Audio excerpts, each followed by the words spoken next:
Jaguars select. The Carolina Panthers select. Green Bay.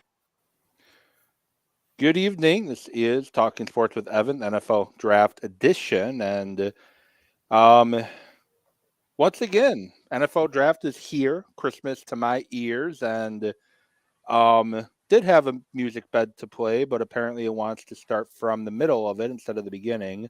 But I'll figure that out momentarily. But lots that go on with the NFL Draft. Aaron Rodgers is now a New York Jet, which is definitely different. Kind of similar, kind of similar to the whole Brett Favre situation, but here we are again now just with Rodgers. But with that, like last year, joined by guest Emlyn Thomas. Thank you so much for joining me again this year. We're about 4 minutes away from the start of the draft and the Carolina Panthers officially being on the clock. But before we do go in, once again, like I said, thank you for joining me on tonight's show. Pleasure to be here again. It was a great broadcast, I thought, last year, and this year certainly looks even more exciting. We've got, I think, a first round filled with quarterbacks and chaos. This is one of the most unpredictable drafts I can remember, at least in the last 20 years, where you have no idea, starting with Houston, what's going to happen in the next couple of picks, and it could just get wild in a lot of different directions. And we don't even know what's going to happen with the first pick either. We know it's likely going to be a quarterback, but I've seen Will Levis from Kentucky thrown in there, Anthony Richardson from Florida, Bryce Young, CJ Stroud. I've seen all four of them mentioned at some point to Carolina. So don't really even know what Carolina is going to do. I think it'll be Bryce Young. Mm-hmm. We'll find out if I'm wrong, which good chance I will be. But the reason, people are debating that it's likely not going to be Bryce Young is because he doesn't fit the threshold that the head coach for the Panthers prefers. He likes his quarterback 6'2", 6'3-ish, and Stroud is about 5'10" and $195. So I guess they could go any direction too. Yeah, I think Levis fits more of his physical sort of profile, or CJ Stroud next. But boy, at 5'10" and a quarter, and I know he weighed 204 at the combine, but I keep hearing rumors that he's going to probably be playing at about 190 pounds, and I just think we're looking at a repeat of another Alabama quarterback that's currently in the NFL that has a really difficult time staying healthy in Tua. Big people hitting you when you've got 300-pounders that can get away as quickly as they can in that interior, or edge rushers coming off at 270 that are running 4.5s. He takes one or two good shots, and hey, 190 pounds isn't a lot of beef. Yeah, and the thing with Young, where I know you have your Drew Brees, your Russell Wilsons, your Kyler Murray, who are small quarterbacks in stature, but they have some beef to them. Like, they're built. They carry more weight. I think Wilson's like 215, 220. Absolutely, he's a muscular guy, and Murray's like 215. And Murray's been hurt. Yeah, Murray's had the same thing. But Bryce Young doesn't have the frame to put on much more weight than what he currently is. No, I think he's got a real disadvantage there. And you mentioned Russell Wilson, which I think is a pretty good comparison for him. But Wilson went in the third round because of questions about his height, and he's a full inch taller than Bryce Young is. And it scares me coming out of Alabama. I think anybody could have looked good in that offense. Not to say that he doesn't look great on film and he doesn't have a lot of skills, but this is not a 6 foot and under league. I mean, he's going to go against some guys that are really, really big. And when you look at a guy like Baker Mayfield, who's 6 foot, 2 inches taller, he has a lot of passes batted down during the course of a game and a season. And that just makes me so nervous when you're looking at it. And I understand that the NFL is evolving. I understand it's changing, but the coaching staff, as you mentioned, they like a certain type of quarterback. And even in bringing in Jim Caldwell as their senior offensive assistant, who's experienced with quarterbacks and has developed them, they've all been big guys. They've all been 6'4". And to bring somebody in that's a half a foot shorter, it's just a different ballgame for somebody that tall. Yeah, and with that, I'm going to hit the intro because the draft is starting. So that means our draft show is officially about to start. Maybe. Carolina on the clock is officially open with the first pick With the second pick. With the 32nd The pick. Detroit Lions select. The Jacksonville Jaguars select. The Carolina Panthers select. The Green Bay Packers select Jordan Love. Oh my God. Come on. I cannot believe it. One of the best times to draft a quarterback is when you don't need one. Why didn't you get a wide receiver in a wide receiver rich draft? Packers window is closed.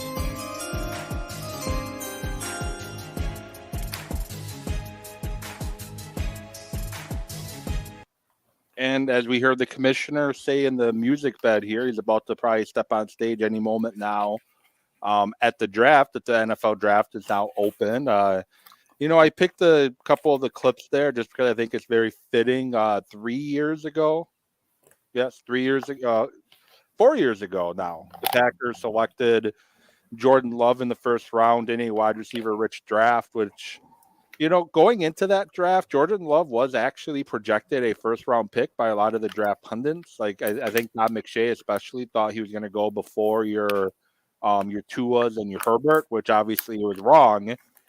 But now it's going to be the Jordan Love show in Green Bay, and pretty big draft this year for Green Bay, meaning they need to get some help around Jordan Love, be it a tight end or wide receiver. And tight end's position is quite deep in this draft, but the wide receiver position is not that deep. And this week, the Packers moved up 2 or 3 spots in a pick swap with the Jets, as well as getting a second-round pick, a likely first-round pick next year, assuming Rodgers plays 65% of the snaps for the Jets, and then a 6th-round pick this year. And kind of the big news leading up to the draft is when would Aaron Rodgers get traded? And I'm kind of glad it happened the other day and it's not going to happen tonight, because tonight we can focus on this year's draft class rather than one where Rodgers get traded. But I just kind of want to get your thoughts on that trade, and what are some, I know you're not really a Packer fan, but what are some avenues you think the Packers might potentially go with when they are on the clock at pick number 13? Well, I think you hit it right on the head. I think it's tight end, and it's got to be. You've got some really good players, all of them capable of providing that safety net that you want for a young quarterback. You get somebody that's in his first full year as a starter. You want to have an outlet for him. Losing Tunyon, I think that creates a gaping hole for the Packers. Wide receivers, you picked up Watson last year. He's there. I think he's shown the potential to be a QB1. I would have liked to have seen him go with Sky Moore last year. I think he's got some tremendous upside as well that went to Kansas City. But Watson has shown, once he and Rodgers got on the same page, that he can be a player in this league. Then it's a matter of just filling guys in. And getting a tight end, though, gives Jordan Love that outlet when he gets in distress or in trouble. And you've got a lot of good players. You play into the strength of the draft. And I think jumping up a couple of spaces will help them, because Dallas is looking for a tight end as well, too. And I think they're going to be going that direction in the first round. They need to get somebody to replace Dalton Schultz that left him in free agency. I think the trade with Rodgers was inevitable, and I think the draft haul was pretty good on it. They picked up, besides moving up a couple of spots, they picked up the potential to pick up a number 1 next year if Rodgers plays 65% of the snaps, and a number 2 this year. It's a good situation. You're going to pick up a couple of starters out of this that are going to help your young quarterback out, and hopefully keep you going in a division where there's really not a dominant quarterback. The other 3, Kirk Cousins is on the backside of a average career. Jared Goff is, while they went 8-2 the last 10 games of the year, hasn't proven to be a dominant quarterback. And Justin Fields, coming within 64 yards of the NFL rushing title for rookie quarterbacks is great, but hasn't proved anything that he can lead an offense that can compete at a playoff level just yet. And the Bears are several years away, whatever they think is actually going to happen. They're still in a massive rebuild mode there. Yeah, and you mentioned tight ends, just some names that are likely going to be first-round tight ends, and I'm going to get my thoughts on taking a tight end that early in a second. But Michael Mayer from Notre Dame, probably the best all-around tight end when it comes to blocking and receiving. Biggest concern I do have with him is his ability to get open in the NFL. He had a hard time getting separation and getting open in college, and that's going to definitely become harder to do once he gets to the NFL, because he's going to be going against guys bigger, stronger, faster than him. Darnell Washington, 6'7", 270, really good blocker, freak athlete, and that's the one who I really keep my eyes on for the Packers drafting, for the fact that we see it year after year. The Packers like taking the freakish athletes who test high and high RAS score. That's where you take the different tests that are done and measurements and all that. 10 being the highest. The Packers tend to like guys with scores that are really high in that regard, and then develop the football skills later, which I think they need more ready guys, but just knowing the way the Packers operate, he's the guy to definitely keep an eye on. Dalton Kincaid, who's a great receiver, but questionable blocker. And Luke Musgrave, those are like the early guys. But some late guys to keep an eye on, which this is why I don't necessarily want them to necessarily go with pick 13 as a tight end. You got Tucker Kraft from South Dakota State, Sam Laporta from Iowa, Luke Schumacher from Michigan, and John Wiley from Cincinnati. Those are guys that can probably get tomorrow or Saturday for that position. I know it's not going to happen, but my preferred pick, my dream pick, if the Packers took, I'll be very happy, is Jackson Smith Jigba. He's a slot receiver, wide receiver, Ohio State. Great route runner, great hands, can, when healthy, which he wasn't healthy last year in college, had put up a ton of strong numbers. And he's a guy I wouldn't mind in Green Bay. And the reason why I'm not a big fan of tight ends early is tight ends one of those positions. It seems to take guys a little bit to become NFL players. TJ Hawkinson, he has struggled to become that next guy, and he was thought about that he was going to be some big superstar. The other receiver from Iowa that year, can't think of his name offhand. He's with the Seahawks now. He struggled to really come out in the league. But then you have guys like Travis Kelce, Rob Gronkowski, George Kittle, who are drafted later in the draft, and they end up having more of a bigger impact than the first round guys do. If the Packers were to, let's say, trade back in the first round to towards between 20 and 30, I would be a little more happy with a tight end. But I just feel tight end's a position that they can wait for, but they definitely need to get Jordan Love more help with the offensive weapons. And how ironic would it be? The last time the Packers took a wide receiver in the first round was 2002. The last time the Packers took a tight end in the first round was 2000. And the last time the Packers took a wide receiver or a tight end in the first round before that was 1988. So how funny would it be? You trade Rodgers, and the first thing you do is you draft a skilled position offensive guy in round number 1. I would chuckle a little bit. It would be different. I agree with you. I think your tight ends are going to be there late in the first round. And let's not forget the Packers have pick 42 in the second round, and they've showed a propensity to trade up to get the guy they want if he's sitting there left over after last night or after tonight. So that second round could be a spot where if a Meyer, who I agree with you is the best blocker. And I think one of the most exciting things for the Packers going into this season is this will be the first time that we really get to see Matt LaFleur's offense at its purest sense. I think he catered a lot of things to Aaron Rodgers, moved away from some of the things that he brought with him. And I would like to see what he's able to do, sort of installing his offense from the get-go and being able to do all of the things that he wants. And in terms of the jet sweeps and some of the motion things that maybe took a back burner. And guys like Aaron Jones should be excited about it because they're going to get a chance to run the ball a little bit more in some situations maybe they didn't get to in the last couple of years.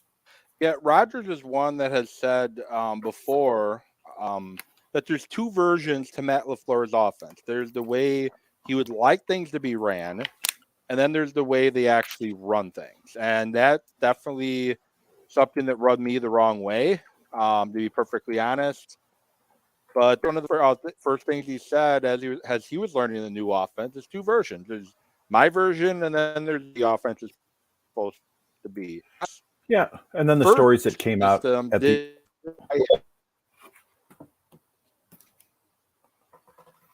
Go ahead. I think you saw some of that last year with the stories that are coming out in the last couple of months that they talked about Rodgers using hand signals that the new receivers didn't know because they were from the old offense, and some of those things. It just it goes to was the system ever really pure in the sense of what you were trying to run, and do you get a chance to do that? And I think he'd like to run the ball more. I think he'd like to do some more play action stuff, and to be able to do it now with a younger quarterback, it's got to be incredibly hard. First-time head coach, 1 year as the offensive coordinator in Tennessee. You walk in the door, and you're playing with a guy who's probably most likely a Hall of Famer and has been there for years and has won a Super Bowl and has his ring.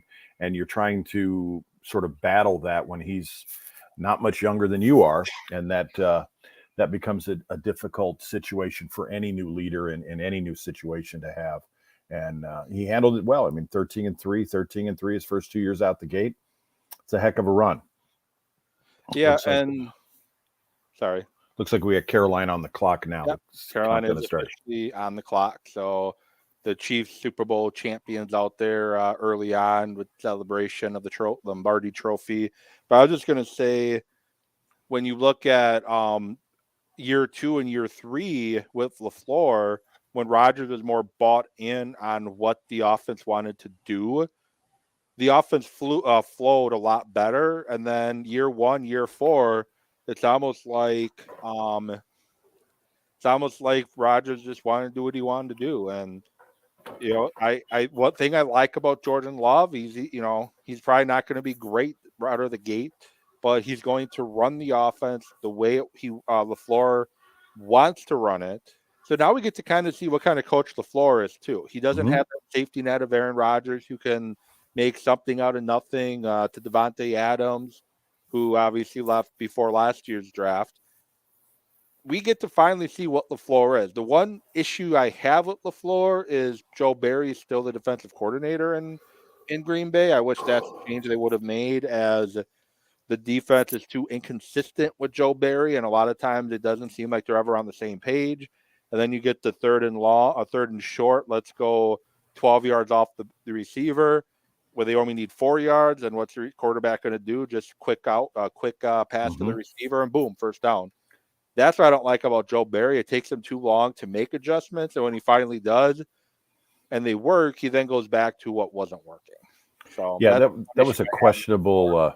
That was a questionable decision to keep him in place. He just seems overly cautious and overly tentative defensively, where you'd like to just see some of these guys just get after him and let's play a little more press man coverage. I know Jair Alexander did not have a great year last year, and but he's a confident corner, and you want that, a guy that can lock somebody down and take away your outside threats. He definitely played better though when they went more, allowing him to go more press and follow the number one guy around. Remember the second Viking game against Jefferson, where Jefferson was held to, I think, 3 catches, and one of the catches he had. So they did a great job of bracketing Jefferson that game with safety help. So Jair could be a little bit more physical because he knew he had backup. The one time the safety didn't do his job, Jefferson had a catch.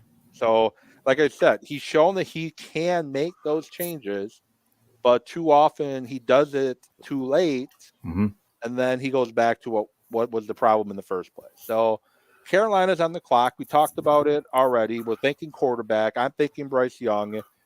Bryce Young's a quarterback who, yes, he's very undersized with the small frame, but he's very quick-minded. He quick processes. He can see the whole field and get the ball out very quickly. And he's an accurate quarterback. And I know the NFL is going to be a different ball game, but Bryce Young does have some attributes that if he wasn't 195 pounds with very little space to put more weight on, he would no doubt be the number one pick in the draft. And it was CJ Stroud, everybody thought, but now it's coming out that there's some new test that they like to do, and he was BS2, the 17th percentile, and Bryce Young was in the 98th percentile. And I get those tests help us a little bit, but at the end of the day, CJ Stroud on the football field can make plays happen, and that's what I want to see with my quarterback. I want to see him make plays. Yeah, Stroud is more your traditional size that you want with 6'3" and 214, but decision making for a quarterback and the ability to understand concepts. I think back to some quarterbacks back when everybody was obsessed with the Wonderlic score and using that as the benchmark. You had a lot of guys that didn't score well with Wonderlics that ended up being quarterbacks that couldn't make good decisions. And one of them is in the Hall of Fame, and I still don't understand why. But Dan Marino, I think, is a classic example of a guy that scored terrible on the Wonderlic and virtually throughout his entire career could not run a play-action passing offense because he couldn't turn his back to the line of scrimmage and then make his reads when he needed to. And I think that held him back. And everybody points out quickly, Marino led him to a Super Bowl, but they were in a Super Bowl 2 years before that with David Adderley, and he certainly doesn't qualify for the Hall of Fame on anybody's imagination. So he came into a stacked team. I have some questions about Stroud. That's my big question with that. And the other one is, with Stroud, what was the last Ohio State quarterback that did well in the NFL? I guess we're still waiting for him. Yes. Bryce Young, by all accounts, just a really nice young man and the kind of fellow that if you're going to have somebody who's going to lead your franchise, I think he's, and you can never say never, but I think he's one of those guys that you can put your trust in, that he's going to be a good representative of your organization, and he's going to have the humility to come in there, earn his job, lead your franchise, and not cause you a whole lot of problems. Yeah, the issue I have with Levis, a couple issues. He is, again, your more prototypical size, 6'3", 229. The issue I have with him is, so 2021, Kentucky had a pretty solid team in front of him. Mm-hmm. Threw for 2,800 yards, 24 touchdowns, 13 interceptions, 66% completion percentage. That 13 interceptions to me is a little high in the college game. And he struggled with that. Yeah, CJ Stroud with 6, Bryce Young with a lot less than that. And then his senior year, where the talent wasn't as good, 2,400 yards, 19 touchdowns, 10 interceptions, and 65.4 career completion percentage. Typically, quarterbacks that throw high volume interceptions, and I know some Packer fans are going to say, well, Jordan Love threw a lot of interception his final year at Utah State. Same thing, lost a bunch of talent, but even with talent, he still threw a lot of interceptions. And typically, quarterbacks that throw a lot of interceptions in college don't throw less interceptions in the NFL. I guess that's my biggest concern with him is ball security. And Panthers pick is in, so we will get to find out who it is very soon. Yeah, to piggyback on Levis, I think accuracy is the big question. He's got a big arm. The kid can throw 70 yards from his knees, but you've got to wonder. He was a little dinged up his senior year, but you wonder, is he going to be Josh Allen and get more accurate in the NFL? Because before Josh Allen, I don't think you'd ever seen anybody make those kind of strides. So if he goes with elite coaching, if he gets in the right situation, could it be that? Stroud, my concern with him is he played with a lot of great wide receivers that are all going to be number 1 draft picks. So I don't know that we've seen him where he's had to throw to a number 1 that's been double covered. And I'm curious as to his decision-making. Anthony Richardson and Hendon Hooker are 2 more quarterbacks that could possibly go in this first round. And I think both of them come with some serious question marks. Richardson, a 1-season starter, 13 games started under his belt. His S2 scores, again, were horrible. And he's only 20 years old. Are you going to give a 20-year-old that much money, ask him to be the head of your franchise and be a leader? Or are you going to have him sit for a year or 2? Are you in a situation? So the team that picks him, I think, will be very interesting. And then Hendon Hooker, his age is on a problem as well. But on the other side, he's 25 years old going into this draft, a lot of experience, a lot of starts, has faced adversity and come back from it. But he's also coming off a serious knee injury that, in spite of his orthopedic surgeon sending out a note today, it's a question mark, and it's going to take some recovery time for him. I'm going to cut you off here because Panthers pick is in. The podium. So I don't. Which was the way I knew how it didn't have to replay all the time. But anyway, Bryce Young, number 1 overall pick. Panthers are going with the smaller but probably best all-around prospect at the quarterback position when it comes to tangibles other than his size. So Bryce Young to Carolina, no DJ Moore, but that's going to be a very interesting team. It's a very good coaching staff that Frank Reich put together in Carolina, and now Frank Reich finally has his quarterback, because in Indianapolis, he had his quarterback abruptly retire. Then he had Jacoby Brissett. Then he had Phillip Rivers. Then he had Carson Wentz. Then he had Matt Ryan. And then he lost his job. So now he has a young quarterback that he can try to groom to see what he gets out of Bryce Young. And I don't think there's an expectation in Carolina that they're going to be a playoff contender this year. No. So I think that helps Frank Reich to put the pieces together.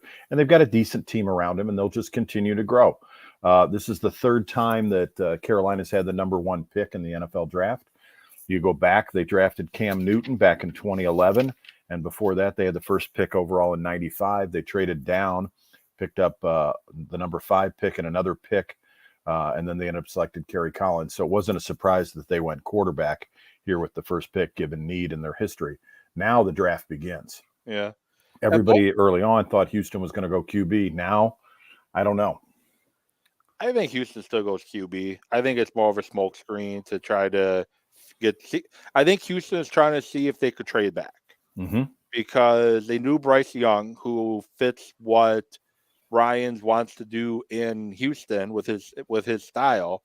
I think they knew Young was likely going to be gone, so they planned to see that, hey, we may not go quarterback. So then you have your Tennessee Titans and your Oakland, Las Vegas Raiders and your Washington Commanders, who could use a quarterback upgrade. I know the Raiders just signed Garoppolo, but Jimmy Garoppolo they could upgrade from, definitely. So I think it was to kind of see what they could field in trades for somebody to trade up. But I'm guessing they weren't blown away by any of the offers that they received. And my guess is they end up going C.J. Stroud or Richardson at quarterback. That's my guess. Well, I find it interesting. If they go with C.J. Stroud, you got to kind of think at some point that they would consider doing a Joe Burrow kind of situation and get him his college wide receiver. I hope not, but Jackson will be there at 12, I think. And if that's the case, you could pluck your first wide receiver off the board and give you 2 guys that have worked together in college, if that's the way it's going to go. I think Houston's going to go defense. Ryan's already. That's good. Ryan's comes with the thought process. He's a defensive coach. He saw last year that they ended up with Mr. Irrelevant in San Francisco, where he was the DC. They ended up going to the playoffs with him, and I don't know that he values a quarterback as highly as you would think. And I think maybe this is a spot where you start to rebuild your team. And boy, you look at guys like Will Anderson Jr. and his potential, and even Jalen Carter banning his off the field stuff. I mean, there's some incredible talent out there defensively with this pick.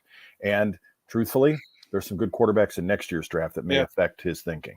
That is true. And you brought up Will Anderson Jr. and I think he's a fine player prospect, but I don't think he's a special player.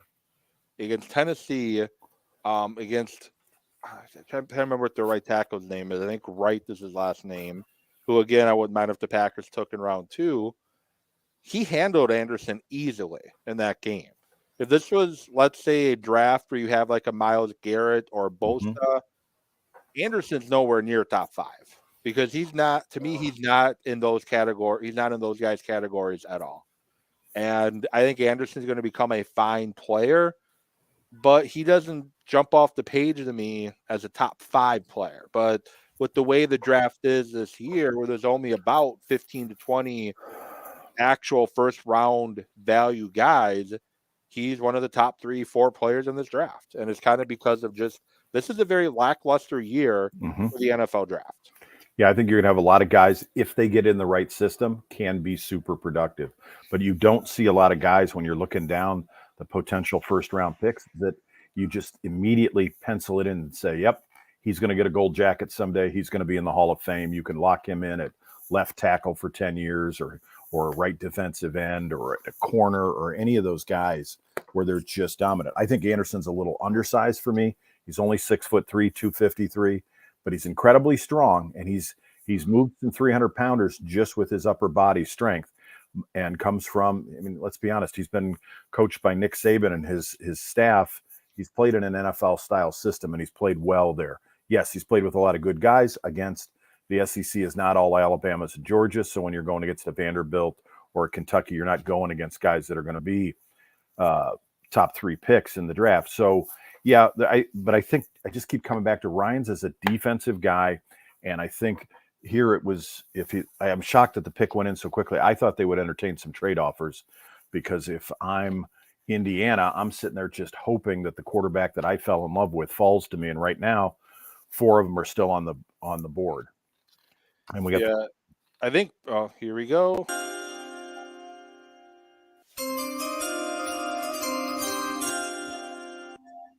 Goodell back at the podium, and I don't have the volume up on my TV, but I'm sure he got booed again.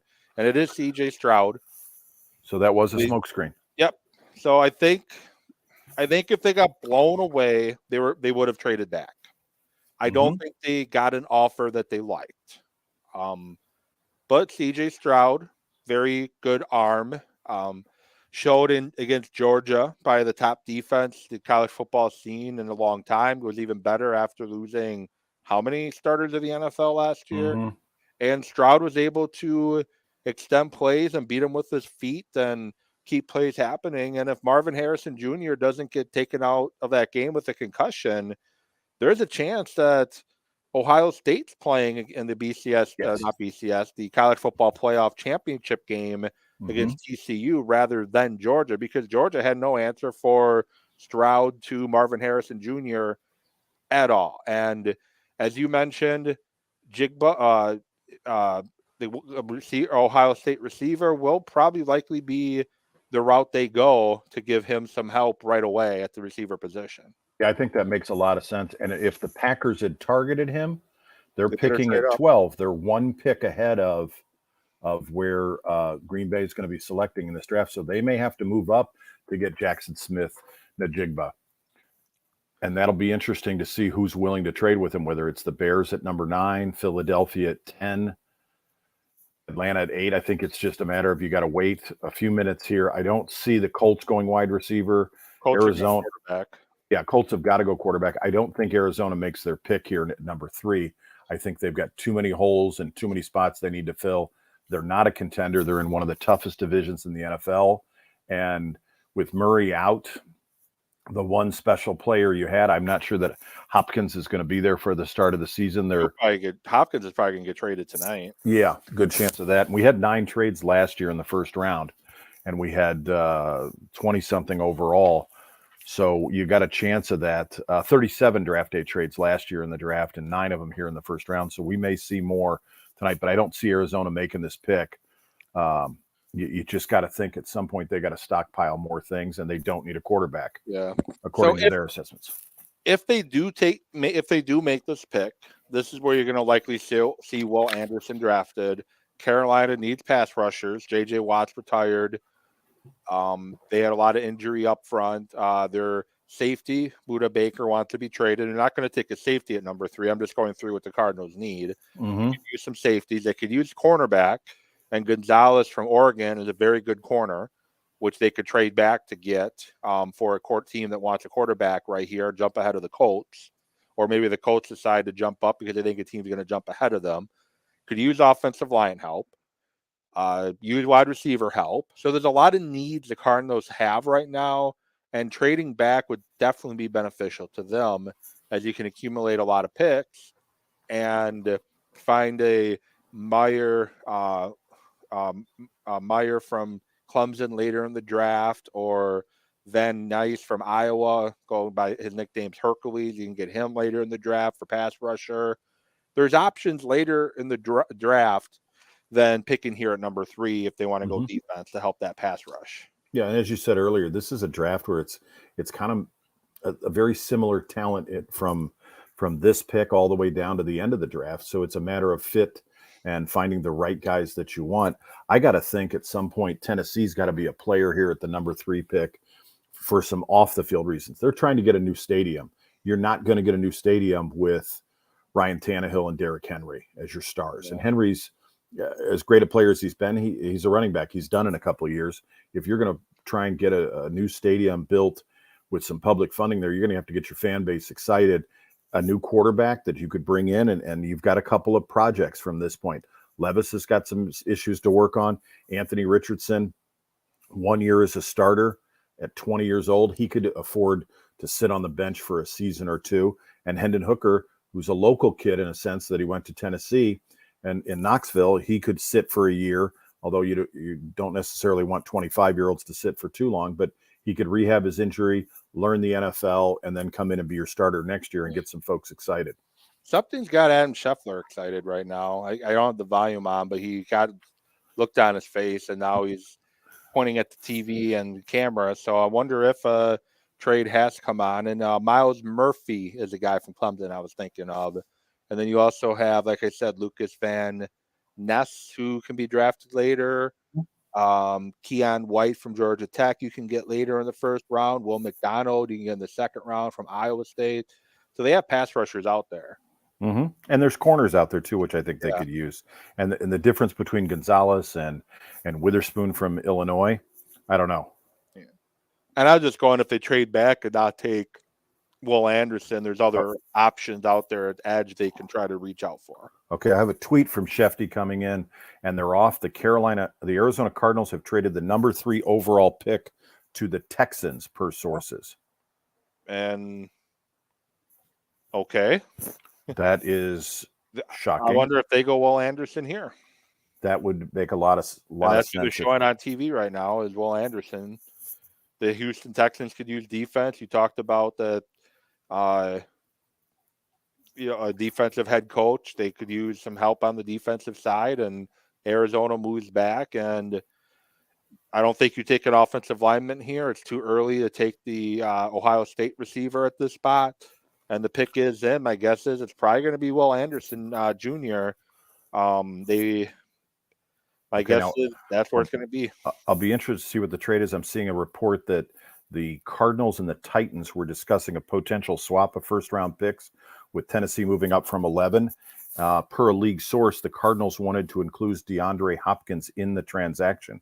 Could he be headed back to the Texans, where he started his career?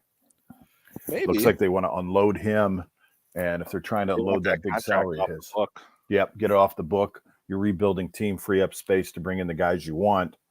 And now Hopkins does have a no-trade clause in his deal, but it was reportedly wiped out by his PED suspension last year. Yeah, and then Houston's a better spot now. You don't have Bill O'Brien as the general manager anymore, and I still say Bill O'Brien, the general manager, got Bill O'Brien, the head coach, fired.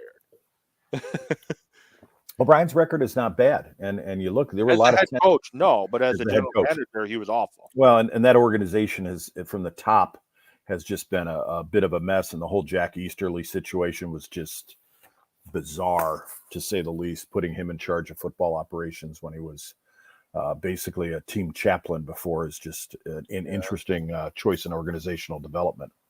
So it looks like the Texans pick is in, so that must have been why they turned. Yep. Sorry, didn't mean to cut you off there.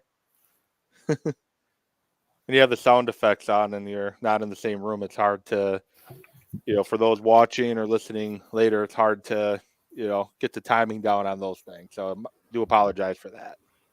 All right, the commissioner's walking out. We'll see where the Texans go. This is going to be an exciting draft for them. So, and my cheat sheet I have in front of me, I get a lot of my information from here. It's from The Athletic. It's called The Beast, and it's probably one of the best draft guides I've ever seen. I do a lot of my own research, and I have it in front of me on my computer, but I also use that as well just to kind of help me a little bit too, because like I said, The Athletic, great platform, get a lot of great articles there, and their draft guide, like I said, is unbelievable. And it is Will Anderson, 6'3", 253.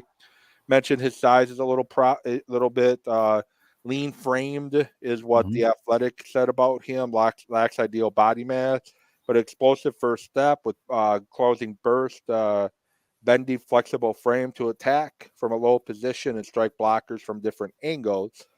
My concern with him is when the tackle from Tennessee got his hands on him, he ultimately just quit. Mm-hmm. That's my concern about him. Yeah, this will be interesting. 2 Alabama players selected in the top 3 here. Anderson, for me, is just, I don't project him as a defensive end in a traditional sense. I think he's going to be if he is, he's going to be played in a wide 9 technique. He's more of an outside linebacker size at 6'3", He'll be an edge. He'll be your usual edge outside linebacker, pretty much. That's what you're going to get with him. Yeah, he'll be watching some tape of Bosa from San Francisco quite a bit, I got to think, getting ready for this season, because he's going to play in a very similar defense to that, I would think. And now we've got Indianapolis on the clock here, which would likely be either Richardson or Levis from Kentucky, more than likely. I got to think it's got to be Levis here. Yeah. So while we wait for the next pick to come in, for those watching the stream, the shirt that I do have on, if you're interested in that or anything else, the tickler at the bottom, that's where you go find him on Twitter.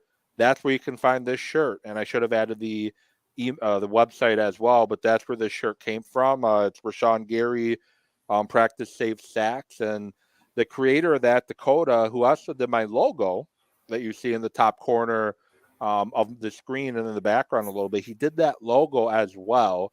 Does great work, graphic designer. Very thankful to him for helping me bring out the logo that I want. Kind of get an old bar sign vibe from it. Alcohol signs that you see, those neon signs. And like I said, he has shirts, he has hats, he has hoodies, he has you name it. If you go to find that on Twitter, I'll put the website up in a second on the tickler, and definitely somebody you want to check out if you need if you want some shirts. So why do that? Let's throw it to you. Which quarterback do you think the Colts go? I know you mentioned Levis. Why do you think him? I think Levis just fits their size criteria, and I think Richardson has some potential, but there's a lot of red flags. He reminds me a lot.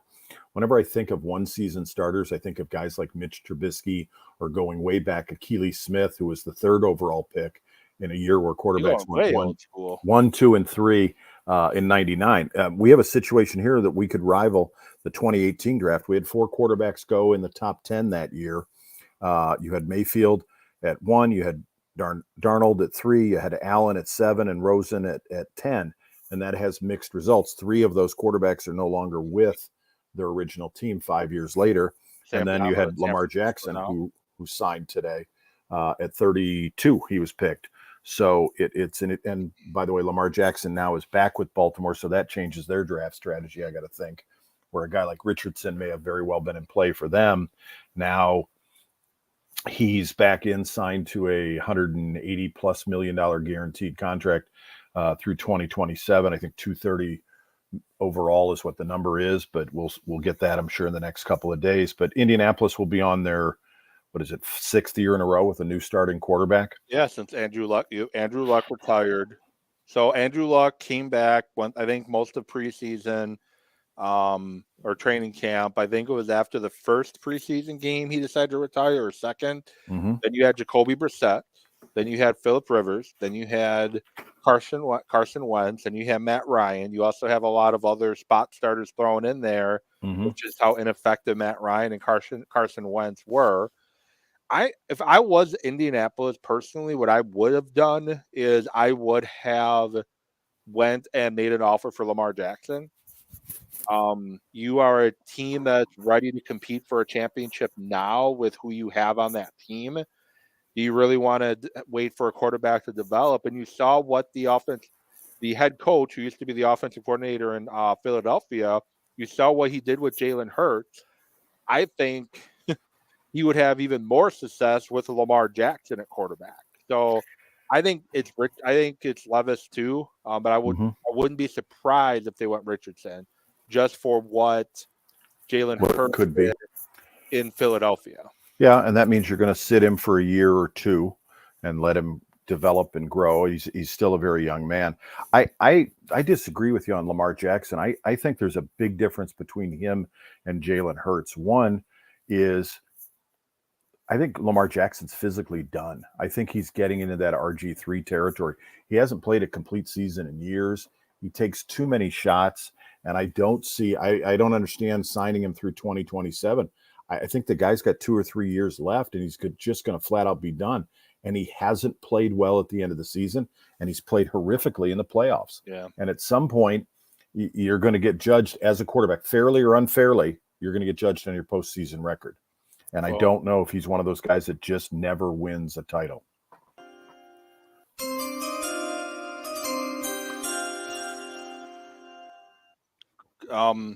ESPN was showing Anthony Richardson, so I wouldn't be like that's.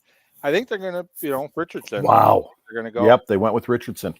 Yeah, ESPN was kind of tipping the hat a little bit there by going into the they call it the green room, but it's actually the Grand Central Station in Kansas City is where they're kind of hosting them, and then they walk through. The way they were kind of zooming in on him and showing him, kind of tipped their hat a little bit. There was going to be him, so. I don't think Richardson, as you mentioned, is a year one starter. I think they're going to have a spot starter there. I'm trying to think who they have, who they brought in. I think they bring in Minshew. I want to say Minshew's there, and so is Nick Foles. Yeah, which, let's be honest, there are not a whole lot of quarterbacks in the league that have Super Bowl rings as a winning quarterback, and Nick Foles has it, and he kind of always gets forgotten about. I thought last year for sure when Wentz started stumbling or when Ryan started stumbling and Wentz the year before that, they would have just stuck Nick Foles in and ridden him. I mean, he did well in Philadelphia. Nick Foles is one of those, though. It can never do well for a lengthy periods of time. He got lightning in a bottle in Philadelphia, and he's got a big arm, but there's something about it that he just never sticks around in one spot. And Seattle on the clock now. The question is, I know they have their quarterback now in Geno Smith, but he's not really a long-term situation in Seattle.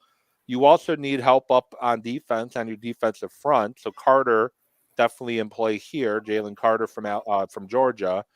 But do they go Will Levis here and do a defensive player later to get a quarterback that can sit behind? And Levis probably could definitely use some sitting behind a guy for a year or two, and that'd be a great situation for him in Seattle if that's the route Seattle wants to go.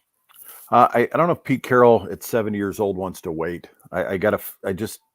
Geno Smith is probably good enough when you start looking at it. As well as he played last year, he might be a top 15 quarterback in this league right now. But you have 2 first-round picks. That's why I'm thinking Seattle might go quarterback here, because you can get a guy that can help you right now in about 6 picks from here, 7 picks, something like that. Seattle's second pick is in the 20s. Oh, 20, that's right. Bear with me. Yeah, they are at they're at 5 and 20 exactly. That's right. I had in my head that they're drafting earlier because all the mock drafts have Seattle jumping up from that 20th pick. So then the question becomes now: does somebody fall?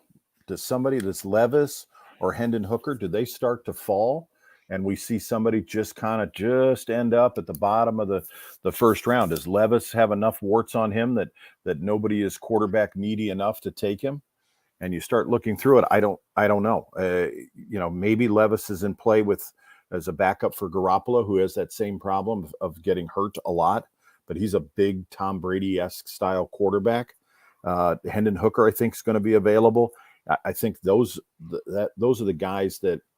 If you're looking at 20, that's where I think Seattle may take it. But I think Jalen Carter is physically on the field. Man, he's something else.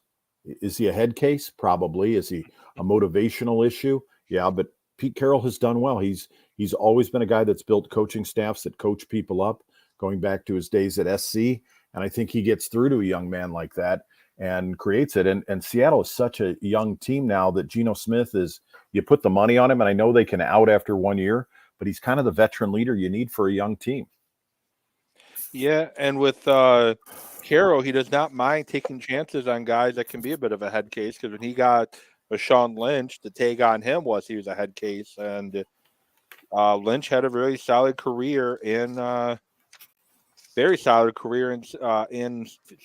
Seattle, and he probably should have won another Super Bowl, but they decided to throw the ball instead of giving the ball to Lynch, and they lost to the Patriots. So Carter, 6'3", 314, 22 years old, played at Georgia, some off the field concerns as he was racing with the other player that was killed in a car crash, which also killed a member of the staff, recruiting staff for Georgia.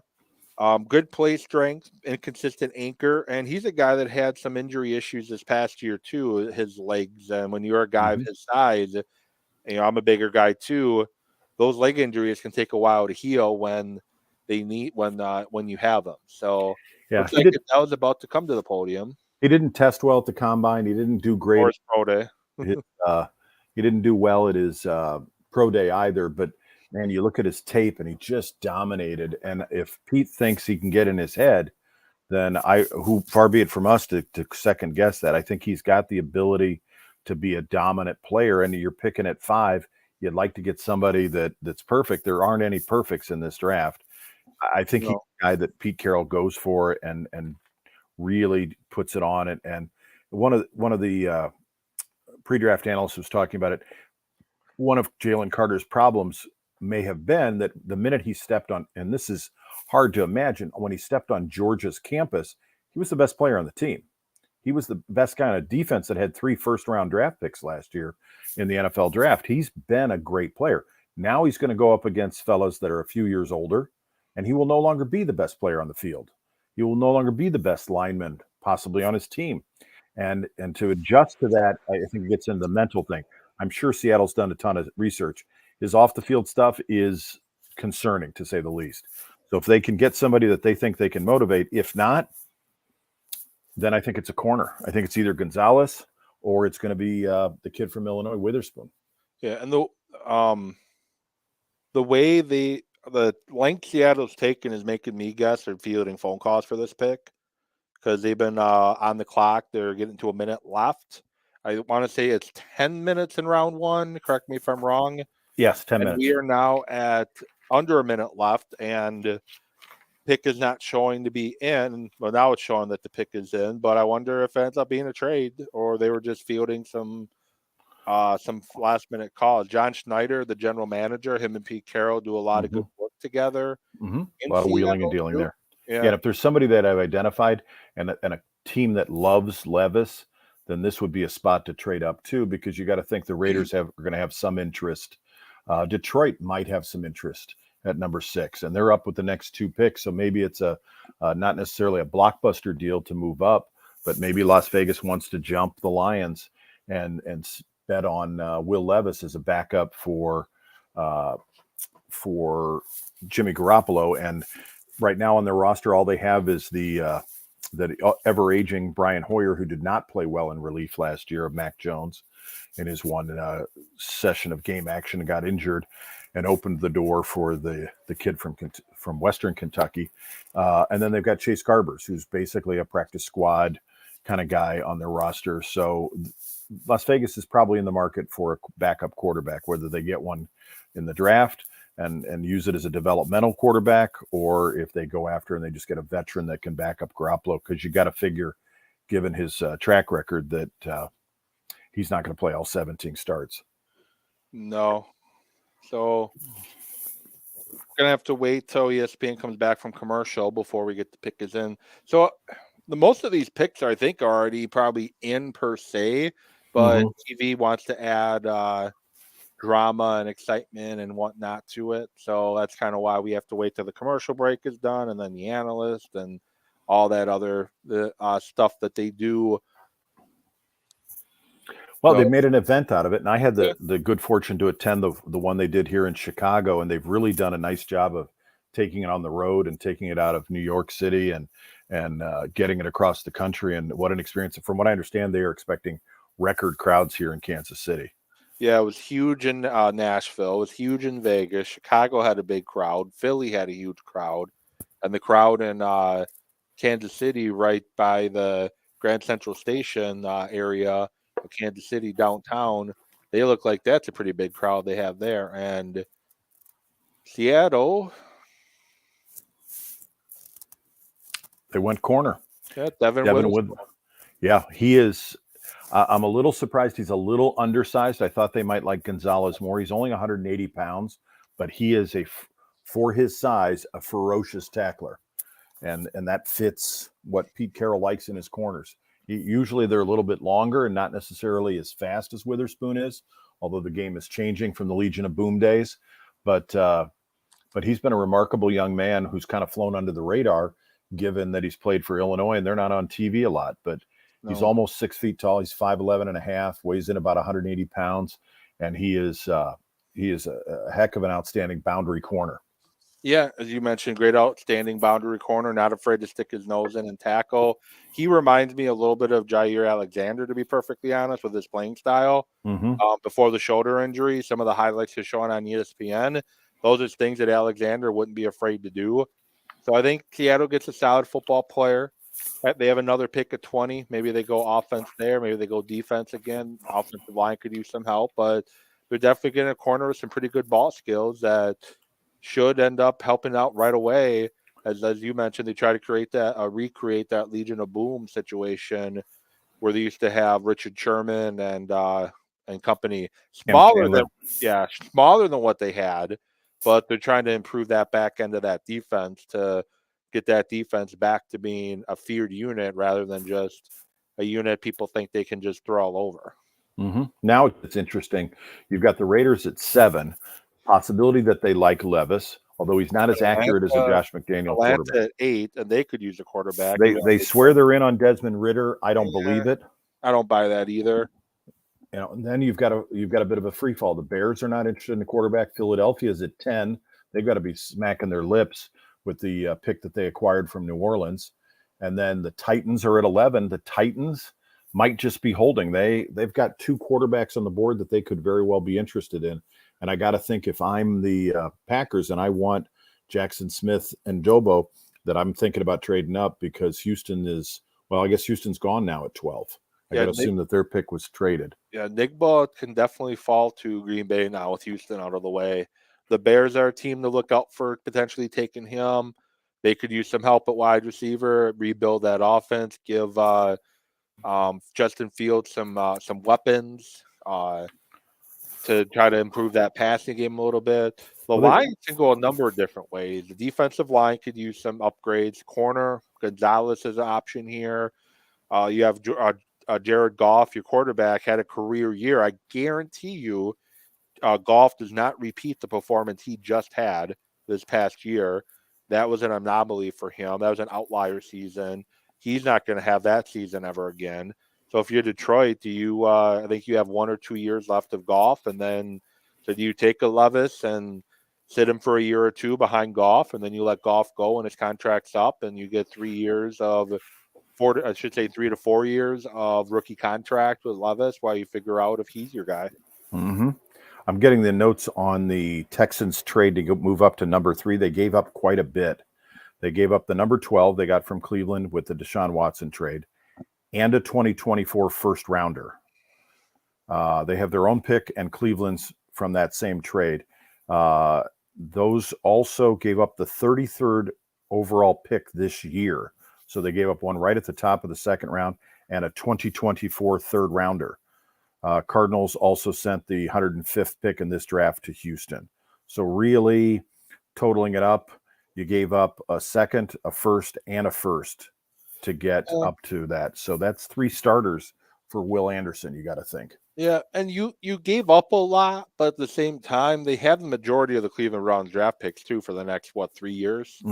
So they have the draft capital to do it. Typically, I wouldn't advise giving up that many draft picks to acquire a guy, especially in this year's draft. But if you have the draft capital to pull it off, because you have, like I said, all of the Browns picks for the most part the next several years, might as well. If there's a guy you like, go up and get him and assure yourself that you get him before anybody else. Because I don't think Anderson would have made it past Seattle. I think that probably would have been the pick if he would have played the elephant position for Pete Carroll, and I should say if Arizona didn't take him, he probably would have been taken by Seattle. Yeah, definitely there. It's interesting. You look at some of these trades up for Carolina. Traded up a lot. I mean, there's a lot that they traded up with the Bears that they gave up, and you look back to San Francisco just a few years ago, it gives you pause when you look at the fact that Trey Lance could end up being third string this year for him.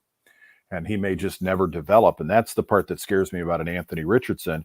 It's a good comparison. I know Trey Lance was coming up in level of competition. He wasn't playing in the SEC. He was what we used to call a 1AA guy, the football championship subdivision. But boy, you give up those multiple first-round draft picks. 3 first-round picks could have helped San Francisco out a lot. And they're one of the teams in this year's draft that'll be sitting idle tonight unless they trade back into the first round here, along with Denver for Sean Payton, Miami for their tampering issues, Cleveland in the Watson trade that we just talked about, and then the Rams when they were in the F them picks mode that may come back to haunt them since they don't pick till the 60s tonight. Yeah, because this pick right here is actually from the Rams. Oh, trade. The Lions are trading their pick. Lions traded to the Cardinals. The Cardinals moving back up. So they traded back, got a ton from the Texans, as you talked about. Now they're moving up to the number 6 pick. So obviously somebody that they want to jump ahead of some teams and grab. This might be Jalen Carter, this jumping ahead of Seattle. No, they're behind Seattle. Seattle picked a corner, so now you got Jalen Carter. Maybe he fell, and they liked him a lot, and they're afraid that the Raiders may take him at 7 and jumped back up here with the Lions to pick up something else. Well, we have 2 trades now in the top 10. Mm-hmm. Okay, so they gave up a second-round pick, 34th overall. Yeah, they gave up not huge. Yeah, so they get the 12th pick and the 34th pick. So not bad. They move back 6 spots, and whoever the Lions are looking at, and maybe Witherspoon or Anderson is who the Lions wanted at that pick if they were there at 6. They're not in, so let's move back and reset our board and see if the guy we want's on our board then. And that's it. You saw Ted Thompson do that a lot. He traded out of the first round when the year they drafted Jordy Nelson. When the Packers pick came up in the first round, really wasn't anybody there that they felt had a first-round grade, so they traded back, drafted Jordy Nelson, and the rest, as they say, is history with him. Aaron Rodgers was a top player on his board in 2005. Took him. They didn't have a first-round grade, apparently, on T.J. Watt, so they traded back, took Kevin King. So Ted Thompson used to do that a lot. And the Cardinals are selecting, drum roll, that's a sound effect I forgot, Paris Johnson Jr., tackle from Ohio State. Raiders could use a tackle. Atlanta could use a tackle. A few teams ahead of them that could use offensive line help, and I did mention offensive line was a position that the Cardinals could have improve on. And Paris Johnson, I'm a big fan of him. He good feet for the position, good size, long arms, good athlete, and he's a guy that can definitely man that left tackle position for the next 10 to 15 years. I'm a little surprised with this pick by Arizona because I think it's a really good pick. He's a versatile offensive lineman. He's played right guard. He's played left tackle. He's got the arms that you mentioned. He's a stud. And from all accounts, also a very nice young man who has his head screwed on and is concerned about himself and how he's perceived and his future and his community. He looks like an upstanding citizen. Yeah. And this is a really good player for them to get because you got a tiny little quarterback that you need to protect. And this guy could, as you said, lock in, leave him there for 10 years and start getting him fitted for a gold jacket sometime in the future. Yeah, if he can stay healthy, he's definitely that talented. And so far, and it's gonna, for the people watching, listening, it's going to sound like I like every single pick. I'm going to pull a John Gruden here and just like everybody. But there hasn't been any picks that – so I didn't love the Witherspoon pick. I thought it was a solid pick, but I didn't love it, I guess, as an example. But there's not really any picks that I hate per se. I'm not a big Richardson fan, but him being drafted by the Colts made sense. I probably would have went Levis in that situation, but it made sense. Then you have the Houston taking Anderson. That made sense for them, although I'm not a big Anderson guy. The Cardinals traded back. The Texans taking Stroud. Houston taking Young. I don't hate any of the picks thus far. So I'm sure there's going to be a pick that makes me say, what the heck, pretty soon. Well, But and you so should far, say I don't that need any. the Raiders are on the clock, so this could be the part where you scratch your head with their picks. Although I think with McDaniels and Ziegler there now, you've got some guys that have a clear vision of what they want. But yeah, I agree with you. Richardson, the only problem I have with him is I just, you got to wait. He's 20 years old. He can't buy a beer legally. You're going to wait a little bit for him to develop, and he's a boomer bust. He could be a Hall of Famer. He could also be a guy that's out of the league in 3 years.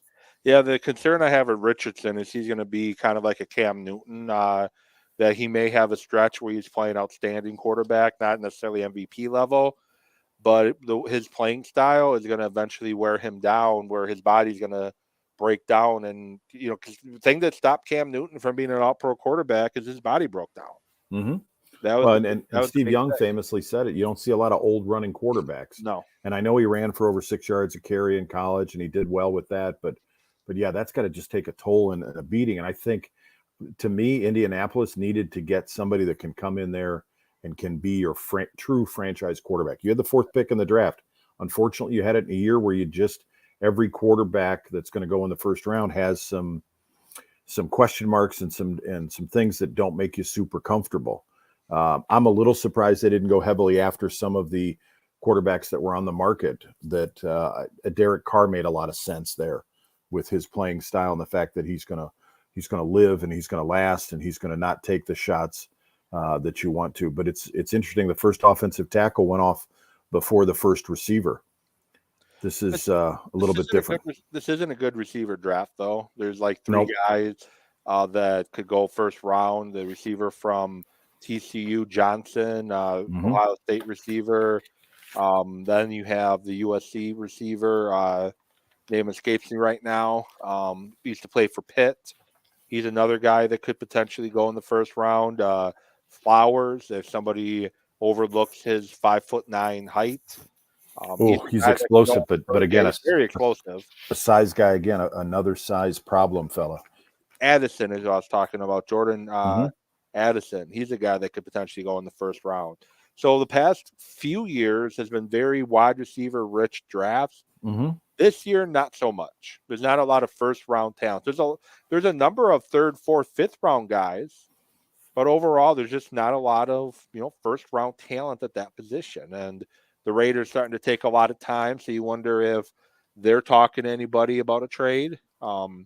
Maybe Green Bay, who might want to jump up and get their guy with the Bears right there. Maybe they have some concern the Bears are going to take who they want. Packers could use help at tight end. They could use help at safety position, although there's not a first round safety in this year's draft, in my opinion. They could use help at the edge position with Rashawn Gary coming off the torn ACL. They could use some offensive line depth because Bakhtiari, although I think he's pretty much, they figured out a schedule for him with that knee. You just never know with his knee the way it is. Plus he's only going to be in Green Bay likely for 1 more year with the way his contract is now. There's no way they're going to keep him with his cap hit for next year. So no, this is it. And this may just be a retirement tour for him. If he can, truthfully, if he can make it out of training camp. I don't know if he's that healthy. Yeah, well, before the appendix, it looked like they finally had a good plan in place for him. He wasn't leaving games as frequently, if at all, anymore because of the knee. But again, you just never know with how bad that operation went. And I think he should sue whoever did the operation because you don't see that with torn ACLs anymore. Not saying they're not serious knee injuries, but they've turned into very routine, common surgeries, especially among athletes, and his kept him out for a very long time, and he's still not 100% from it. So I don't know what went wrong, what kind of procedure they did, because there's a couple. I'm not a doctor. I'm not going to go into the procedures, but there's a couple different options they have to repair a torn ACL. I know one's a skin graft, so I don't know what one you use a cadaver. There's different things you can do, and if the cadaver doesn't connect or take, thank you. then you're going to have issues. So I don't know what procedure they did, but I know they did ended up doing a lot of procedures on that knee for Bakhtiari. But I don't even know if Oakland is trading. I just threw a team that might trade up because Looks like the pick might be in. it says the pick is in, but it doesn't mean a trade isn't done. It just usually the longer teams take, they're usually fielding some last minute phone calls to see if they do want to make a trade or not. But we'll see what the Oakland Raiders do as the camera is starting to pan over the stage and going to zoom in. I don't know if it's a drone or one of those cameras they use on the field that zips across from one side to the other, whatever it is. Well, at least it looked like there's Goodell, the most unpopular commissioner of all the sports. Granted, Manfred is quickly climbing up that category too with his popularity. So the Las Vegas Raiders, I still call them Oakland on occasion, the Las Vegas Raiders select Tyree Wilson, defensive end edge guy from Texas Tech. Everything I commented with Will Anderson and his strengths is pretty much the same. Physical player, good athlete, strong, good first step off the ball. He's a guy that can be a difference maker on that field and be a tilter. Raiders could use some defensive help. They're going to see if Tyree Wilson can be that guy. I know some injury concerns with him, but 6'5", 271, Rashawn Gary type build coming out. And it'd be interesting to see if he can take the talent that he showed in college and transition it to the pro level. Well, his tuxedo certainly looks like it's ready for Las Vegas. Wow. Yeah. I wonder what this spells. Hey, Max Crosby, Mad Max has got to be super happy because you put this guy on the opposite side and you've got a 1-2 punch there that can really get after chasing some of the outstanding quarterbacks they have in that division. But you've also got Chandler Jones. So you got a little bit of a time for the young man to develop. And you've got 3 now edge rushers who are all, it looks like, capable of putting up double-digit sacks. I mean, this almost 6'6" height on him and this huge wingspan. This Wilson's a player and has played standing up and has played with his hand in the ground and is a little bit bigger. He's almost 20 pounds heavier than Will Anderson Jr. He's listed at 271 pounds. Boy, if he can learn, whoa, that is a tuxedo. If he can learn anything from Max Crosby, who was the 4th round draft pick for the Raiders, they could have a furious pass rush next year. Yeah. Like you mentioned, Chandler Jones as well, who's not getting any younger, but he can definitely learn from the veteran in Jones and whatnot and become, the player that they think he could be. So good pick. Obviously Carter continues to fall. Levis continues to fall. Atlanta's on the clock now. Do they take Levis because he's there, or do they take a defensive player? Because Atlanta is another team that has a lot of holes. They could, on the offensive line, defensive line, corner, linebacker, wide receivers. They could use another weapon alongside the Drake London and Kyle Pitts. They could use another weapon on the offensive side. Bijan Robinson could be great in that offense. I've heard some rumors that they were interested in Bijan, and he is the 3rd-rated player on Mel Kiper's big board, is best available still left up there. So it's entirely possible that he's that guy. I got a feeling that we're going to see Jalen Carter tumble. Yeah, well, they're showing Carter now on ESPN, so my guess is it will be Jalen Carter. They quickly showed him with his phone. Right before he cut. Yep. Yeah, right before they cut. So I think they're tipping their hand again and showing who the pick's going to be. Yeah, I remember years ago, and I was guessing. I was truly just guessing who I thought it was going to be. And I would tweet it out before they announced the pick just to say, hey, this is what I think they're going to do. And then it ended up being the pick. I had a follower on Twitter get mad at me. She thought I was, being a spoiler, like spoiling the picks, and she wanted to watch them coming in on TV. And here I am, tipping the hat before it officially gets announced. And I'm like, I'm just guessing. I don't have any inside information. Nobody's texting you. Ian Rappaport. I'm not Adam Scheffler. I'm just saying who I think they're going to take. And like I said, she got really mad at me and blocked me for a while. And then, it was just kind of like, take a chill pill. Yeah. Well, hey, at least she holds you in high regard. She thinks you're, you're the late John Clayton or Shefty or Rappaport or. And that was around the time where people were tweeting out, which people still do tweet out the picks early, but it was very commonplace, which the NFL has cut back. They've gotten people to cut back a lot on that. And people are gambling on the picks now. I mean, there are odds. I think the over-under that I saw in quarterbacks in the first round was 4.5. So Vegas is taking action on just about anything. So I'm sure that factors into the NFL's decision to crack down on technology. Yeah.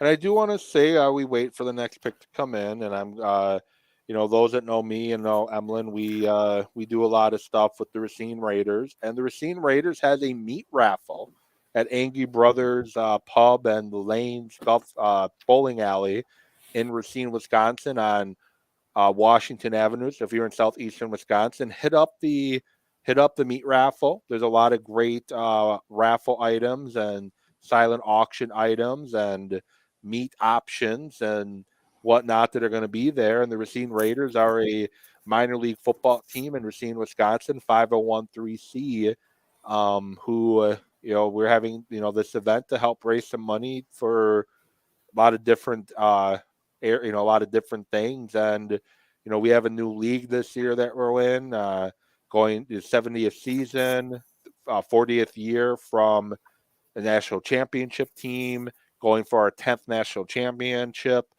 It should be a fun time. I unfortunately can't go because work obligations, but if you're watching this live or listening before Saturday, you should definitely hit up the Raiders meat raffle. Definitely should.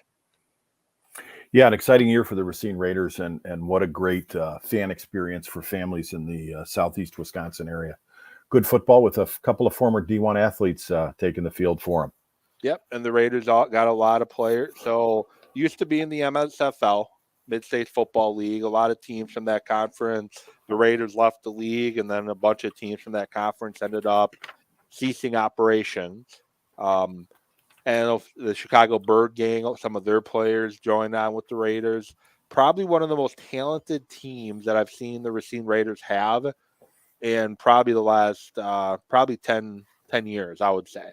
2012, 2013 was some very good teams for the Racine Raiders, and this team has the potential to be that good. All right, back to the NFL here. I got to think this is good that they haven't traded the pick, because I don't see them going tight end. No, with Kyle Pitts on their roster, although not necessarily a true tight end. But this is good news if the Packers are targeting one of the tight ends. They all remain on the board for him. And there's still a good offensive tackle out there right here from the Midwest, and Peter Skoronski from Northwestern. Grandpa played for Lombardi. Mm-hmm. So the Falcons are selecting. They like you keeping the pick because they're having the guest selector. Mm-hmm.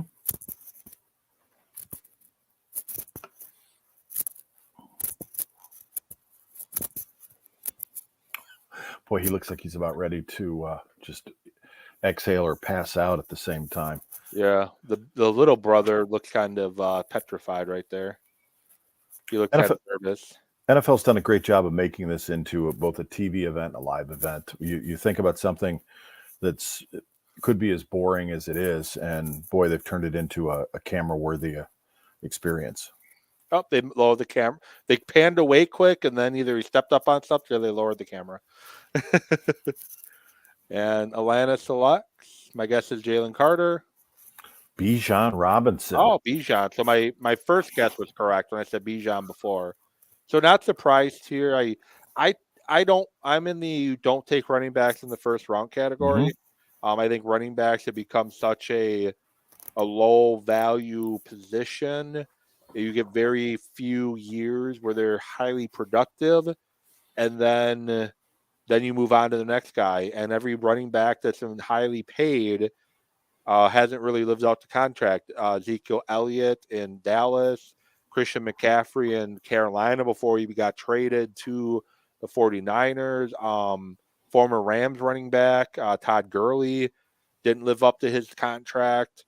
Aaron Jones I think has done a pretty good job living up to his. But overall, running backs typically don't. This is a little high for me to take a running back. I would take a running back top 20 in the first round personally. But, if that's who you like, go after who you like. Well, I think Bijan Robinson's a little unique, and I agree with you 100%. I would never take a running back in the first round. Aaron Jones was a 5th rounder.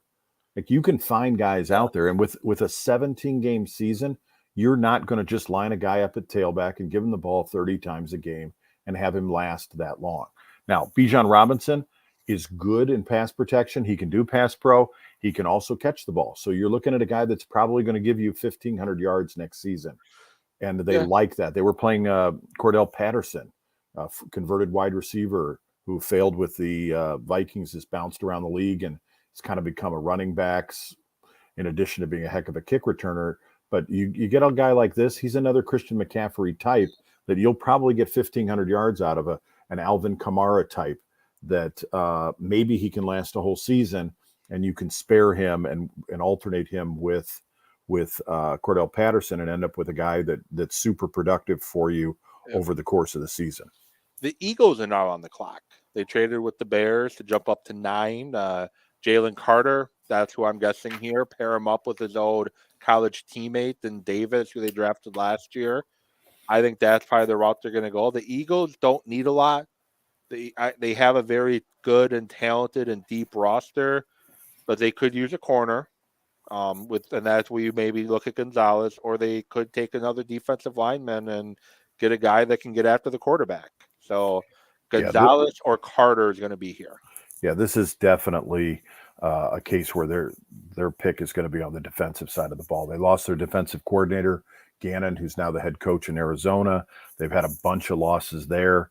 And it's going to be probably on the first or second level of the defense. Carter at the defensive tackle position, going into a locker room where you've won a Super Bowl, you've been to a Super Bowl recently, you've got some leaders on that team where a Fletcher Cox is going to keep the youngster in line and maybe teach him how to be a pro and how to give effort over the course of a 17-game season in the playoffs. Or they go corner because they've had some losses in the defensive backfield. I don't see it being a linebacker for him here, but it's definitely got to be defense. Nope. And I don't see it being an offensive lineman. I don't see it being a receiver. They've invested a lot in that position recently. Running back, the only first-round pick at running back is gone. If you were going to take a running back in the first round and Bijan, I think they go Carter or Gonzalez. And the pick is in, so we'll see how long it takes for the commissioner to walk on up to the podium and get booed and make the pick and see who it is.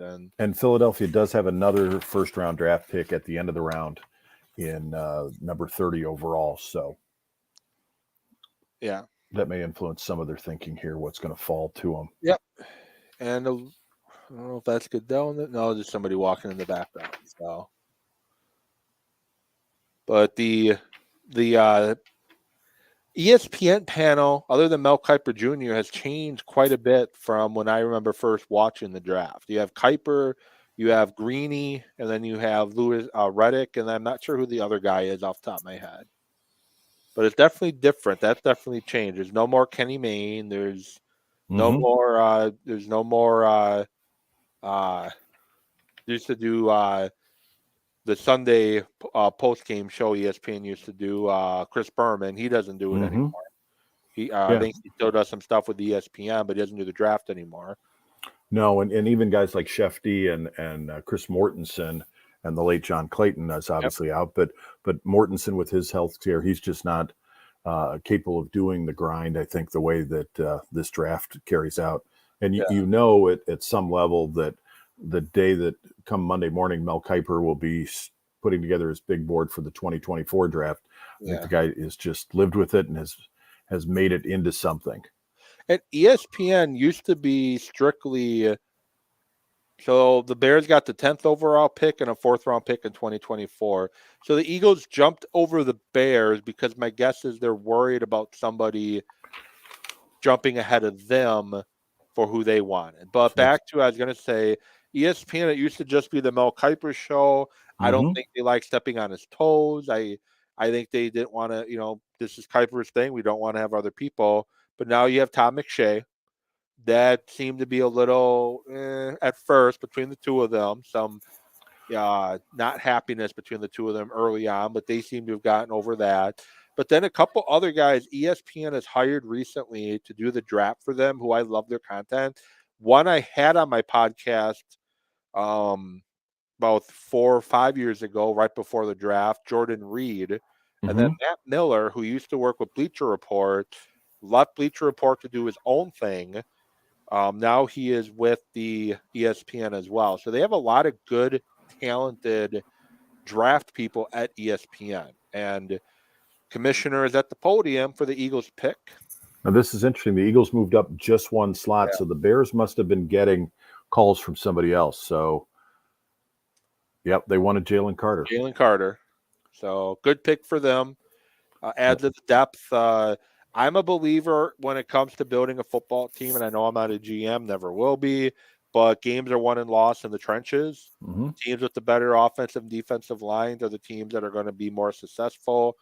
Both teams that made the Super Bowl this year, yes, they had great talented quarterbacks, but Jalen Hurts had all day to throw the football, typically with his great offensive line.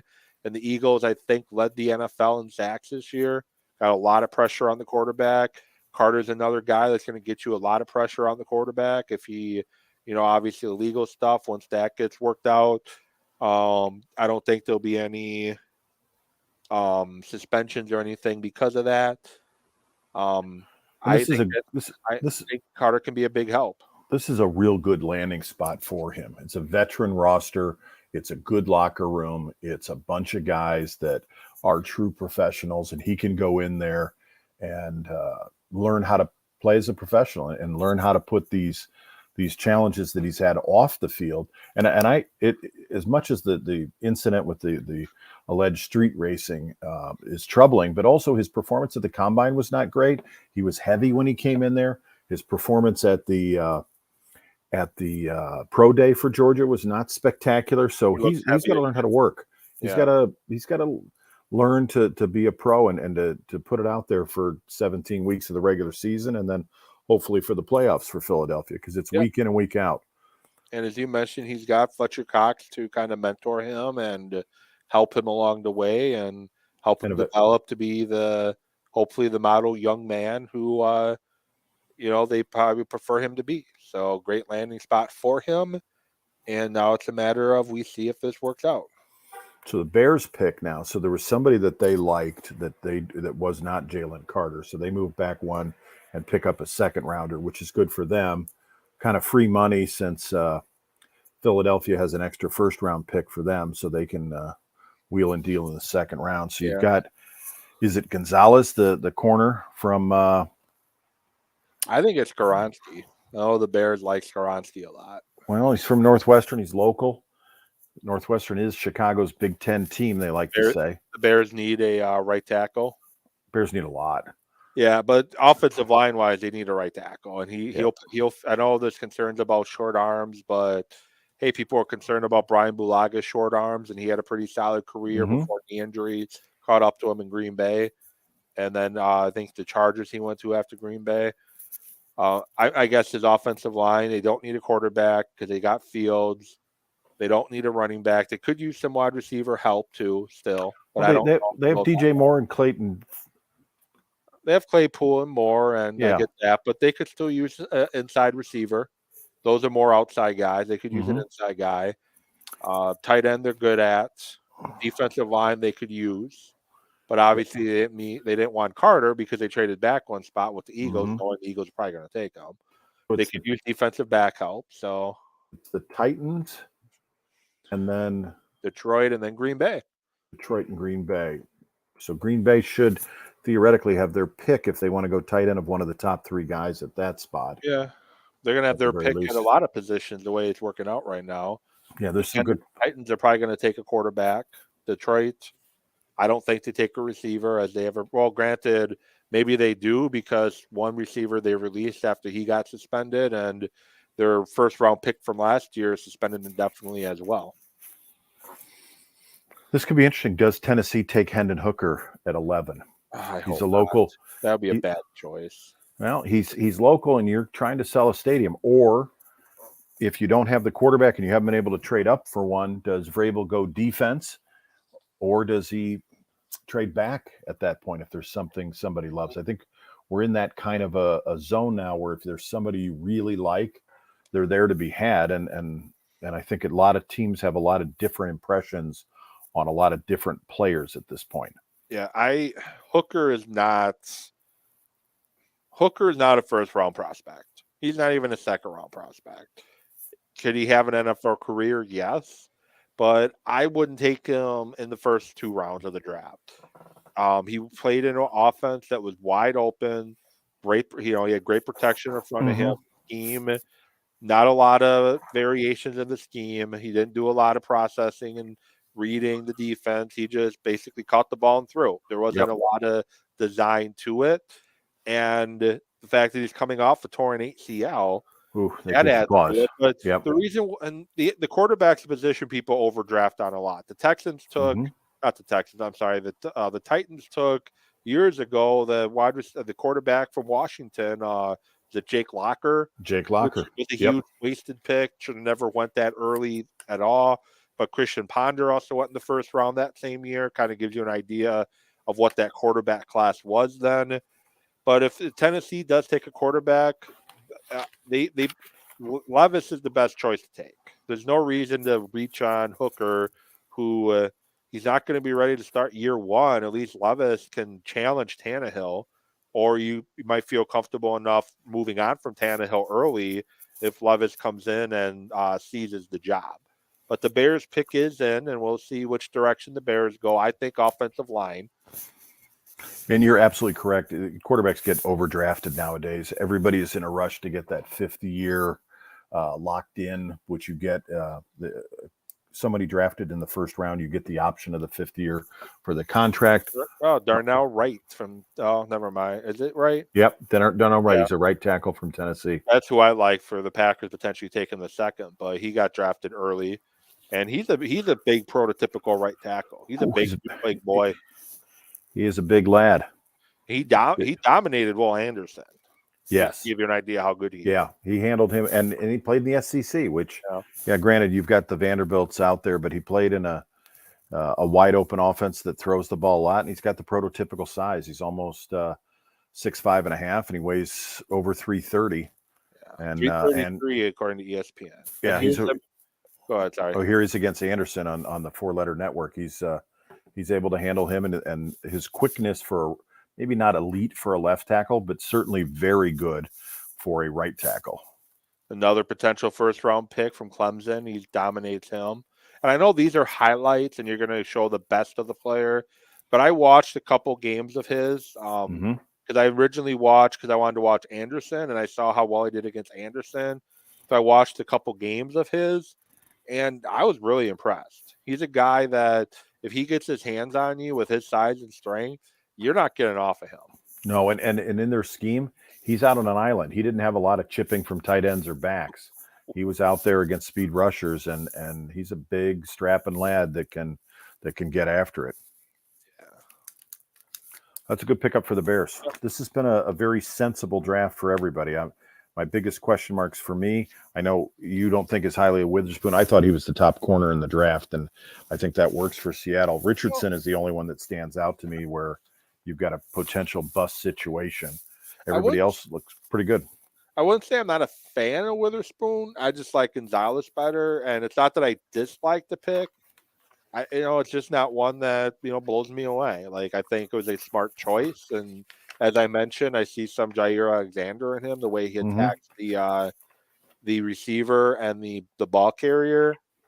I don't know. Like I said, I just preferred Gonzalez, but I think I agree. It's a little high for Witherspoon because I don't see that much difference between Witherspoon, Gonzalez, and even Joey Porter from Penn State. I think he would be somebody that you could get top of the second round that could end up being just as good a pick and certainly a physical player with his size and speed combination. Yeah, and Tennessee, let's look at what they need. Quarterback's a position they could definitely use some help on. Tannehill's not getting any better. I mean, younger. And Tannehill's never been, in my opinion, anything rather special at all. To me, he's always been just a guy. He had a couple strong seasons in Tennessee after he refound himself, but health has been an issue for him lately. So yeah, health has been an issue with Tannehill lately. Could use some more wide receivers. They traded away AJ Brown last year to the Eagles and drafted Burks from Arkansas, but they could definitely use some more weapons there. Tight end's a position they could use some help with. Defense, they could definitely use some help.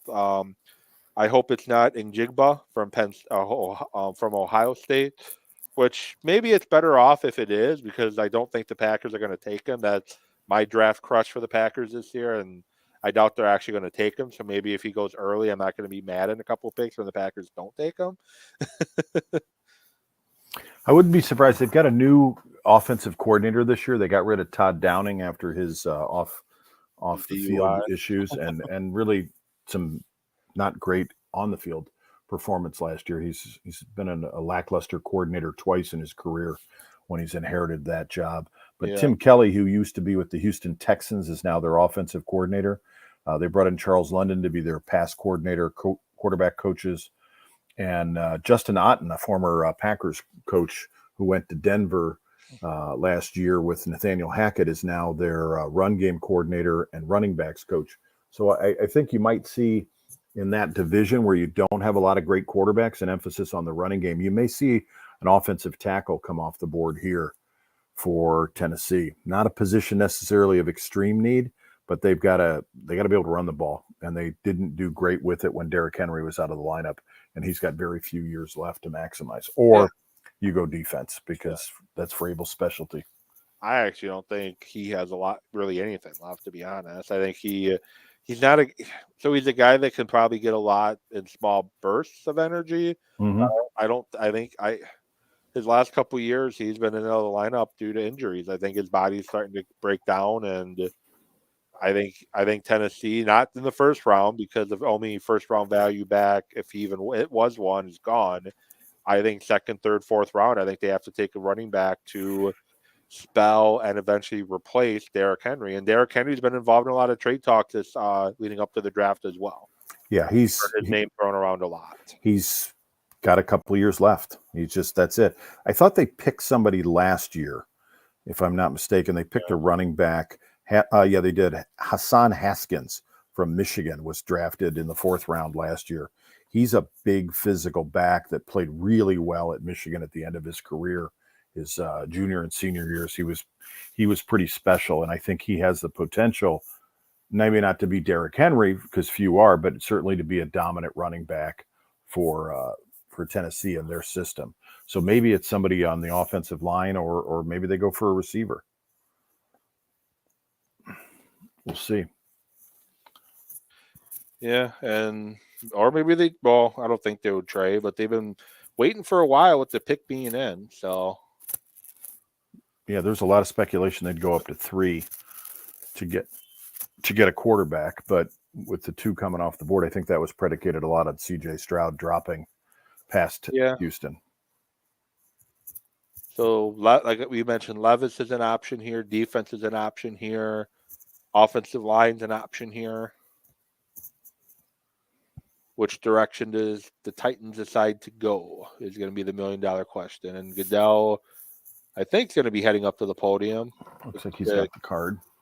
Yeah. I think it's kind of cool what they do with the camera there. With, like I said, I don't know if it's a drone or on cables, but the way they just kind of follow it in. I don't think it's a steady cam, the way it's moving.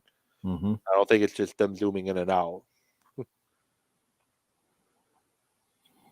Well, Mel Kiper has Levis, the quarterback, and then Gonzalez, the corner, is his top 2 on the board. Yeah. And they went offensive tackle. Oh, they're listing him as a guard. Skoronski from Northwestern. I think that's indicative of what their thought process is about building the team. And I think up front.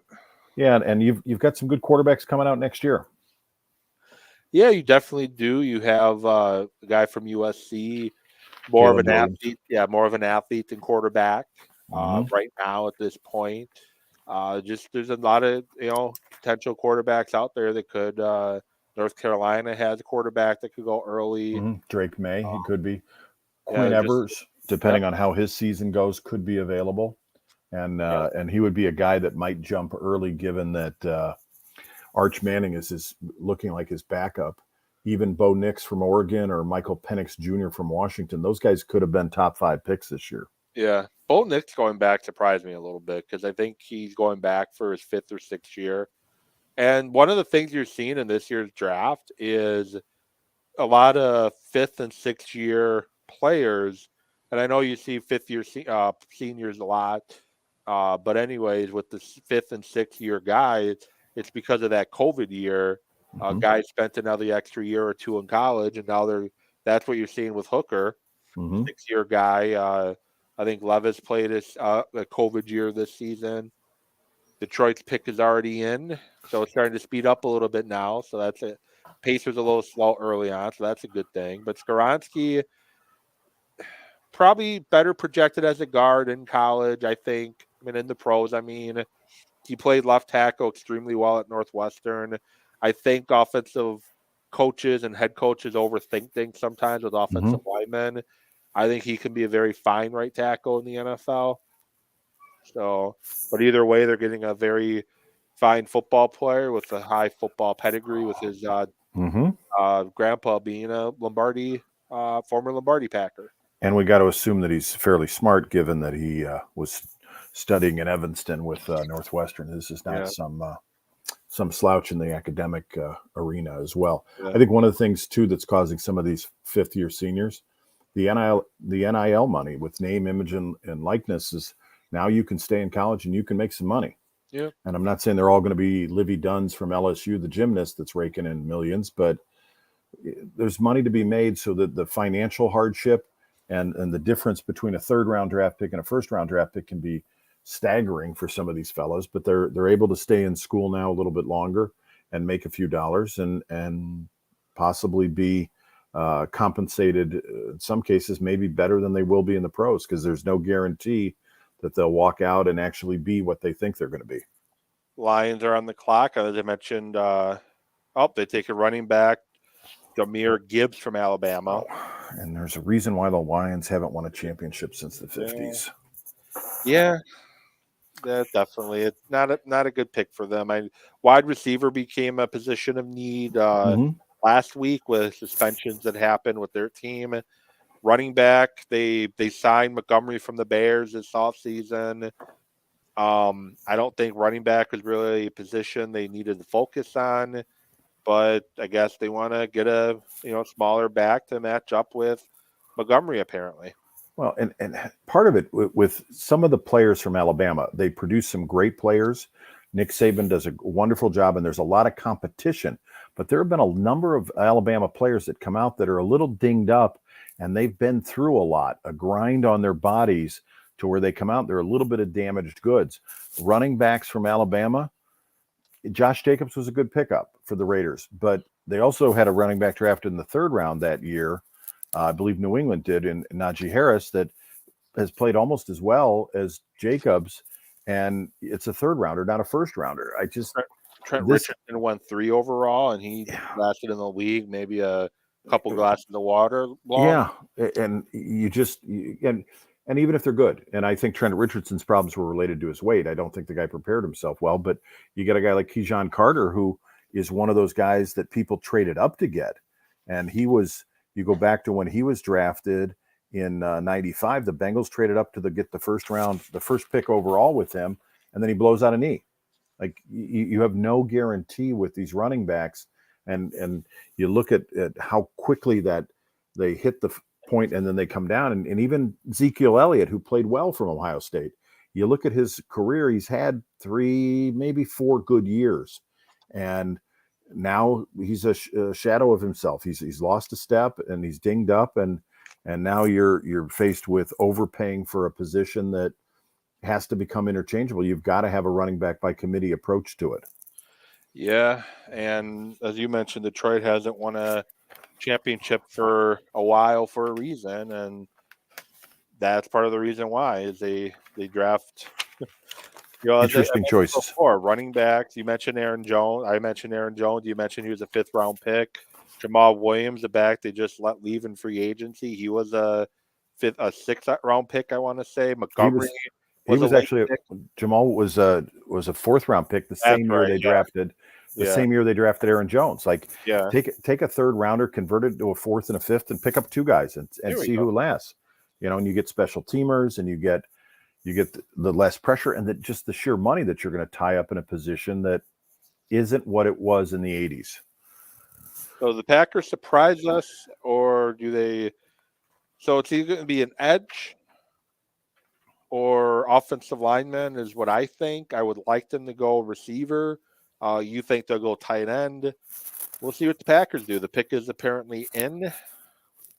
Yeah, I think it's 3 things. I think it's Miles Murphy from Clemson, the edge rusher who's 6'5" and almost 270 pounds. You've got every tight end on the board. So is it Michael Mayer on the board from Notre Dame or Dalton Kincaid, I think, who can stretch the field a little bit better. I think Meyer's a 2-way tight end. Or, as you said, a wide receiver. You got your choice in a very weak wide receiver draft. So we'll see what happens with this. Skronsky and Johnson are off the board. Either one of those would have been good picks for him. Yep. I just think you have to get Jordan Love help. Yes. Get him as much help as you can get. Romeo Doubs, 4th-round pick from a year ago, made some big plays during the year, but you don't know if he's going to be even a number 2 receiver. Christian Watson, injury-plagued year last year when he finally got healthy, was a touchdown machine. Outside of those 2, you got Torrey from Nebraska, a 7th-round pick from last year. And then you have a couple, I think 3 or 4 guys who have no business being on an NFL roster. Tight end, you have Josiah DeGara, who's unproven, and first 3-4 years in the league, he hasn't shown anything yet. And I know with Rodgers as your quarterback, he wasn't going to get a lot of opportunities. But when he has gotten opportunities, catching the ball has been up and down. You lost Robert Tonyan, you mentioned earlier. Mercedes Lewis is likely not coming back, and he's a little long in the tooth. Yeah, I was going to say he's like 39, but he looks, the way you watch him run around, sometimes you think he's closer to 50. Tight end's a position they could definitely use, and a tight end that can dominate the middle. I don't like tight end at this position, this spot, but a tight end can definitely help young quarterback, give him a check down option when the receiver's out there. Yeah, I agree with you. I'm not a big fan of drafting a tight end in the top 15 here, but you've also got 42 and 45 in the 2nd round. So the Packers have shown an interest in trading up in the 2nd round, and you're middle of the pack there. I don't know if you have a receiver that's that much better if you're going to go 13 to 42. I think it's a guessing game at this point. Oh, okay, they're showing the Rodgers trade. I thought we had a trade for a minute, but they're just showing the Rodgers trade. Yeah, the 42nd pick, they picked up the 6th rounder and the 5th rounder are a trade. And then the big key is the conditional pick next year that could turn into a 1st rounder. I don't like the fact they call it a conditional 2nd round. It should call it a conditional 1st round, because Rodgers is likely playing in 65% of the plays unless he gets injured. Yeah. There's no way he's not playing less than 65%. The only way I see it possibly that he doesn't is if the Jets just completely stink and they decide to try to keep it from happening. But Goodell is at the podium. Pick is in. Luke Van Ness. From Iowa, the edge rusher. Nickname Hercules, freak athlete, good size. They needed edge people. He's watching it from Wisconsin. He must be a Wisconsin guy watching it from Fontana, Wisconsin. You have Preston Smith, you have Rashawn Gary coming back from a torn ACL, and then you have a lot of unknowns at the edge position. And Rashawn Gary is entering into his 5th-year option year. You don't know if they're going to be able to get, or if they will want to re-sign him. He's 6'5", 272. He reminds me a lot of Rashawn Gary, where the productivity wasn't necessarily there, but the traits for him are. And he's a guy that I started to really like the more I learned about him. He's a motor that doesn't end, a la J.J. Watt, and he's a guy that's going to bring it on every play. And he's a guy you can move inside on passing downs with his hand in the dirt, or you can put him on the edge position. And the highlights they're showing right now on ESPN, that's what they're showing right now, and then moving them all over the line. And not surprised they didn't take a skilled position on offense, as the last time they did that non-quarterback was Javon Walker, Bubba Franks, and Sterling Sharp. The only 3 non-quarterback skilled guys they've taken in the first round since 1988. Wow. Wow. That is going deep on the stats. He's a local Chicago area guy. Oh, okay. From Barrington, Illinois. What did we in Fontana, Wisconsin for? Yeah. Maybe the folks moved up there. He's a smart player, academic, all Big Ten. Only played 2 full seasons. He's a redshirt sophomore. Oh, Patriots are trading. Maybe they wanted Van Ness, so they're trading with the Steelers. It's entirely possible. Or the Steelers. Oh, I can tell you who the Steelers are going to draft here. Joey Porter Jr. Yep. Just makes too much sense. You have to. And it's he I fell to it. Yeah, you got to jump up. I think his dad's on the coaching staff, if I'm not mistaken. Shefty's on talking about it right now.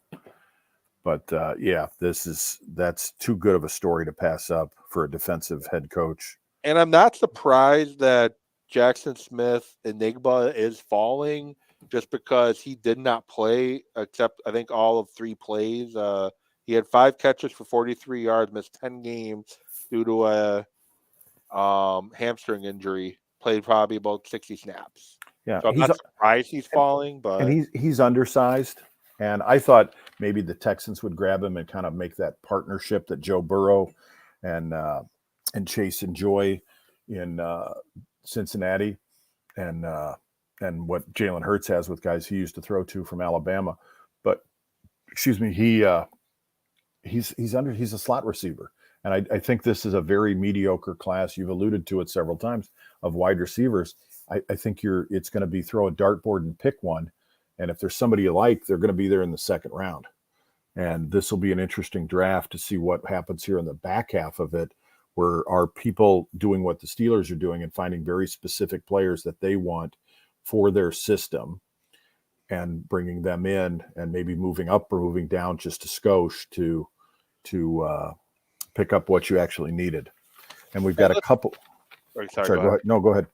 No, I was going to switch to the Twitter reaction for the Packers pick. So you finish what you were saying, then I'll jump to the Twitter reaction. Well, you've still got 2 teams that have 2 picks left in the second round. In the first round. Seattle's got another pick at 20. Philadelphia's got another pick at 30. So they've already gotten a first rounder. Do they trade out of the round if somebody wants to come back up in and pick up somebody late in that first round, lock them into a 5-year option, or is there something else? So let's see what Twitter has to say about the Packers pick. Oh, sorry. Went back on my screen really quick. So, tradition like Lions and Packers making back-to-back questionable picks. You have to love it. Unserious team. Anyone interested in a share of the Packers? The best thing would have been to draft a receiver. Packers are tough here. Hell yes, a total Packer pick. LVN, welcome to the family. Again, Packers, no offensive help. Sorry, love. You, like others, get no help from the front office. I guess some people think it's just the one of only first. You only get the first round, and that's it. It would truly be poetic if the Packers drafted a wide receiver for the first time in more than 20 years, the minute after they traded Rodgers. Drafting defense again over a receiver. Goot is so shameless. Not when they're done it for the past 20+ seasons. I had this mock. The Packers going for defensive lineman always seemed likely to me, with Gary coming off an injury. Packers are not effing real right now. Fire Goot. Packers are a joke. Fire Goot. Don't let the bandwagon door. That's a reply to something stupid somebody said. Packers are nasty. We're never winning again, I swear. So not a lot of happy Packer fans on the Twitter feed right now with this selection. But hey, one of the youngest players in this year's draft, and he's got a lot of upside. So just be patient and let him develop. And if I remember correctly, the Rashawn Gary was not Oh, wow.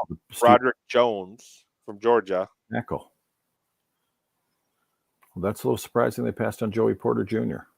Yeah, guess they wanted to give Kenny Pickett, who I'm not sold on yet, some protection up front so he doesn't get knocked around a lot. So he's also a quarterback that's prone to fumble with his hand size, which was a problem with Pitt, no matter what anybody says. But back to your comment about Rashawn Gary. Well, Rashawn Gary wasn't a super popular pick when he came out, and it was one where somebody thought, "Oh, we don't have a need." This is two teams now in the first round. The Raiders have two starters at the outside edge rushers. The Packers have two starters at the outside edge rushers. And you don't know when Gary's coming back either. Yeah, you don't know when Gary's coming back. You don't know. Preston Smith is kind of like Chandler Jones. They're getting old, and at some point you got to have a third rusher to spell because teams are throwing enough. You need fresh legs on that field getting after the quarterback. Yeah. One of the biggest reasons the Gary pick wasn't a popular pick was the fact it was the same offseason they just signed Zadarius Smith and Preston Smith. And then you go and draft the Rashawn Gary. But the thing with Gary is they did it knowing that he would have a chance to develop as a player because he wouldn't have to come in and contribute right away.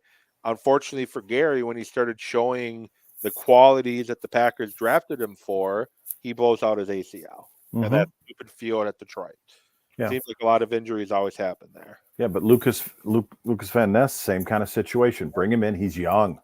He's a redshirt sophomore. You've got another set of legs, somebody you can rotate in and just constantly be putting pressure on the quarterback for 50 snaps a game. Now it'll be interesting to see who the Jets pick. Some more reaction on Twitter. This is tweeted directly at the Packers for this pick. Trash. Jordan Love going to be throwing to plumbers. You do realize it's okay to take a wide receiver in the first round, right? This team is so disappointing. Why don't you ever take a receiver? I can't be a fan of this team anymore. What the actual F?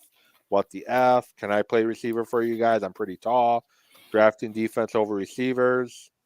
With the meme of Rodgers and Jordan Love with nooses on their neck and Rodgers asking first time.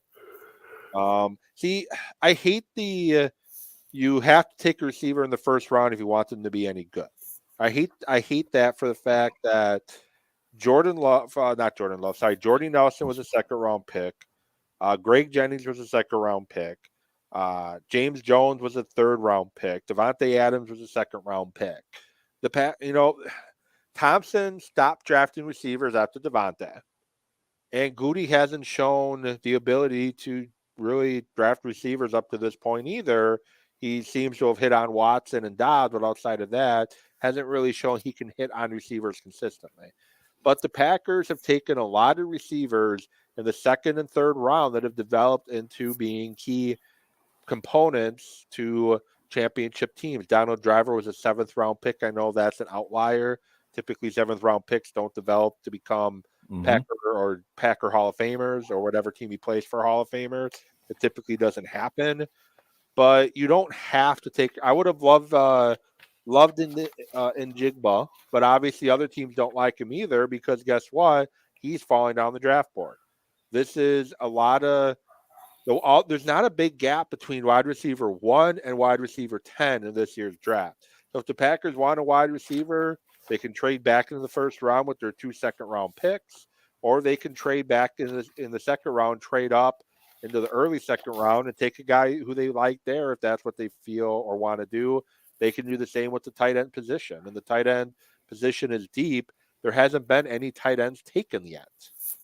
No, there's tight ends available, and they got 42 and 45. It's entirely possible you could walk out just staying where you're at for the Packers. They could stay there and pick up a tight end and a wide receiver at 42 and 45, let alone throw a fifth-round pick at somebody and move up 5 spots, and you're right in the thick of the beginning of the second round. Even Mel Kiper Jr.'s got Zay Flowers from Boston College, who is massively undersized at 5'9" and 182, a burner, but he's tiny. And then you've got Jackson Smith, who's also small. You're basically talking about 2 slot guys and nobody has a boundary receiver at this point that's out there that's for the taking. I also think the NFL game has changed now.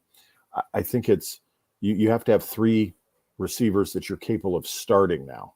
So now it's become not just getting a wide receiver 1 is great, but you need to have 2, 3, and 4, and maybe even 5 that can step in and spot start for you, because somebody's going to get a hamstring or a toenail or a turf toe or something's going to break during the course of the year. You're going to have a lot of snaps out there. Yeah, and taking an edged player at that position, it's not a sexy pick, and I know as fans we want the sexy pick. There's not a lot of sexy names in this year's draft. And like I said, I wanted in Jigba big time. I thought he would be great in the slot, put him inside with Watson and Dobbs on the outside. I think that's a pretty formidable offense. But there's other opportunities to get into the first round today. There's other opportunities to move up in the second round tomorrow to fill those skill position needs that the Packers need to give Jordan Love some help. Now, if the Packers leave this draft without taking a wide receiver or without taking a tight end, then I'll be unhappy. If they don't take a wide receiver and or tight end in second or third round, at least one, I'll be a little unhappy because they definitely have to add depth and talent to those positions. Because the Packers depth chart at receiver doesn't look very good. The Packers depth chart at edge didn't look very good either. But you basically getting a guy that can potentially bring you some energy off the bench as an edge guy who can hopefully take over a game. I know there's worry that he didn't start at all in his college, this most recent season. But at the end of the day, I think he can be a very solid football player. He's not your Dean Lowry, which I'm sure is worrying a lot of Packer fans. He's not your Dean Lowry. He's a much better athlete than Dean Lowry. Mm-hmm. Yeah, and there are no Jamar Chases in this draft. No. There's no big receivers that everybody is clamoring for in the first round that you're jockeying for position to get your hands on and bring into your wide receiver room. It's just not there. So why not just let it roll? Let the draft come to you a little bit here and maybe pick up somebody at 42 or 45 or move up to 36 or 38 if you have to and lose a lower round draft pick for the sake of argument. But you can right now you still got every tight end that you thought was going to be there. So they've got a good chance to just let it come to them and end up walking out of here with a starter possibly from day one in Van Ness, because Gary may not be the guy to go. He may be still healing a little bit. Yeah.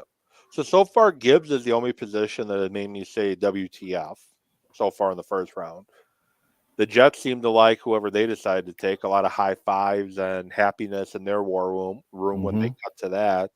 Obviously, we have to have I'm guessing, I'm not watching, I'll hear it with the sound on. My guess is they're talking about how the Packers continue to not give their quarterbacks any help in the first round.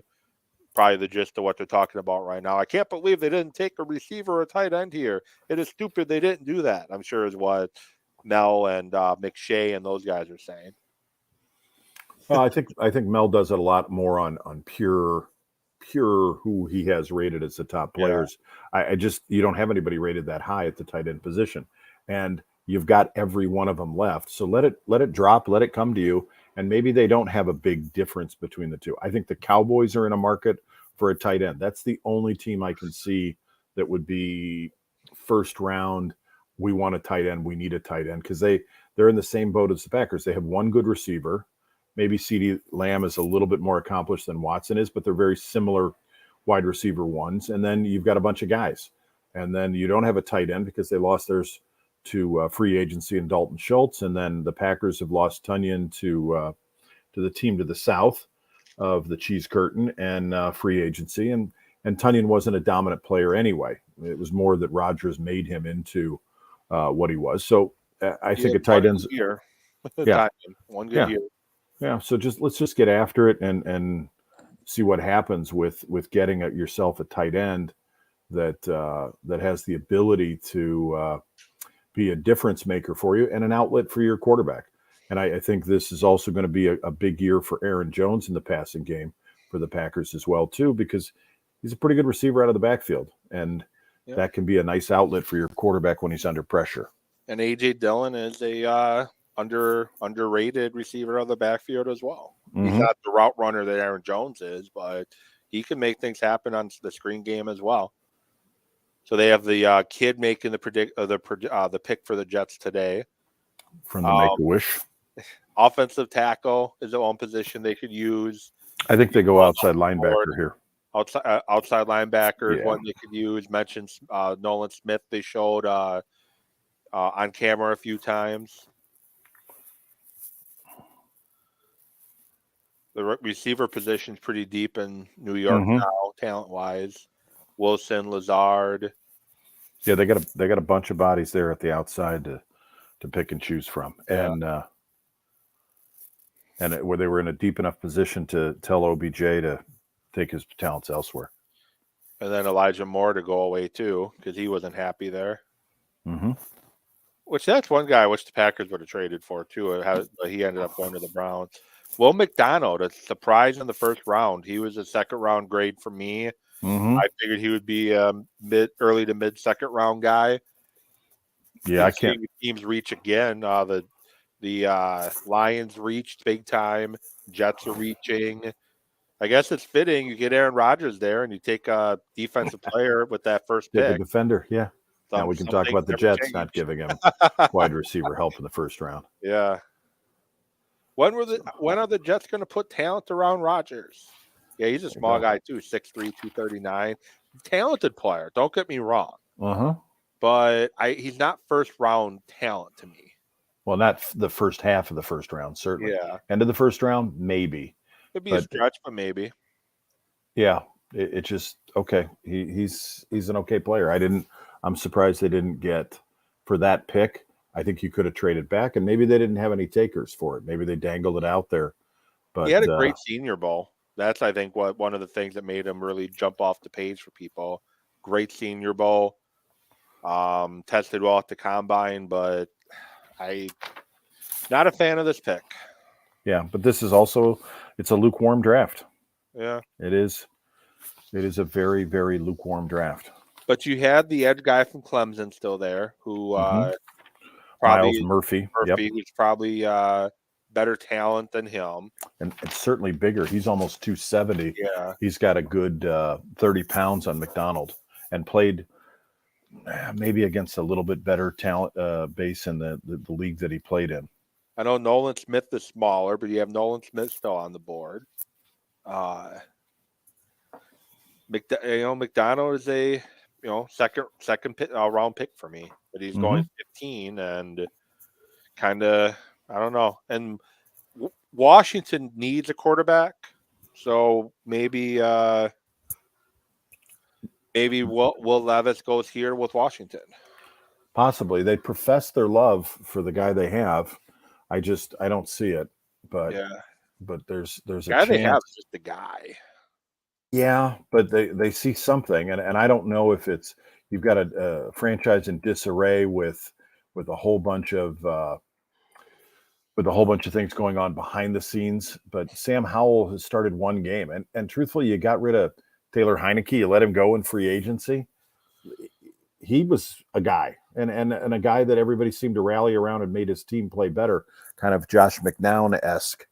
But just never really got a shot to be the player that you wanted him to be. And okay, he's a backup, but Sam Howell, one game started for you last year, and you're going to make a decision to go with him, unless you're saying I'm going to tank and I'm going to end up with going for Caleb Williams next year from USC, which everybody seems to be super high on.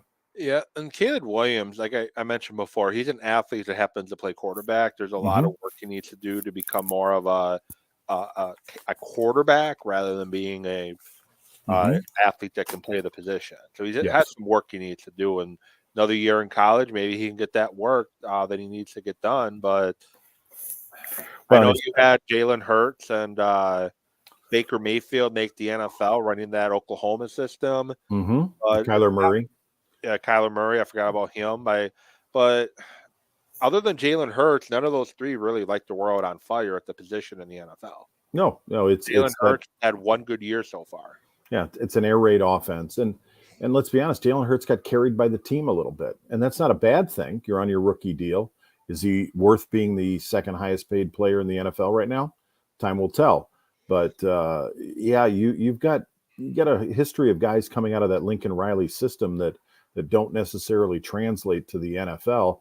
And I also think Caleb Williams, I got some questions about his maturity level. The whole thing with his fingernails and doing that, you're getting into the whole glitzy sort of lifestyle of being a celebrity. At some point, I need a guy who's a bit of a grinder that goes in there and is doing the film study. And by all accounts, Jalen Hurts worked really, really hard last year. You hear that from everybody in the organization. And he worked hard and worked hard and worked hard and made himself into a better player. Is Caleb Williams going to come into a situation where that's it for him? Or is he going to come in and want to be all caught up in the me situation and end up being an RG3 on your hands? Well, to me, RG3, what did him in is he just never recovered from a knee injury.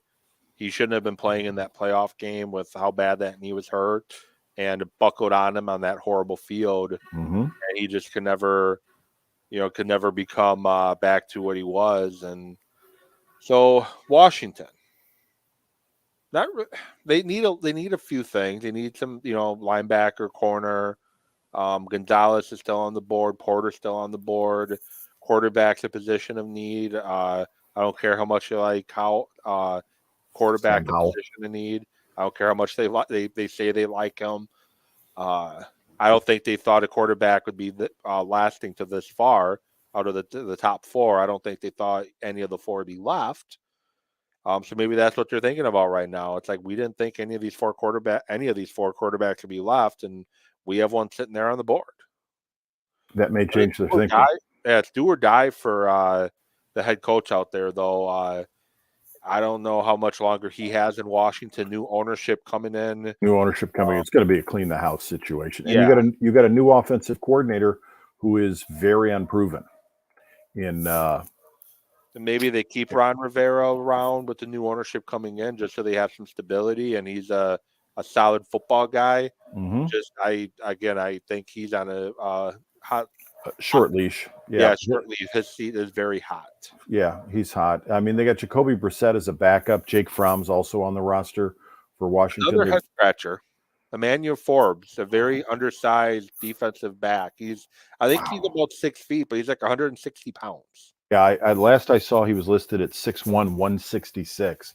And I know Sauce Gardner is thin, but this guy's rail thin. And Gardner at least has a frame on him. This guy is skinny. And spindly legged. I mean, look at how big his calves are and his knees, and you wonder. That was my concern with RG3 coming out of college. There's just no muscle mass there, and you get up there and some 320-pound offensive guard pulls out, and you got to hit a bubble screen, and he gets into your legs, and the next thing you know, it's 6-8 weeks you're out, just with how bruised you're going to be. So I'm curious. I thought he was. I had Flowers circled from Boston College, the wide receiver who's tiny, and I had Forbes circled as two guys that with size concerns that I just didn't think stayed in round one. I thought they were guys that were going to fall out of the first round just basically purely on the fact they're just not big enough to play in it. No, and I think Flowers could be a serviceable player in the NFL. I just don't think he's going to be a round one receiver. Mm-hmm. And this corner, he's a second, third round corner, and he's going round one. I know he tested very well at the combine, very fast, good vertical. But at the end of the day, he's built not like a football player. Now you got New England on the clock. They traded back. Yeah. And I got to think it's one of three positions for them. Corner, because Bill Belichick just loves drafting corners. I think one of their corners retired this year. Yep. And you've got Gonzalez on the outside corner. The other one, and I know you said you didn't think that you'd see a safety in the first round. I think there is. Brian Branch is the one player that could go here, or they go tight end. Yep. Branch is a guy, though, that's more of a slot. He's a nickel back, and he's also from Alabama, and I know that there's a connection between Saban. Oh, it's Gonzalez, the outside corner. There you go. Yeah, they'll plug him in day one and just let him go. Patriots got a very solid football player here due to some questionable drafting from a couple teams ahead of them, with a couple corners making you wonder why they went that quickly. Gonzalez gets taken. I should say an edge guy in a corner, wondering why they got taken so quickly. Now you got Gonzalez, who's 6'1", 197, and he's another guy that tested extremely well, and he's a good press corner, and he fills the position that I want to say it was McCurdy that is McCarty, retired. the safety retired. Yeah, Devin McCarty retired, but they just need more corners. And Belich, this guy's prototypical size. He's almost 6'2". He's almost 200 pounds, and he's got the speed and the arms for it. And yeah, as you said, press coverage. He's a versatile guy. He can play in his zone, but he can play press coverage, and he high points the ball extremely well. He reacts to it fantastically. In his own division, you got Diggs in Buffalo. You have Tyreek Hill in Miami. You have Garrett Wilson with the Jets. Plus, you have Aaron Rodgers, who has made lesser wide receivers look good. So you have in your own division, you have some top flight receivers that you have to slow down, and then once you get out of your division, that you got the Chiefs who have some talented receiver. You have the Chargers with some talented receiver. Jacksonville's talented at receiver. So even if just to get in the playoffs, they have to they need some top notch corners. I'm surprised they didn't go with Nolan Smith, just because that's a prototypical Belichick style pick as well. But Gonzalez is a good pick for Belichick, as they made the playoffs 2 years ago, and Jones' rookie year kind of fell apart last year. They finally have an offensive coordinator, which they didn't do. I wouldn't have been surprised if they took a quarterback, but they also didn't do Jones any favors having Matt Patricia and Judge run the offense, two guys that failed as head coaches. And before then, they were defensive coordinator and special teams coordinator trying to run the offense. Where now they got Bill O'Brien there. He coached Jones at Alabama. He's been successful as a play caller in the past. I think they're comfortable seeing what he can do with Bill O'Brien there. But let's also shore up this defense, because we got some top flight offenses in our own division we have to slow down. And one underrated thing is that division has a very tough schedule outside of their division this year. So it may be that there is just one team from that division making the playoffs. It's entirely possible that you've got good teams going home and not making the playoffs this year, which would be shocking, but it's not atypical in the way the schedule rotation whips around. This is a good pick for New England. It adds depth to him. I agree with you. Bill O'Brien is the perfect offensive coordinator for Mac Jones. And truthfully, this is a prove-it year for Mac Jones. If he doesn't do well, we're going to be looking at Bailey Zappi as the quarterback in 2024. Yep. And this is year 3 for Mac Jones. So if he wants to get paid and not have to, if he wants to get paid before his 5th-year option, this is basically do or die time for Jones. He had as I mentioned, promising rookie year. Josh McDaniels leaves, and he completely falls off the face of the earth production-wise. And Zappi was a good story for a couple weeks, but he has his own limitations too. Yes, but it shows you that, and you have Trey Lance was being shopped before the draft this year. The window for quarterbacks is shrunk down. The expectation, you're not going to have what the Packers have, guys sitting for 3 years a lot anymore, because you're coming in, their teams are trying to win on the rookie deal, build up the team around them, and then either you get paid or Trey Lance's case, he may be gone. There's still a good chance he ends up in Minnesota tomorrow night or later in the draft as a backup quarterback for Kirk Cousins and tries to resurrect his career. And this is a guy that a couple of years ago they traded 3 first-round draft picks for. Yeah, the thing I don't understand why John Lynch doesn't get more criticism as a general manager than let's say Brian Gutekunst did, because he drafts Jordan Love when he still had Aaron Rodgers, and he got crucified for it by everybody. They draft Trey Lance. They trade a ton of draft capital to draft Trey Lance, number 3 overall. And he didn't look that great his rookie year. He did well in situational packages. And before his injury, which I know one of the games you can't really judge him, and that's that Chicago game where they're playing in a monsoon. You can throw that out. Flooded field, but he didn't look good otherwise before his injury, and he hasn't shown that he can play at the NFL level. And I know you drafted him based off what he could become, but going from I'm just going to call it what he used to be, Division I AA to the NFL is a big jump. Big jump, and he only played 1 year, and then with COVID, 1 game. Yeah. So it's not like he was a 4-year starter. It's not like he was Kellen Moore coming out of Boise State and had 4 years of starts under him and 50 games. This is a guy that played 1 season after high school. Got a lot of physical ability, but you didn't play at a high level. You weren't throwing against SEC defenses every week. It's a rude awakening, and he hasn't shown that he shouldn't have been the starter last year. And now you've got him in a situation where Mr. Irrelevant, Brock Purdy, the last pick of the NFL draft last year, beats him out, essentially. And they've said it's Purdy's job to lose. And then you the have locker room there too. Yeah, and Sam Darnold will be serviceable. And Sam Darnold may have a Rich Gannon-esque career resurgence here with a play-action passing attack and a pretty good play caller and a good team around him. Yeah, and Shanahan has shown that he can win with Garoppolo at quarterback. He's shown he can win with Purdy at quarterback. And granted, Purdy's the first quarterback he's had success with, not named Jimmy Garoppolo, but still, it's the system's a very quarterback-friendly system. Mm-hmm. Now, the Rams and the 49ers tried to get Rodgers. The Rams traded for Stafford after trying to get Rodgers. They finally realized that you do need a pretty talented quarterback if you want to try to win a Super Bowl. But Jared Goff went to a Super Bowl with the Rams running the same style of offense. So it's a very quarterback-friendly offense. Yeah, Garoppolo's gotten there. You've got Jared Goff's a good example. I don't know that you need necessarily a spectacular quarterback. There's a lot of guys. I mean, Justin Herbert, I think, has played exceptionally well. Still hasn't gotten to the playoffs. He has a horrible coaching staff. And yes, but he's in the wrong. I mean, you put him on the Niners, you put him on the Dolphins right now.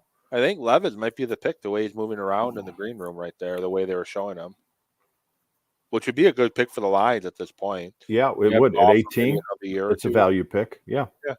He's Goff for a year. You let him, and he's a very similar build to Goff. He's a similar quarterback. They're both better arm, but yeah, I think he has a better arm than Goff, but you're not mixing and matching styles, so you can continue to build your offense.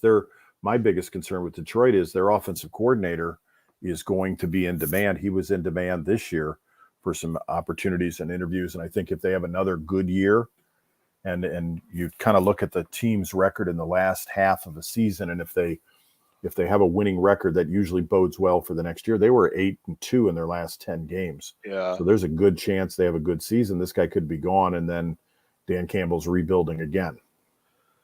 The problem with that, so pick is in. They take, drum roll. Wow, Jack Campbell from Iowa. Jack Campbell. Second defender from the Iowa defense. Another reach there. Campbell, second round value there. I know he tested really well on his pro day and very solid player, but he was more of to me, a second round pick. Tampa Bay needs a quarterback. They're up on the clock now. Yeah, Baker Mayfield would disagree with you there, but they're at 19. Yeah. Seahawks are at 20. There's a possibility they pick up a quarterback. Minnesota's at 23 if there's somebody they like. Yeah. They've still got Kirk Cousins, but he has not set the world on fire for them. Baker Mayfield might disagree, but let's face it, Baker is not he's serviceable in spot starts, but he's not a quality starting quarterback in the NFL. I feel for him. I think he got a raw deal in Cleveland. He led him to the playoffs. He played hurt and then kind of got passed up for a quarterback of questionable moral turpitude. But Baker's bounced around a little bit. So we'll see. I was a little surprised the Rams didn't keep him because I don't know that Matt Stafford makes 12 starts this year. I mean, he's getting old, and back injuries are ones that just don't necessarily heal. And back to Campbell, he's a big linebacker too. He's a good solid middle linebacker, just not first round talent. Mm-hmm. So we'll see how that goes. So they Yeah, got a running back and a middle linebacker, two spots that I don't think of as first round picks anymore. No. And I forgot they took the running back from Bama for a minute, but two head scratching picks for Detroit. Yeah, I mean, maybe I guess they didn't have any fullbacks and guards rated high enough. Maybe they bite kneecaps well. Mm-hmm. There you go. Maybe when they brought them in, I'm guessing they were top 30 visits for Detroit, and maybe when they brought them in for top 30 visits, Campbell had them bite kneecaps, and he liked the mark they left on the kneecap. Oh my goodness, he is never going to live that quote down. Oh no, that was very strange opening press conference. Very strange. I don't. And it's going to sound stupid for me to say because they won 8-9 this year, right? I think so. Yeah. Yeah. Or they won. They had a 500 record. They just missed the playoffs. But anyway, I don't think Campbell is there for very long in Detroit. His style wears thin very quickly in the NFL. I've said since his opening press conference in Detroit, he would make a great college coach because every 2 to 4 years you're bringing in a whole new crop of players. So it's going to play itself out. Pete Carroll somehow has lasted so long in Seattle with a similar style, but I think he learned a lot from his first NFL failures in New England and the Jets. Yeah, I think, Campbell, it's also interesting to see Detroit has morphed their coaching staff. When he first opened up, every coach he had was a former player at the NFL level. And that's changed. He found out Anthony Lynn, who's now bounced, who was the former head coach of the Chargers, who now is with the 49ers as their assistant head coach and running backs coach.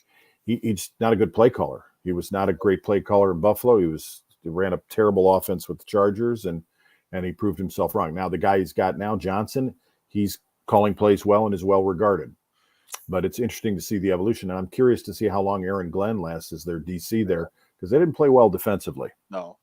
Once they made the coordinator, D tackle from Pittsburgh, Cansey, body style wise, he's similar to Aaron Donald. I'm not going to say he's an Aaron Donald, but body style wise, he's similar.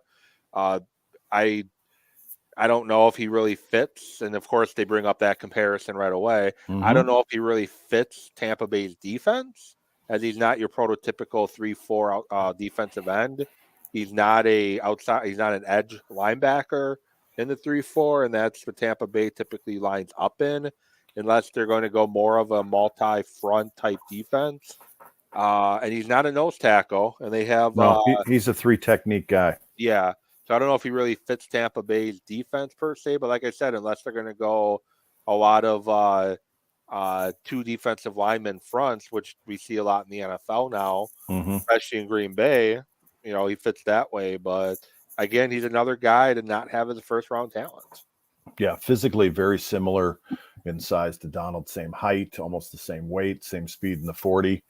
Short arms on him, though. He's only got 30 and little under 31-inch arms. So, and that's where Donald dominates you, is his arm length. He gets his arms out there, and you can't get on him.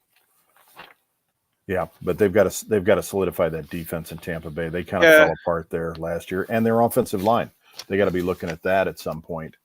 I just felt there are better options later in the draft, a defensive tackle or defensive line that they could have went. Yes, Benton from Wisconsin, you could have gotten the 3rd or 4th round, that I think would have been a better value here. I just don't think he fits their scheme. Be interesting to see how Todd Bowles evolves that. And there's another coach who's on the hot seat. Like, he probably should have been let go after this season in Tampa Bay after all the wheels fell off. So Seattle back on the board. They took Witherspoon with their first pick in the first round. We talked about the quarterback position they could go with Levis is still there, Hooker's still there, with Geno Smith not getting any younger. And they signed him to a 3-year contract, but really they can get out of it after next year. Offensive line, the position that Seattle could use some help with. I think wide receiver is probably running back are the only 2 positions they really don't need per se. So they could go a lot of directions here at 20. And they obviously took corner already. So they go edge position here with Murphy, from Clemson still on the board. They could use some pass rush help. Do they go offensive line, which there's not really a lot left? I know Ohio State had another big offensive tackle, right tackle that they could take, who's very big boy. Mm-hmm. So Seattle could go a lot of directions. Yeah, I agree with you. There's not a lot of offensive line help at that spot. No. There's no pressing quarterback needs from this point on in the draft, so we may see somebody trade up, and maybe Seattle's entertaining some of that right now. The guy that I would love to see come off the board here in the first round, who I think is an interesting prospect, is Andre Carter II, an edge rusher from the United States Military Academy at West Point. He's a bit of a freak genetically, 6'7", 256, a lot of fast twitch muscle on him, and just dominated when the Army played last year. He just had a bad Senior Bowl, though. I think a lot of people might look at that, going up against superior, I shouldn't say superior competition, I guess, but going up against better competition. And competition that's played against other better competition. Yeah. So, and I like him, too. I think he'll be an end of the first, middle of the second, somewhere in that 28 to 45 range. But an interesting player and one who got very lucky because there was a period of time where after his senior year concluded where it looked like he wasn't going to be eligible for the draft. Yeah. The Department of Defense had rescinded the waivers, but that changed. And he's now eligible. Keon White's another interesting option here for Seattle. He's a little bit older prospect from Georgia. Mm-hmm. I want to say Georgia Tech. Mm-hmm. He's a bigger guy, I think in the 270 range. Older guy, like I said, but they need pass rush help. Yeah, I think Seattle's got as strange as it sounds, I think they go defense again. I know they got the corner first, but getting somebody that can get after it. I don't think Carroll's in the mood for a rebuild at 70 years old. No, and if you draft a quarterback here, you're not doing it for a rebuild. You're doing it for next year or the year after. Yes. Because Geno Smith's your guy this year. Unless he just completely falls off the cliff, which I wouldn't be surprised if he does, based off his career track record before Seattle. But Geno Smith's your quarterback in 2023, barring falling off a cliff or injury.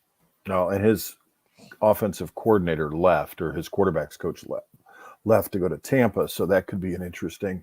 Sometimes you change coordinators, you change your coaches, and the success you enjoyed in the rebirth kind of goes away. Coaching has more of an impact than people realize.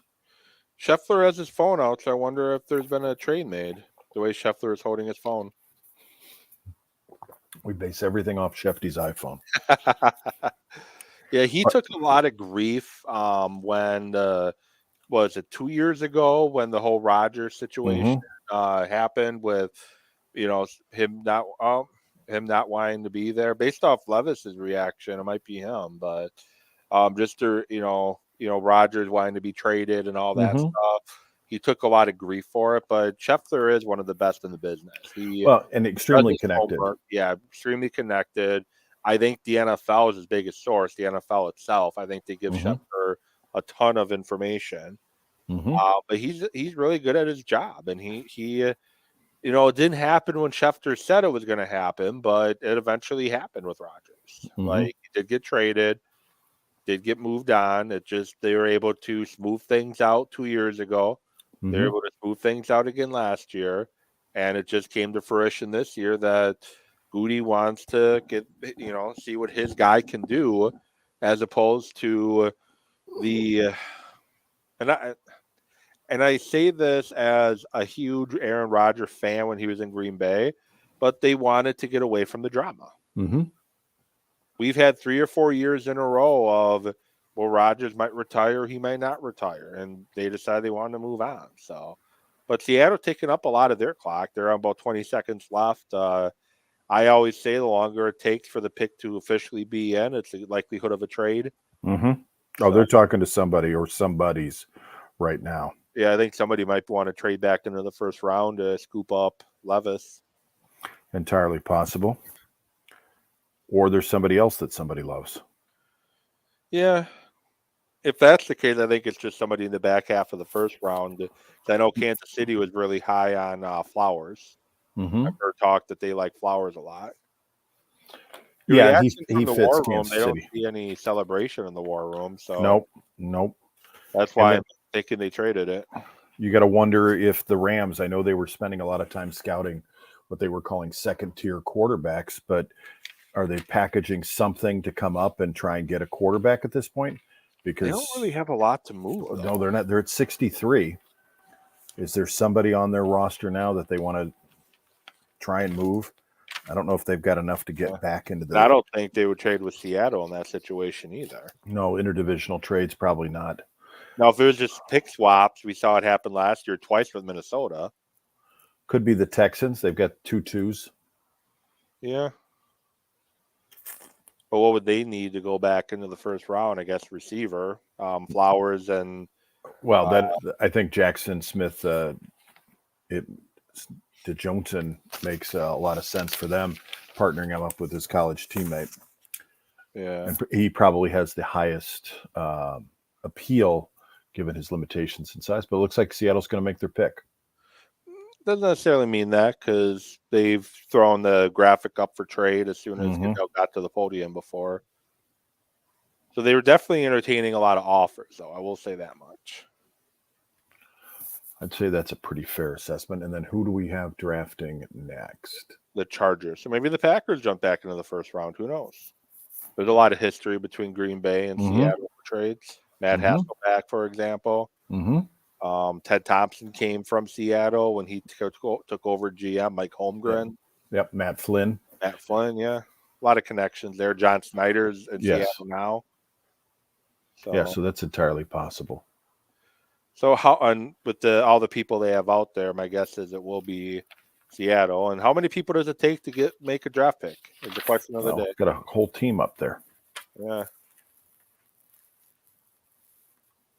Yeah, we'll see what and that is a very big knee brace that young lady is wearing on the 4-letter network.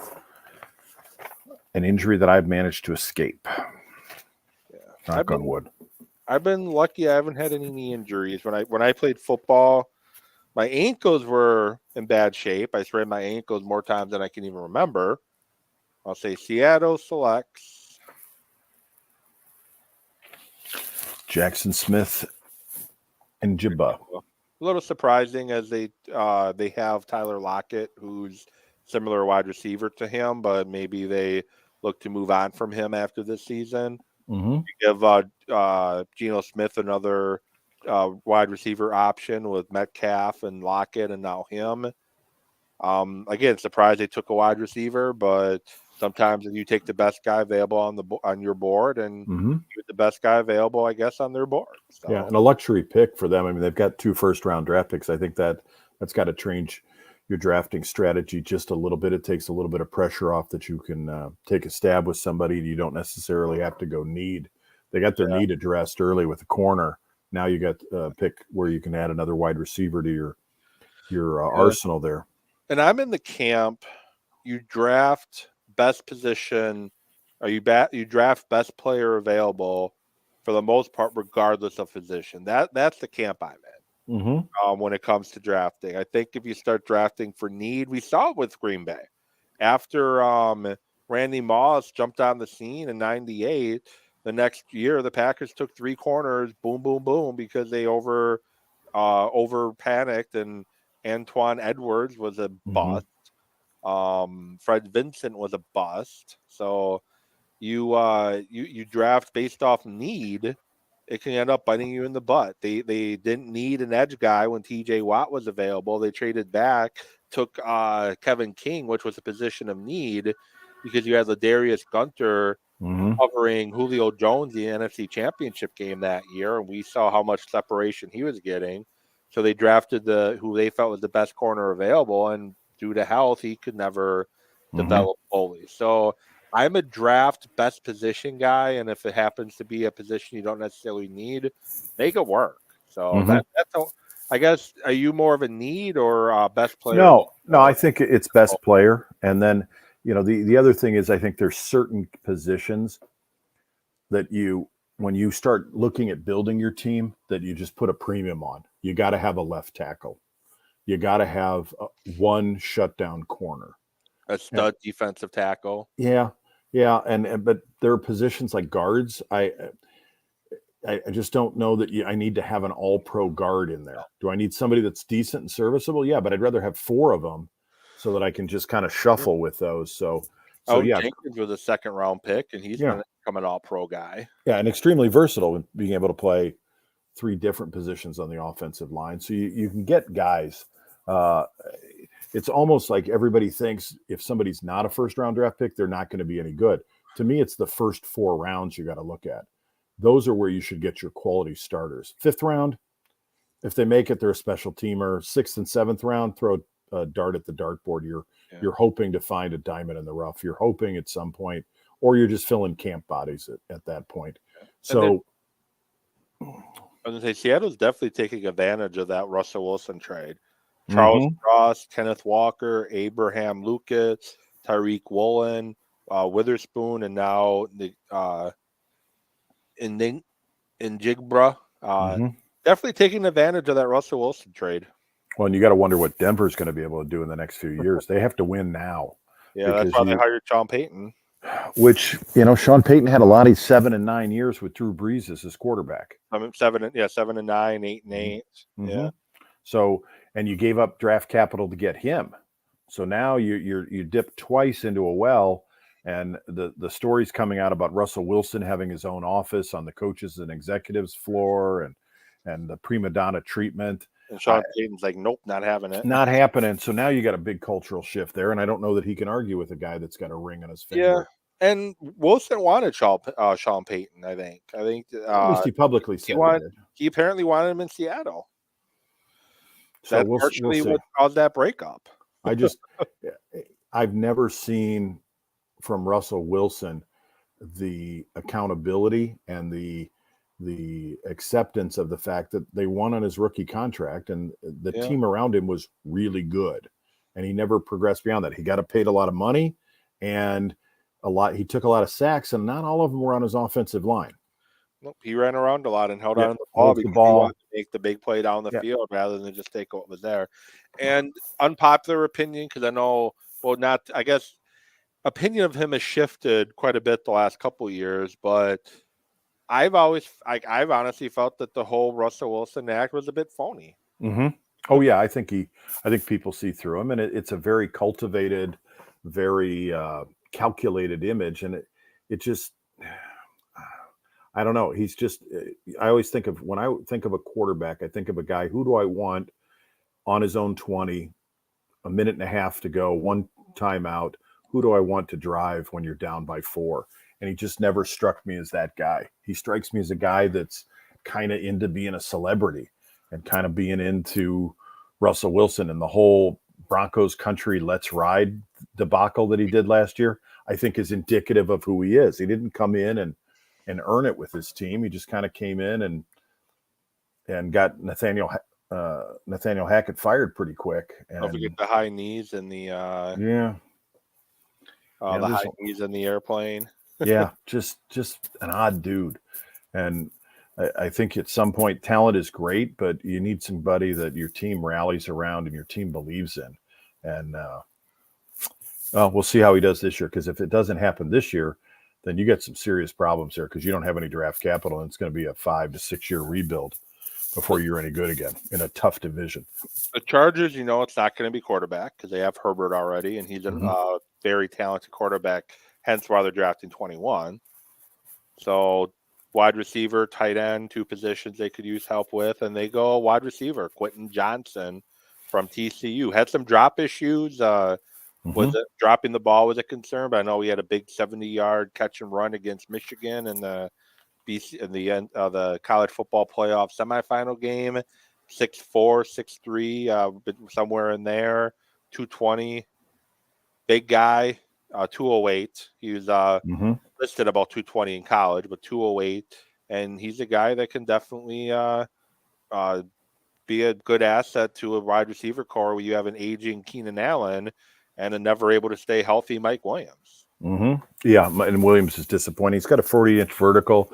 He's got good height on him. He's got size and speed. That's not a bad pickup for them. Maybe again another guy that, and I think we're going to see this as these picks continue.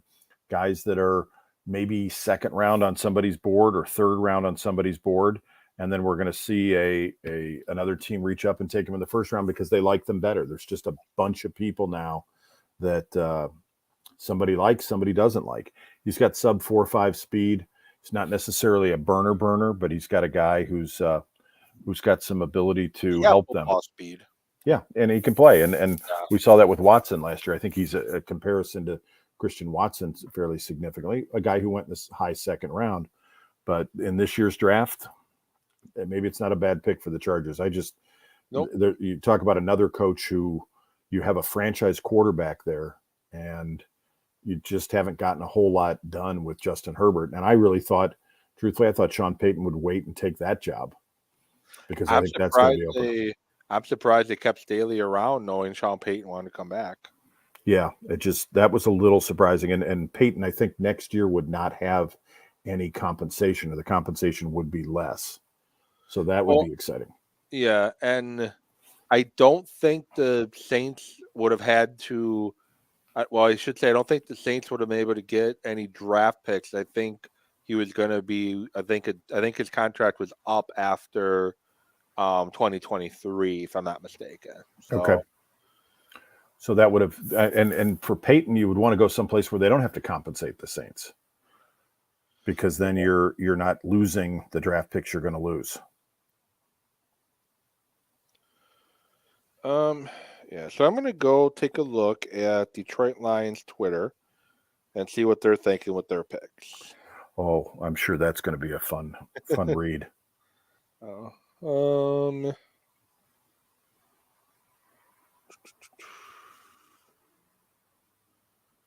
one person loves the picks.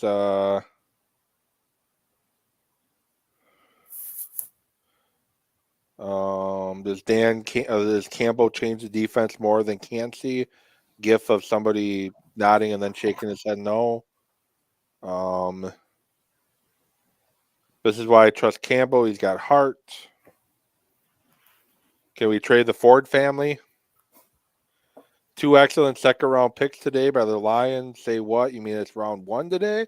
Ah, crap. Not as many fun ones as Green Bay, but I think we would have been happy with Jalen Carter and Jack Campbell, but maybe that's just me. At least tomorrow's Friday.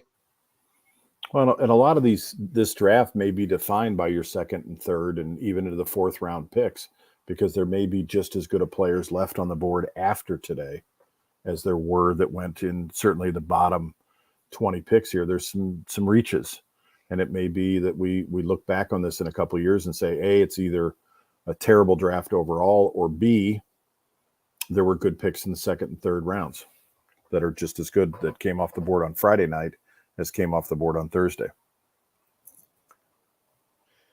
Yeah. So, of course, you have to go another commercial to figure out when the next pick's coming in. I'm just replying to somebody on Twitter is it true that he only was even a starter at Iowa and had 7 sacks all year? Whatever, is this true? I was like, yeah, he's another one like Gary. You draft on potential, you can get from him if he puts it all together. Well, and sometimes you're not only drafting on potential, but you're drafting on guys that aren't don't have a lot of wear and tear on them. That at some point you want somebody that can come in and play, that isn't beat up and nagging injuries and things that just cumulatively shorten their career.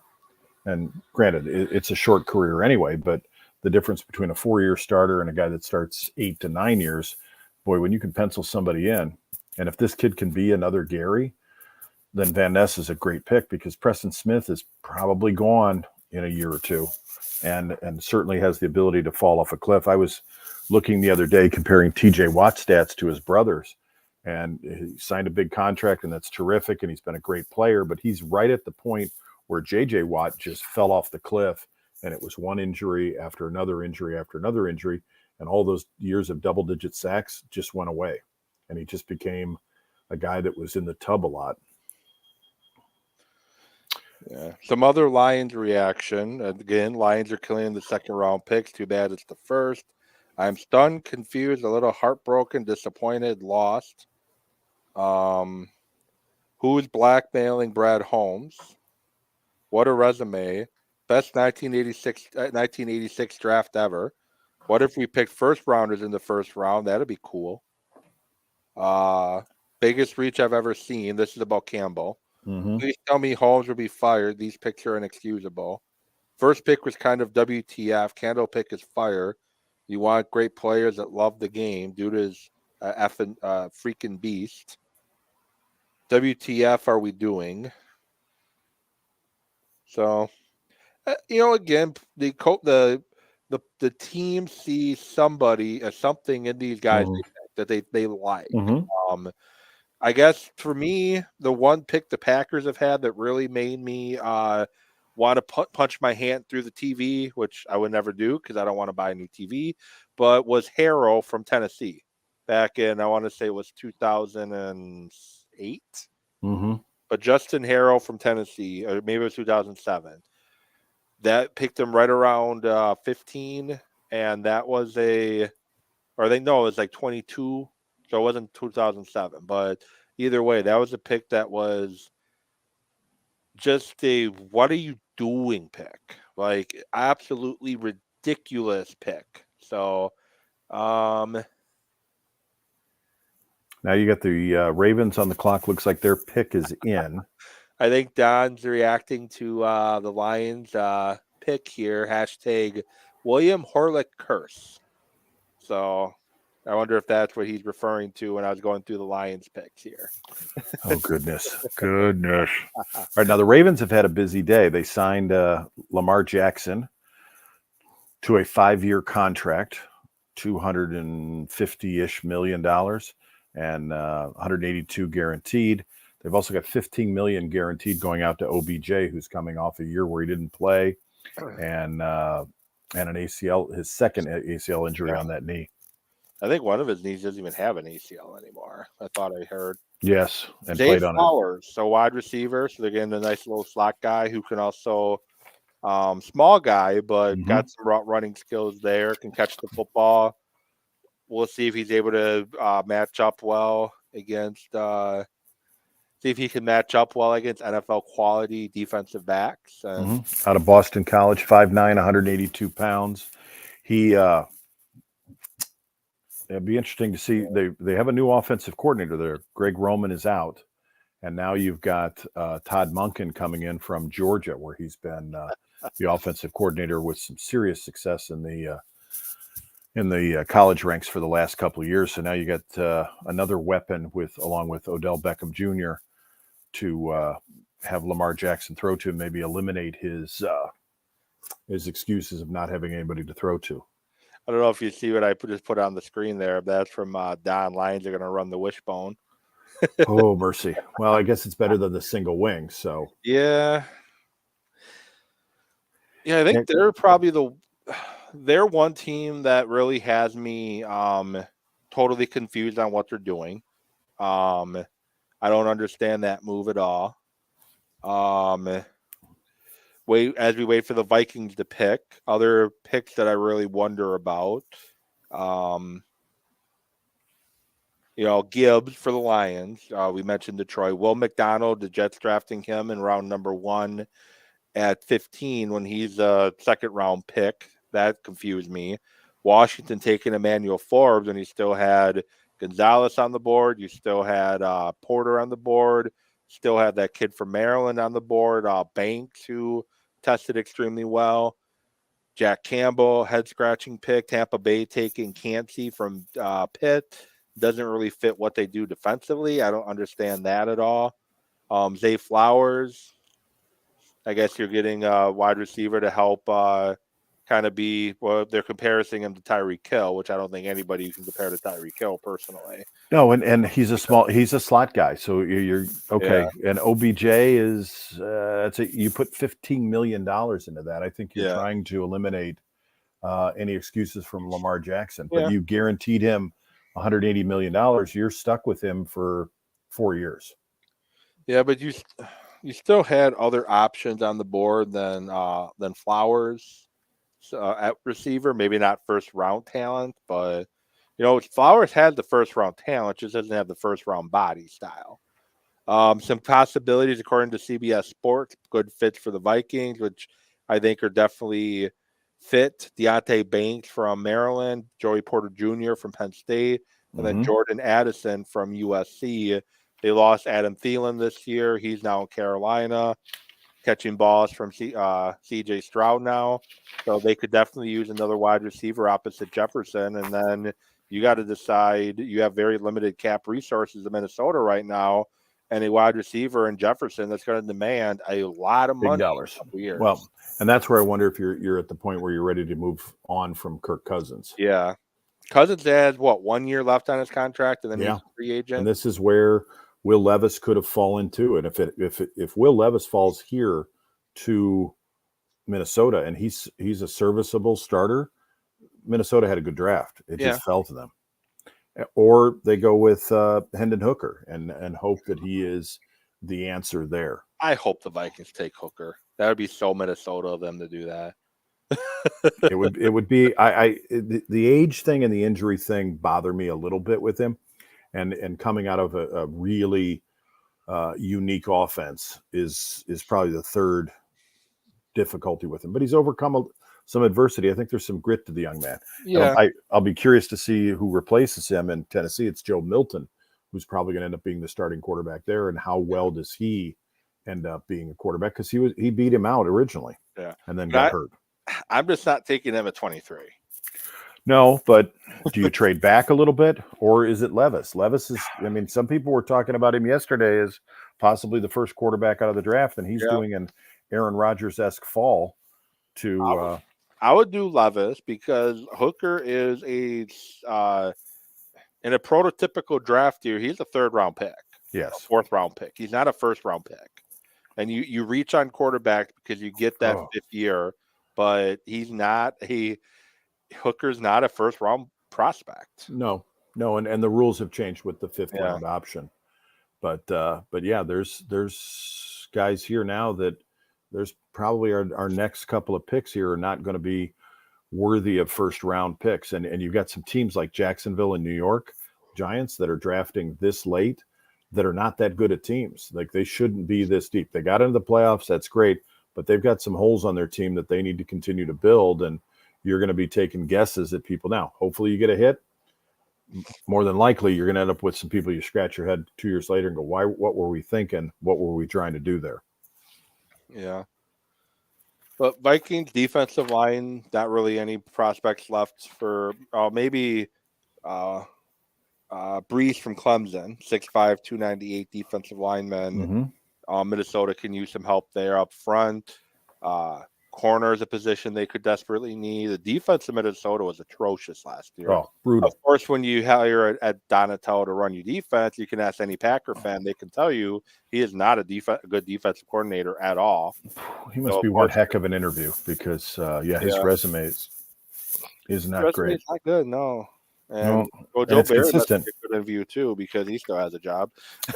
Yeah, after going 0-16 with the Lions, you kind of think you'd be toxic, but somehow, some way. I think Joe Barry has a future in selling used cars after he's done in the NFL. Or Amway, whichever. Yeah.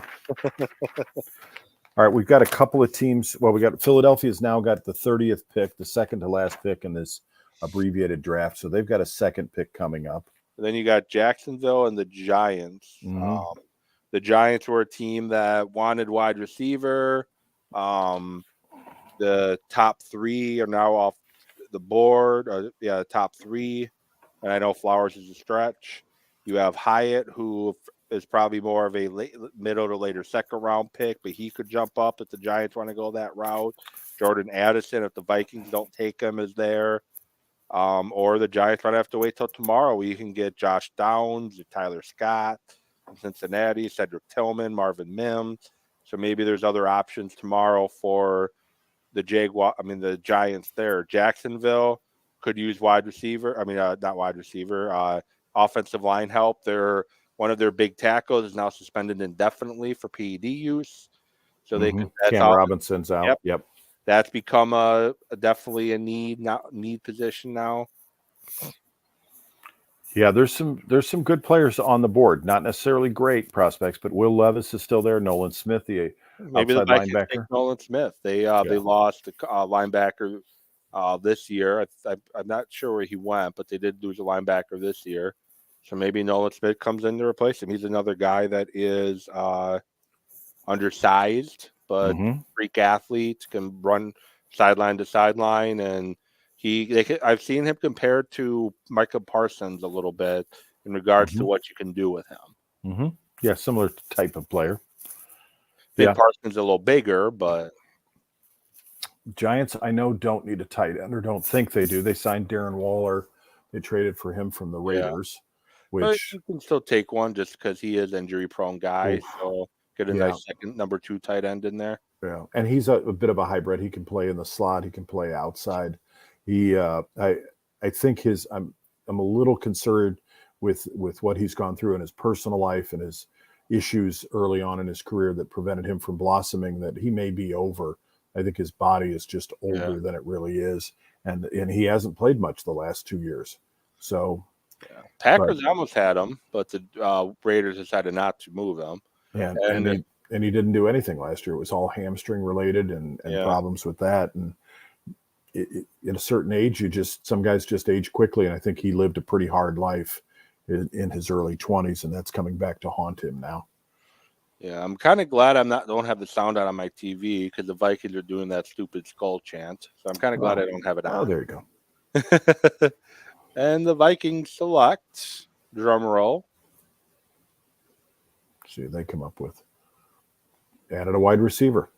Jordan Addison, just another guy mentioned that CBS Sports had as a possibility for him as potential for position in need. Jacksonville could use defensive back help as well. Mm-hmm. I know I mentioned offensive line help, but they could also use some defensive back help as well.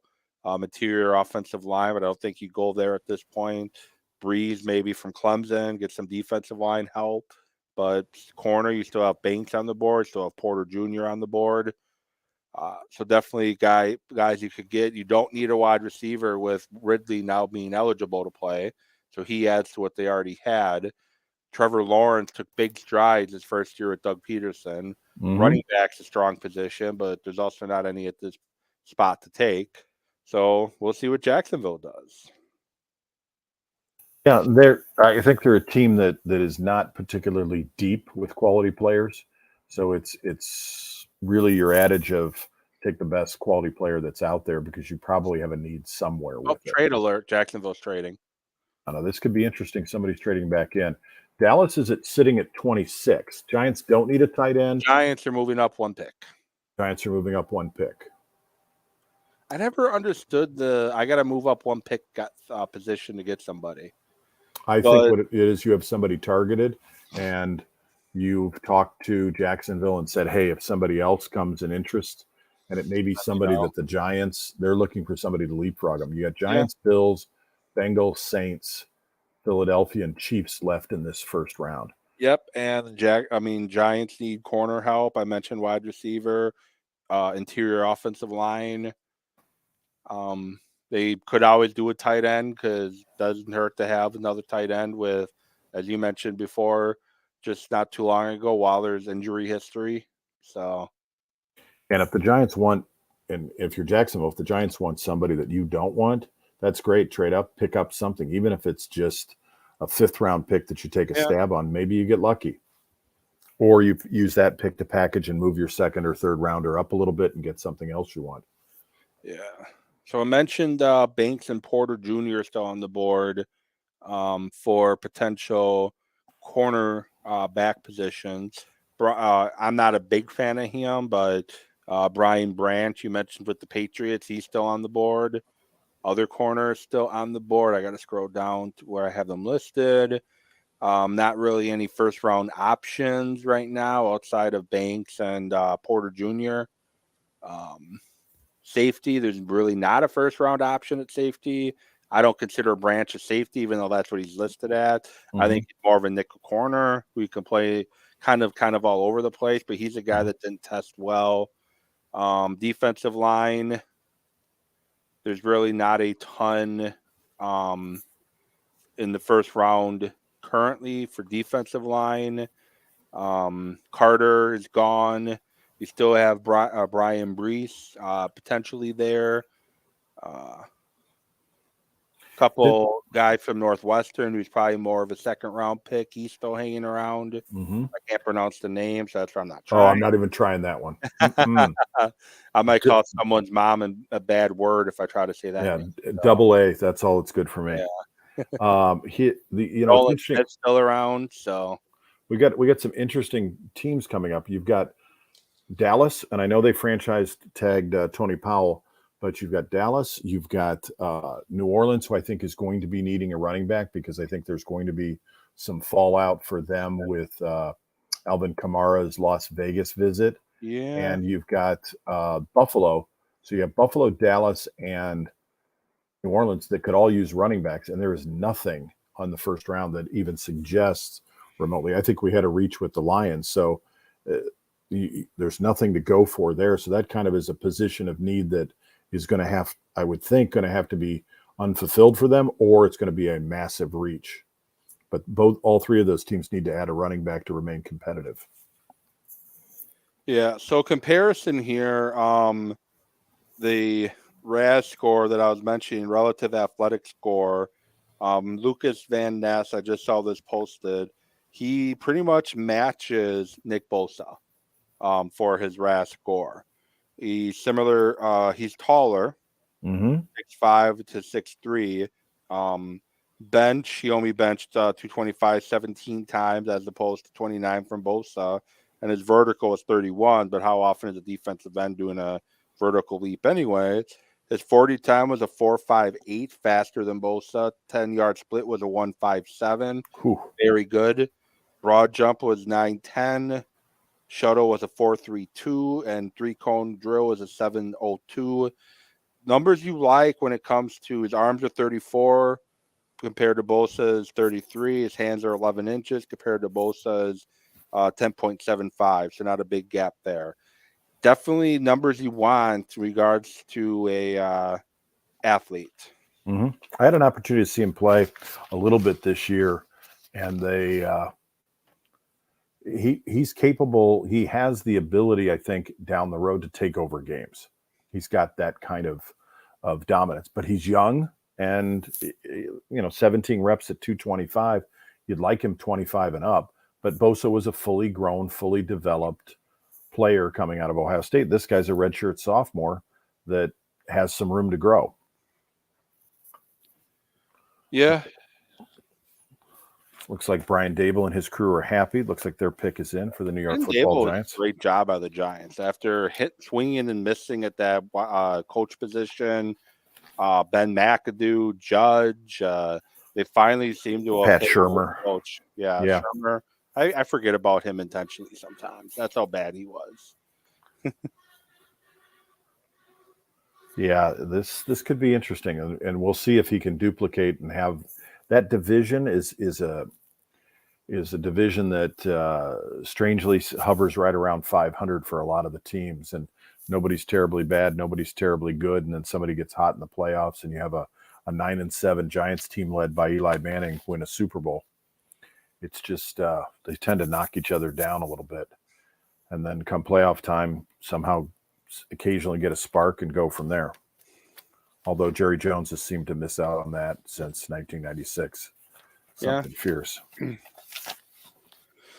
Yeah, I do remember the story where they pretty much pinned Jerry Jones against the wall so they wouldn't take Johnny Manziel. They ended up taking, I think, Zach Martin, offensive guard from. Yeah, not a sexy pick, but a guy who's just you pencil into your lineup and leave him there for 10 years. And they had 3 first-round draft picks and Lael Collins, who would have been had it not been for that smoking incident. And no, Collins wasn't that. He was the police are investigating. Oh, that's right. They were investigating interest for a homicide, which he literally had nothing to do with. And Deontay Banks is the Giant. So corner they needed, corner they got. Yeah, so ended up being nothing. And next thing you know, he doesn't get drafted. And I think he's in Cincinnati now or what. Yep. I can't remember if they cut him or not. I know he had some injury issues once again, which has kind of been his issue in Dallas was injuries. Nicked up a little bit. Okay, so the Giants pick up a corner. That'll help them solidify. So Jacksonville, we mentioned corner. Well, one's off the board. Brees is still on the board as a D lineman. Branson Porter Jr. is still there. They don't need a tight end. They franchise tagged Evan Ingram, who kind of had a career resurgence in Jacksonville this year with Trevor Lawrence and Doug Peterson. Mm-hmm. They could use some interior offensive line help, but like I said, there's really not anybody there interior offensive line that you'd go for. But there is one name that I wonder if somebody would reach for, and that is from Wisconsin. He's listed as a center, Joe Tipperman. He could be a guy you see taken here late in the second round for a team that is offensive line needy. Mm-hmm. Well, and this could be somebody loves somebody jumps into it. Philadelphia doesn't have a lot of needs. I still think they're going to continue to shore up their defense. They're getting long in the tooth, and they're also getting expensive at times. Yeah. And they've had some losses there already, and they've got to get some young blood on that defense to stay competitive, or they're going to be Philly got the flex up. Buffalo's up now. Buffalo's up at 25. Then we got Dallas, Jacksonville, and then one team before. So Jacksonville traded again. So, yeah, Jacksonville decided to do a double trade, apparently. So, Joey Porter listed as an option. Brian Brees, Drew Sanders, linebacker from Arkansas, originally from Alabama. Didn't get a lot of playing time at Bama for various reasons. They're a very deep team. Went to Arkansas, had a very solid season at Arkansas before going pro this year. That could be had there. I think wide receiver is a position Buffalo could definitely upgrade, but once again, there's not really a lot of first-round options left. There's no first-round options left at that position. So it'd be a big reach if you take a receiver there. Mm-hmm. Mm-hmm. It's interesting. Jacksonville's traded down now twice. So they were originally pegged in at 24. Now they're going to be at 27 if they stay there, which was the Bills' pick. But that's not a bad set of moves for them if they're picking up depth pieces then. They're picking up more guys that give them the opportunity to just have more people available and build that second half of your roster and clean it up a little bit. And you'd mentioned earlier that John Lynch gets all the credit and seems to be impervious to criticism. But Jacksonville, their GM just seems to take Trent Baalke ever since his problems in getting along with Jim Harbaugh has just developed a nasty reputation. Yeah, I know that was partially why Brian Leftwich didn't want to go to Jacksonville was because of Baalke there. Peterson took it, but and that turned out well for Jacksonville. Yeah, and turned out very badly for Brian Leftwich, who thought he was all that, and now got a rude awakening because he's out of a job in Tampa Bay, and turned out to be not quite the offensive coordinator everybody thought he was. But a good pickup by Baalke to get Doug Peterson to come in and turn him around pretty quickly there from the debacle they had with Urban Meyer.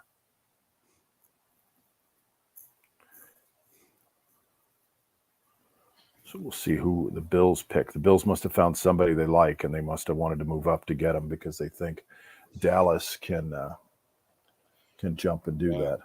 So Dallas's biggest needs: interior offensive line, safety, defensive line, linebacker.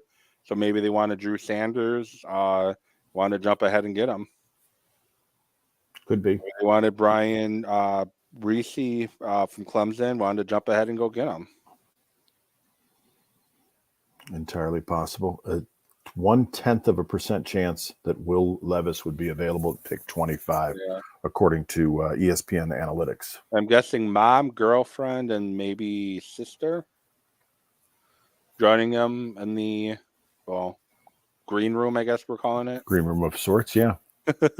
Even though it's the lobby of Grand Central Station. I hope you didn't need to catch a train today. Oh, goodness. Yeah, I heard it's just a massive crowd. Somebody that I volunteer with for an organization that supports people in relief is doing barbecue there today. and it's just massive crowds. Just they're saying it. I think somebody said, and I don't know if they were joking or not because I only half heard it, that there was going to be like half of the people that live in Kansas will be attending the NFL draft over the next 3 days. So they're expecting a massive turnout of people. Yeah, which is great.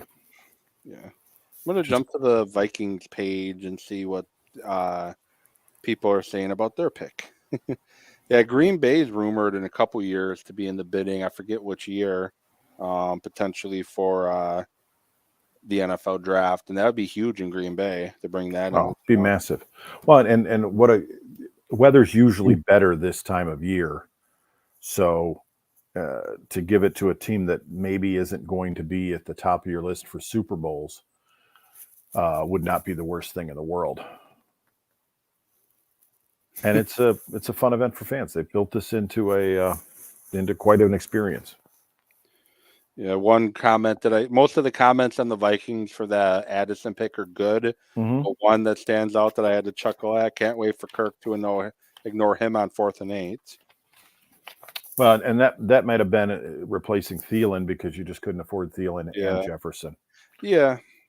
But they ignored Jefferson on 4th and 8 in that playoff game. Uh-huh. So Buffalo is up and selecting. Goodell back to the podium. Reading the card. The first tight end comes off the board. Yep, Dalton Kincaid. So very good receiving tight end.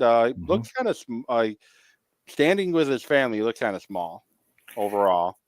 He is. He's not the biggest guy, although they list him at close to what the other top tight ends are. But he's 6'4", 246. But he's a vertical threat, stretch the center of the field. He's a receiving tight end. He's more of, truthfully, almost 6'4". He's an H-back type. Yeah, one person unhappy wants them to fire the GM because Levis was right there. For Minnesota? Yeah.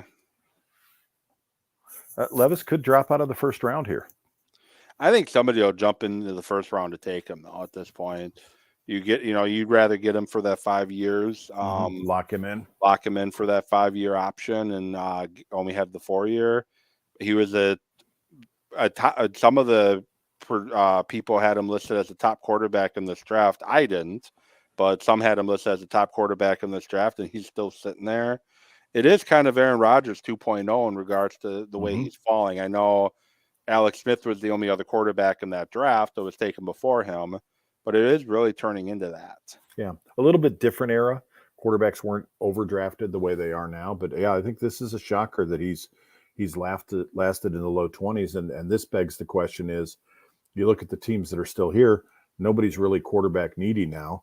Does somebody else jump in? You've got the Tennessee Titans who are going to ride with Ryan Tannehill now, and they tried to draft somebody in the 3rd round last year out of Liberty, Malik Willis, and he was so brutal. They signed Joshua Dobbs, and he started him after he'd been there 4 days, and he looked better.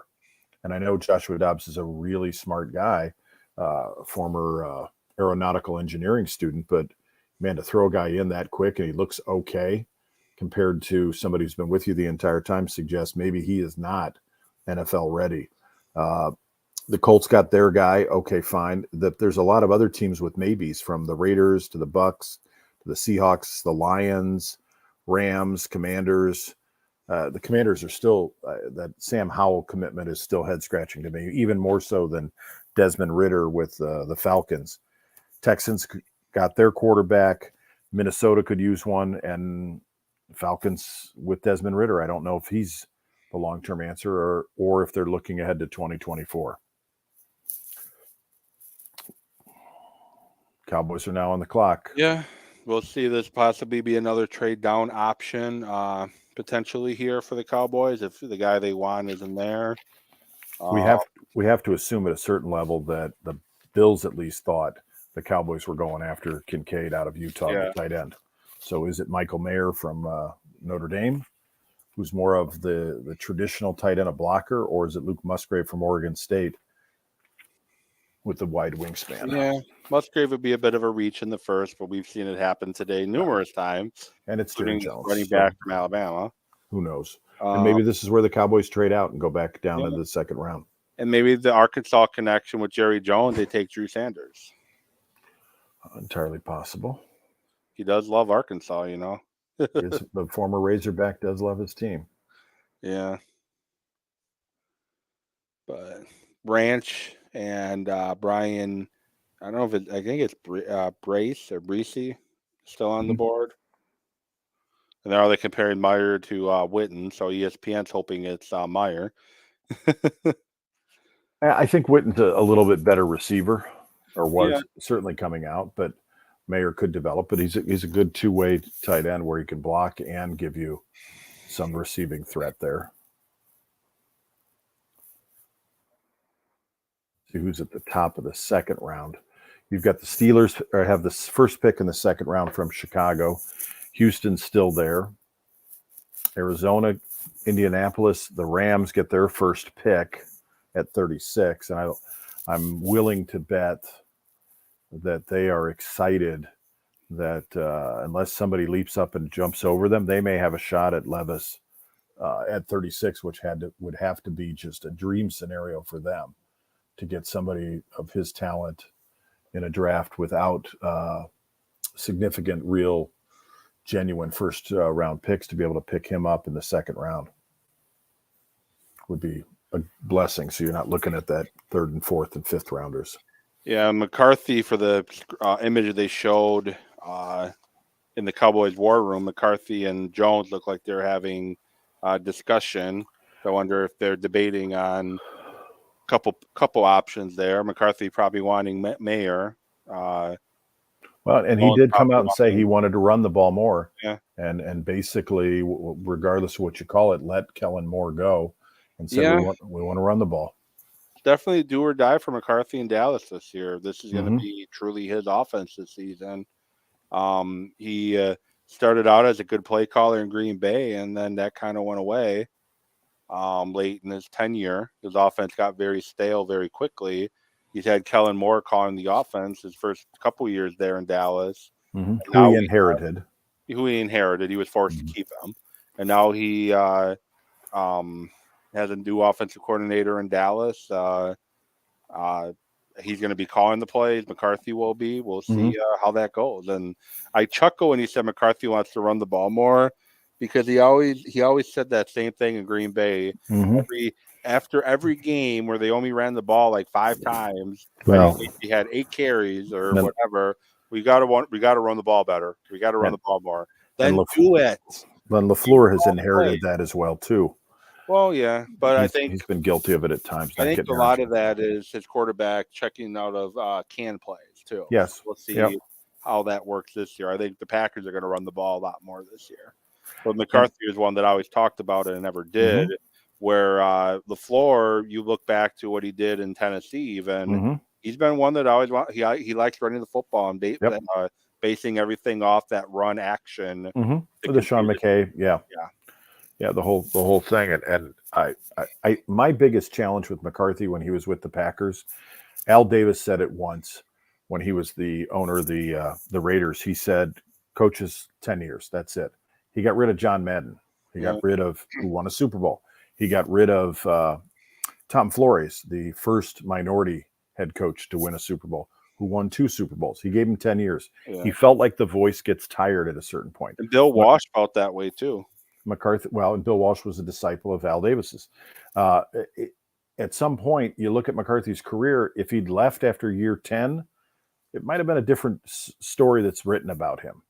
Definitely grew stale in Rodgers' year. Yes. So let's see who the Cowboys pick from the good old Jerry Jones.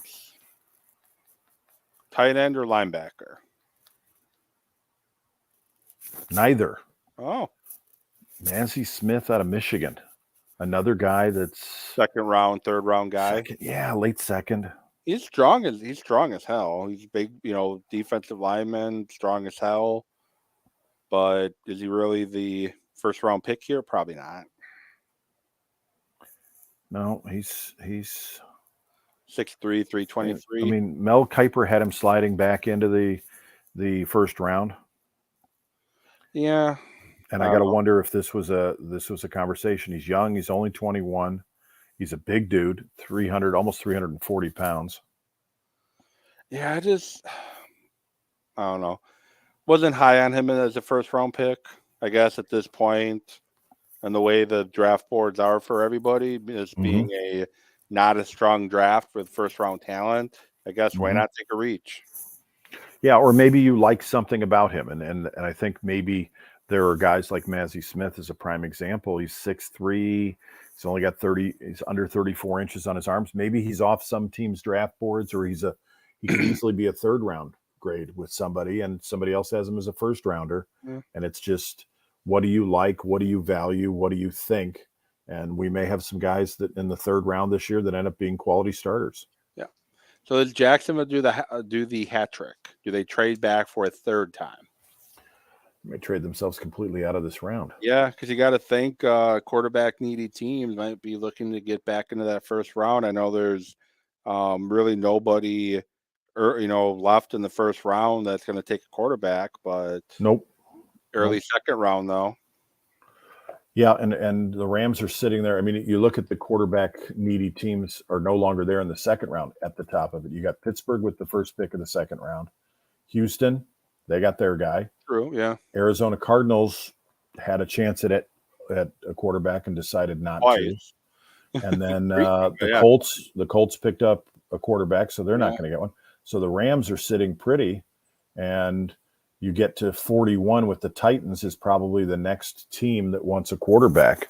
So maybe they're hoping somebody drops to them, and the Titans are betting that. Green Bay's sitting in pretty good position. They're at 42 and 45 in the second round. So they've got the ability to move up if there's somebody they really like more so than others.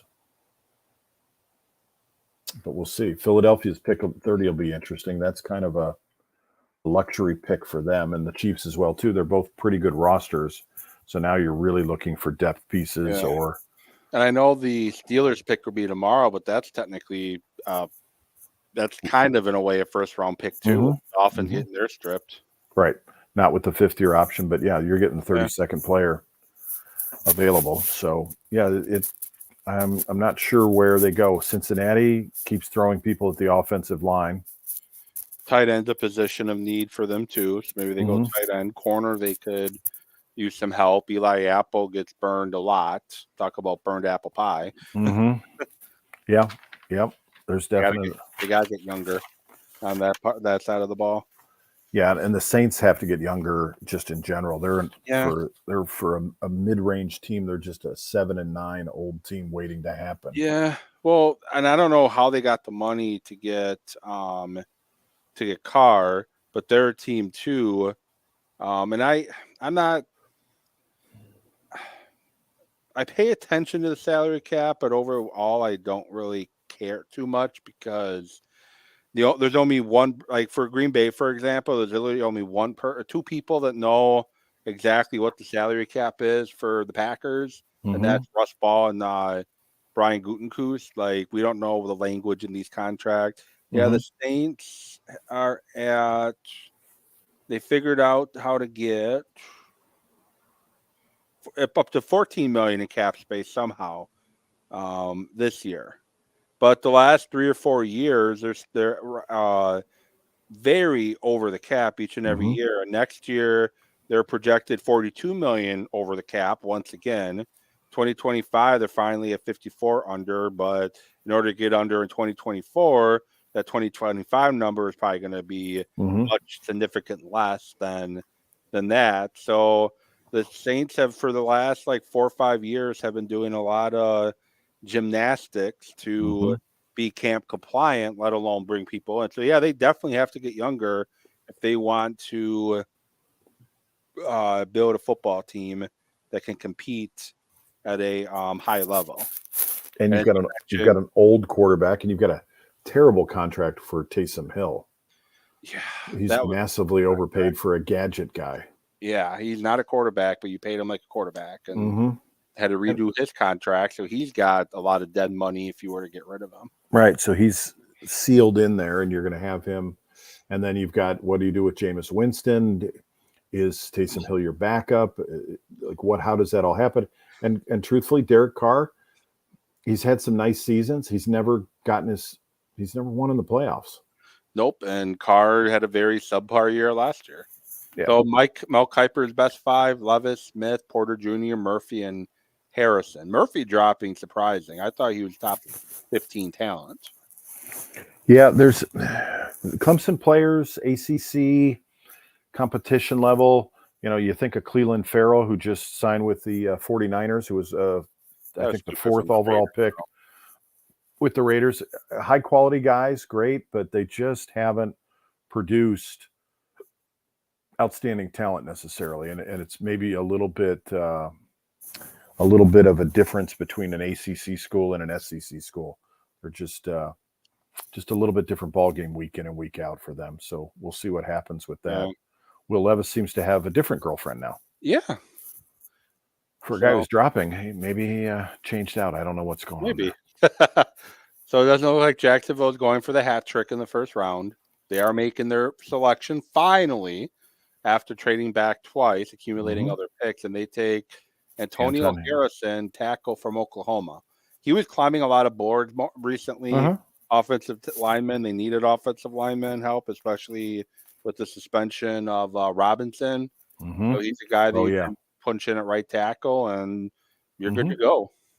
Yeah, big, strong, played in a passing offense, and not a great draft to trade back twice and still get the player that it looks like you wanted. And you got to protect Trevor Lawrence. Tackle pull plays. I love that play. You got to get showing his highlights, and they showed him pulling, and I like that. As spoken like a true former offensive lineman. True. I was never quick enough to pull those, so they never trusted me with doing that. Yeah, but that's good. Protect your young quarterback, get him in play, and keep him upright is not the worst thing in the world. And that's got to be just disappointing news to find out right before the draft that Cam Robinson's going to be out with PEDs. Yeah. But the Bengals on the clock, I mentioned before, interior offensive line, safety, corner, tight end. You notice they didn't go beyond Cincinnati with their trading back, though, probably because they felt that Cincinnati may be looking for an offensive lineman. Yeah. Yep. So So I did mention the center from Wisconsin as a quiet sleeper for Jacksonville. The second time they traded back, but he's definitely a sleeper here for Cincinnati for offensive line help. Pick is in. If they no safeties off the board. Only a couple of wide receivers. Corner options are limited. Joey Porter is really about the only first-round talent corner left on the board. Yeah, Nolan Smith, the outside linebacker, and Murphy from Clemson. Yep, they're still both there. They're dropping quite a bit. Drew Sanders is still there. Trenton Simpson from Clemson still there. I saw him in a couple mocks, late first round, early second. Porter, who Bleacher Report had as their second-rated corner, he's still there.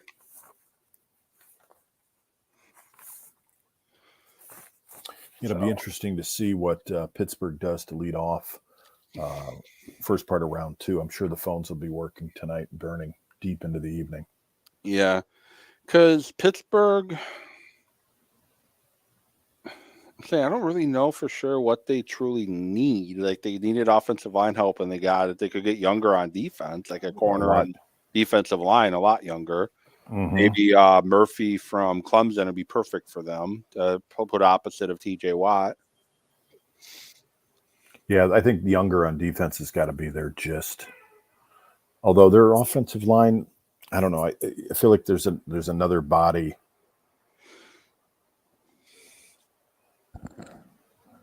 I just don't know if you double dip that quickly, though, and taking one in the first and then first pick of the second. I don't know if you do it that quickly, though. Maybe not. Maybe a corner. If Joey Porter Jr. is there, you got to take him. Yeah. Miles Murphy, Cincinnati, good pickup for them. Again, Yeah. I'm surprised he's still there. He's top 15 talent. Surprised he's still there. He's now off the board. Going to a place where they need pass rushers in Cincinnati. They didn't generate a ton of pass rush against Kansas City against Kansas City in the playoffs there, and they definitely could use some pass rushing help. Yeah, good edge rusher, and for him to last this late in a kind of a mediocre draft is a bit surprising. Yeah, and the edge position was one that was actually a pretty deep position in this year's draft. It was actually one of the strong positions this year. So that's a good pickup for the Bengals, and it's nice to be drafting that late in the draft for a team that's still relatively young. So yeah, that's healthy for them. Joey Burrow is going to get paid big time money though after seeing what Jalen Hurts and Lamar Jackson just got. Burrow's probably can't wait for his payday. No, he's up, and has kind of revitalized the franchise in a way that those two guys didn't. I mean, Baltimore was good before Lamar Jackson got there. They'd been to a Super Bowl, and Twice. and Jalen Hurts kind of fell into a good situation. So yeah. Joe Burrow though has got there's a charisma and a moxie there that I still don't understand how Justin Fields was picked ahead of him at Ohio State, but I'm sure LSU is happy. Probably didn't fit what Ohio State did on offense, though. Ohio State won at that. I'm trying to, Fields was the guy who could extend plays out of the pocket as a runner, and Burrow, his first year as a starter in LSU, did not play well. I think we kind of saw year one the why. But year two as a starter, he just completely took off. And Joe Brady had a good year calling plays. Yeah. And I didn't expect Burrow to make that kind of jump that we saw from the college into the NFL, to be perfectly honest. I was concerned for the fact that, before his senior year, he was basically lucky. He would be lucky to be drafted number one overall pick. Yeah. I had some concerns about him, but he's definitely not really proved me wrong, but shown me that they were not justified to have those concerns. Yeah. And having Jamar Chase there, I think helps him tremendously. Yeah. And big risk that Cincinnati took there. They had a chance to take the tackle from Oregon that the Lions took. His brother's actually in the draft this year as a linebacker. Penny Sewell. They could have took him and got him some protection up front then. Instead, they went Chase, and that got them all the way to the Super Bowl. And basically, the reason why they lost the Super Bowl is they couldn't keep him upright. Right. So now they've been trying to rebuild that offensive line to get him time to push the ball down the field, and it's been a work in progress. Dealt with a number of injuries up front with the new guys they brought in, and we'll see if Cincinnati later in the draft decides to build up that side of the football. I'm a little surprised with Brian Callahan as the offensive coordinator that they haven't made a change with their offensive line coach. Cleveland's offensive line coach is his dad.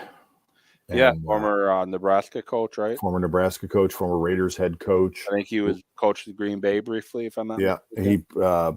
Callahan coached, was the offensive line coach, then the play caller, then not the play caller in Dallas. But he is a very well-regarded offensive line coach, and he's done very well in Cleveland.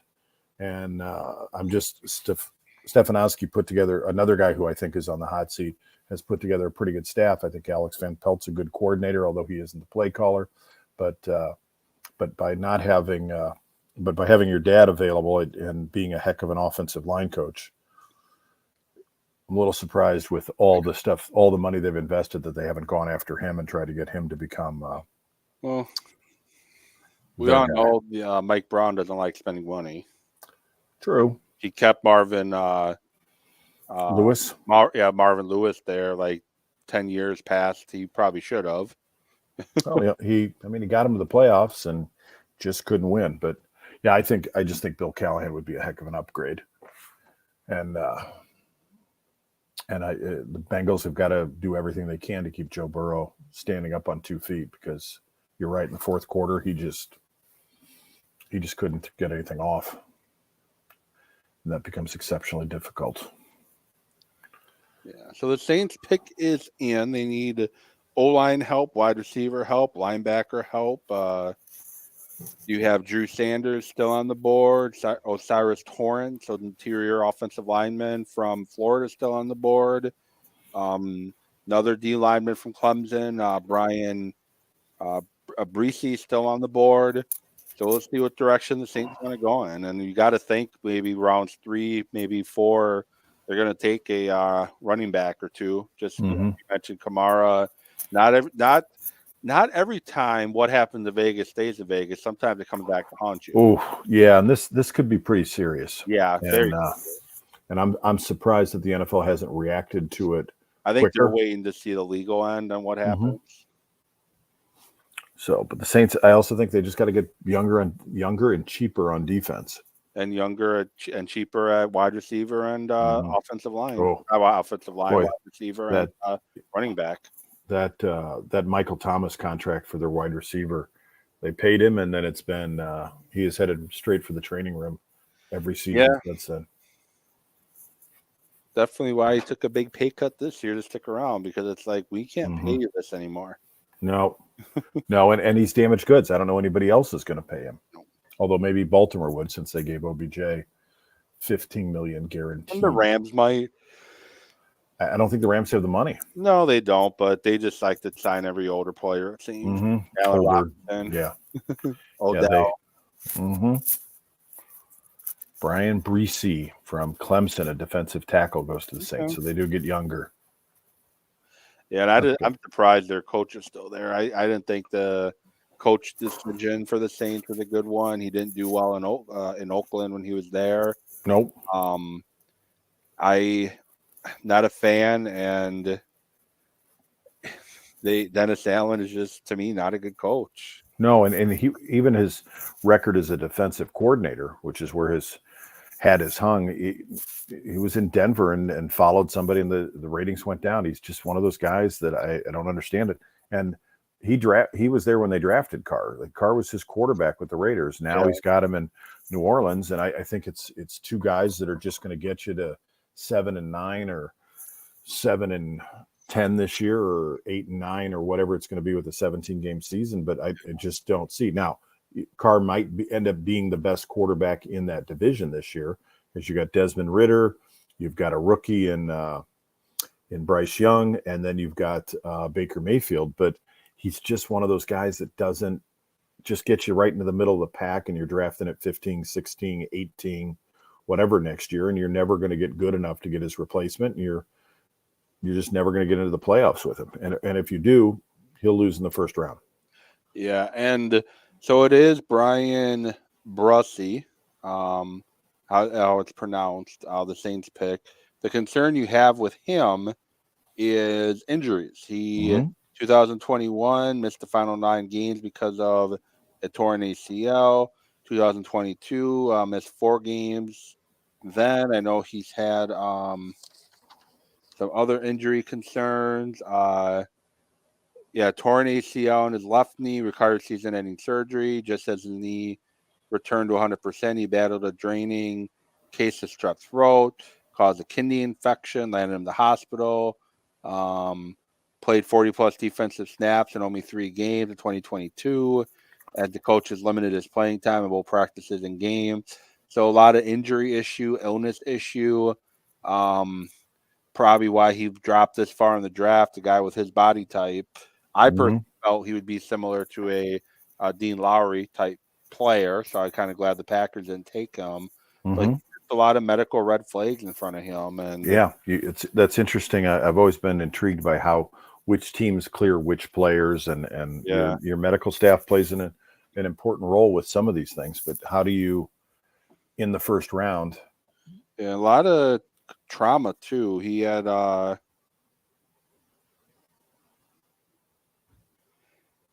During his junior season, his younger sister passed away battling brain cancer. A lot of trauma too. So he's definitely been through a lot growing up.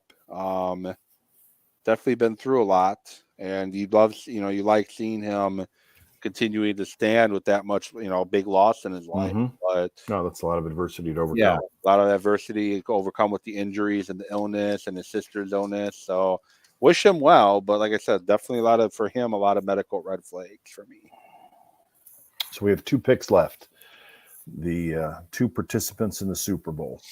So you could go offensive line here, as you do got to get some replacements for a couple guys on the O-line you brought back this year. Kelsey being one of them. Kelsey's kind of at the end of his. Yeah. Osiris Torrance can play both guard or center. The guy from Wisconsin I mentioned a couple of times, he can play guard or center. I don't think he'll go first round, but hey, we've been surprised a few times. I got to feel bad for Levis just sitting there wondering when this is going to end. It's not going to end with Kansas City unless somebody trades with Kansas City because they want to get that pick, but I don't think that's going to happen. Well, who's sitting there in this top of the second round? Rams, maybe. They're at 36. It's not going to cost them that much to move up, although they have very little in draft capital. And you got to wonder with Stafford, and I don't think they have any other quarterbacks currently under contract on their roster at the moment. Now they'll obviously fill that, but you got to have somebody as a backup. I bet you McVay's hoping he falls to them. You would think, and really nobody in the second round is at the top of, unless somebody trades up. The second round is all quarterback stable teams. Steelers, Texans, Cardinals, Colts. Yeah, but the reason you would trade back into that first round is the same reason why the Ravens did with Lamar Jackson. They wanted that fifth-year option. Yeah, and if depending on how long Stafford lasts, I also got to. I hate to be this egotistical about it, but I got to think if you're Matt Stafford and you're Aaron Rodgers, at some point you got to be thinking of, and the resumes when you really start to dig into them become very similar. Who's going to the Hall of Fame? Rodgers most definitely is going to get in there. Is Stafford going to be a first ballot Hall of Famer? I don't know. I don't think he'll be a first ballot, but now that he's got that Super Bowl, I think he'll be a Hall of Famer. Well, there are quarterbacks without it. Jim Plunkett, not in the Hall of Fame, took Kenny Stabler passing away before he got in. So there are guys, and truthfully, I think part of Rodgers' decision to come back this year and play again is because Tom Brady retired. Yeah, and they both would have got in that same year. I just don't think you wanted to share that spotlight. I don't think you wanted to share that. And it would have been a lot of Tom Brady, and you kind of pale in comparison to the guy who's arguably the best quarterback to ever play. So we'll see. Eagles picked Jalen Carter with the first pick. They went defense. What do they do here? Yeah, I think you get some guys on the O-line that can plug and play in a year or two. See, the Eagles have a talented – they're older in spots, but they have a very talented roster. Yes, but they're old, and old gets expensive, and old gets a little brittle. Yeah, and that's why you draft maybe an offensive lineman here to be ready to sub in for Kelsey, who probably has 1 year left. Lane Johnson played a year with a torn groin muscle. He may want to decide you want to move on from him soon. He's going to get expensive if he's not already. Yeah, and you went through this with Jason Peters, where he kind of hung on and was hurt. And the less hits you get on Jalen Hurts, the better off you are. He's going to take some anyway in the running game. You just gave him a crap ton of money. Yeah, you'd like to keep him upright for a few years. You're going to have to get younger at positions because you're not going to be able to have the money once that extension really kicks in. You're not going to have the money to go out and get a $9 million offensive lineman. No, you're not going to have the money to sign a big name free agents right now, unless you roll the Rams and you trade draft picks to mortgage your future. And then you're in the position the Rams are in right now. Yeah, massive rebuild for them. I got to think if you're the Eagles, you're looking for somebody that can play two positions for you, somebody that can play center guard or somebody who can play guard tackle. That'll give you some depth. That's Osiris Torrance. He can play guard or center. I mean, Steve Avila from TCU can play either position. Tipperman from Wisconsin can play either position. You can even put him at a tackle in a pinch. Mm-hmm. He's taller than most centers too. Yeah, that would be good for them to get some versatility and youth, and that helps you on game day. That if you're only going to carry 8 offensive linemen, that you get a couple of guys sprinkled up. You're not pulling somebody from your D line over to fill in. Yeah. How funny would it be if Donna Kelsey names a replacement for Jason Kelsey with this pick? Well, hey, I mean, he's I at some know. point it's coming. Father time stops for nobody. It's still going to be funny. I'm gonna chuckle a little bit. That would be a little odd. It would be a kind of an awkward conversation after the thanks, Mom. Does she come back out for Travis Kelsey then too? Oh goodness. And then name Mike tight end Luke Musgrave with that pick. Yeah, there you go. Yeah, that would be something. Draft both of her boys' replacements. You already have a microphone, ma'am. You don't need to go behind the podium. You don't need 2 microphones. Well, she's not a broadcast professional, so True. Nolan Smith comes off the board. Okay, they get younger on defense. Yeah. Well, that's good. They walk away with 2 potential starters. Both from Georgia. Mm-hmm. Kind of did what the Packers did last year with Wyatt and yeah. Yeah, Georgia's just been a factory. They had 15 players drafted last year, including 5 in the first round. And then to have it again this year, it's just, man, that's quite a defense that Kirby Smart put together down there. So edge, defensive line, offensive tackle, and running back is what CBS Sports said their top positions are for the Chiefs. We are at 10:45 and finally just about done with round number 1. And the AA, as you've mentioned, he's an option here. Derek Hall, edge guy from Auburn's an option. Keon White from Georgia Tech. Not really a running back you take here at all. Not really a D lineman now at this point you take here. So my guess is it'll be an edge guy. It's more pressure on the quarterback. I know they just took the guy from Purdue a year ago, Keefis. As a pass rusher. You can never have too many pass rushers, though. They could go offensive line here too. They went out and they signed free agents and they got better and they got a little older. And now Orlando Brown, he's back in his troublesome contract issue kind of situation again. So does it become one where you've got to start thinking about a year from now, 2 years from now, you're going to have challenges, or do you look for a tight end to replace Kelsey eventually and using 2 tight end sets now? Maybe put him in and draft the kid from Notre Dame, let him handle some of the blocking and utilize Kelsey a little bit off the ball a little bit. Yeah. So Jalen Carter, Nolan Smith, Jordan Davis, and Kobe Dean, all from Georgia in this Eagle defense. Yeah, my TV didn't like that I've been having on the same channel for so long. It was about to say, hey, we're going to turn you off if you're not watching anymore. Well, that's quite a testament to Georgia's defense, and there must be a comfort level that the Eagles coaching staff has. And the Packers have 3 Georgia defenders on their team. They got Stokes, they got Wyatt, and they got Quay Walker in their defense. So a lot of talented players in the last 2 to 3 years from Georgia being drafted in the first round. Yeah, and the one guy that I thought would do okay and eke himself into the draft, I think may end up being not drafted this year from Georgia, Stetson Bennett the 4th. If he does, he'll be a late round. Oh, I thought he'd be a 6th or a 7th round draft pick to begin with, and now. But he's got some off the field concerns too. And that's what you thought he'd be fine with. He's a little bit older. He's a little more mature. He went to junior college, came back, led the team. You think, okay, you got a nice life in front of you as a backup quarterback. Just go in, make a couple $1 million a year, make way more than your college roommates ever going to make in their career, and just enjoy it. And Todd Monken is offensive coordinators now with Baltimore. That would seem to be a natural fit, that you could come in, part of the offense, and you just sit there, hold a clipboard, and be Chase Daniels for 10 years and make a ton of money. But yet, Daniels made a lot of money in the NFL. Yeah, just guys that are smart about it and good teammates and good practice players, and you got a chance to. And he has done. I think he and Jalen Carter, both from Georgia, have done as much to damage their brands and their draft prospects as anybody in this offseason after the season concluded. Just and Stetson Bennett's undersized too. Let's be honest; he's not prototypical size by any stretch.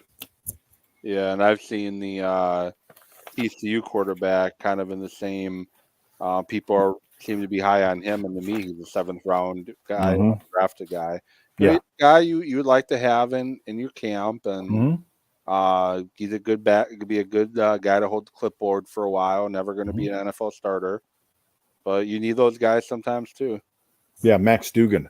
I remember a story Eli Manning told about Jared Lorenzen, the hefty lefty, the big 300-pound quarterback from Louisville that passed away a few years ago. He rest in peace. May he rest in peace.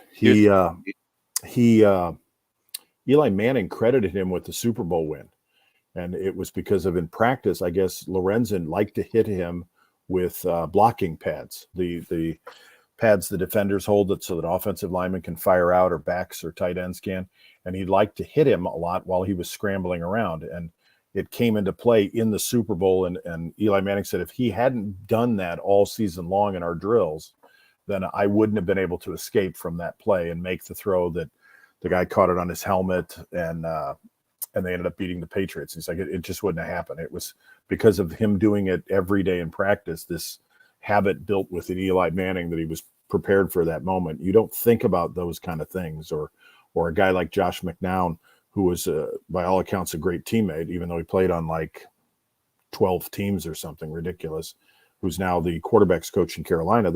Sometimes having those good guys around that maybe aren't as physically talented can lead to good players that push their counterparts, or they're just good in the locker room. Looks like our last pick is in for tonight. Let's see what the Chiefs. See what the Chiefs do. And the Steelers go live tomorrow. First pick in the draft for day 2. They've gone running back before, drafting late, and not had much success with it. We'll see what if that pops up. I don't think there's anybody that's speaking up to him at this point.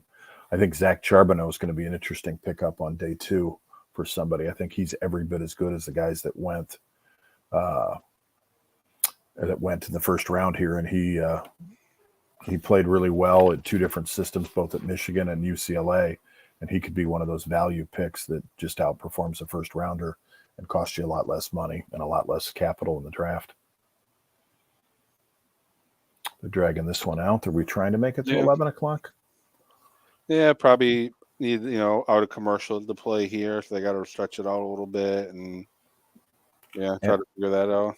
And it is in Kansas City, so let the fans have the last couple of minutes of a good night and a start to a festive weekend, I'm sure.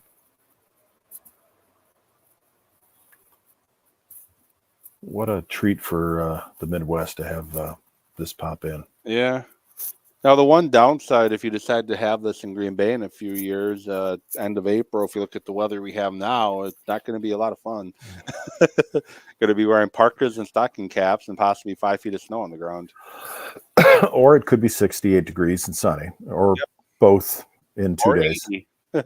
Yeah, day 1 of the draft is 80, day 2 of the draft is 30. But what a boon for the economy that would be. Oh, I want the draft in Green Bay. I plan on being there if it ever does happen. So, yeah, I had the opportunity to hit the first round in Chicago, and it was pretty spectacular. Not super well laid out from a geographic where they did it, but nobody seemed to mind. And they can always bring it back to Chicago, and the Bears playing in Arlington Heights. Bring it to Arlington Heights. Might be laid out a little better. Yeah, that's going to be quite the transition. Yeah, as an Illinoisan, what are your thoughts on that whole thing? I'm a little surprised that it happened. I'm a little sad that it happened. But the Soldier Field is not a great location in the city.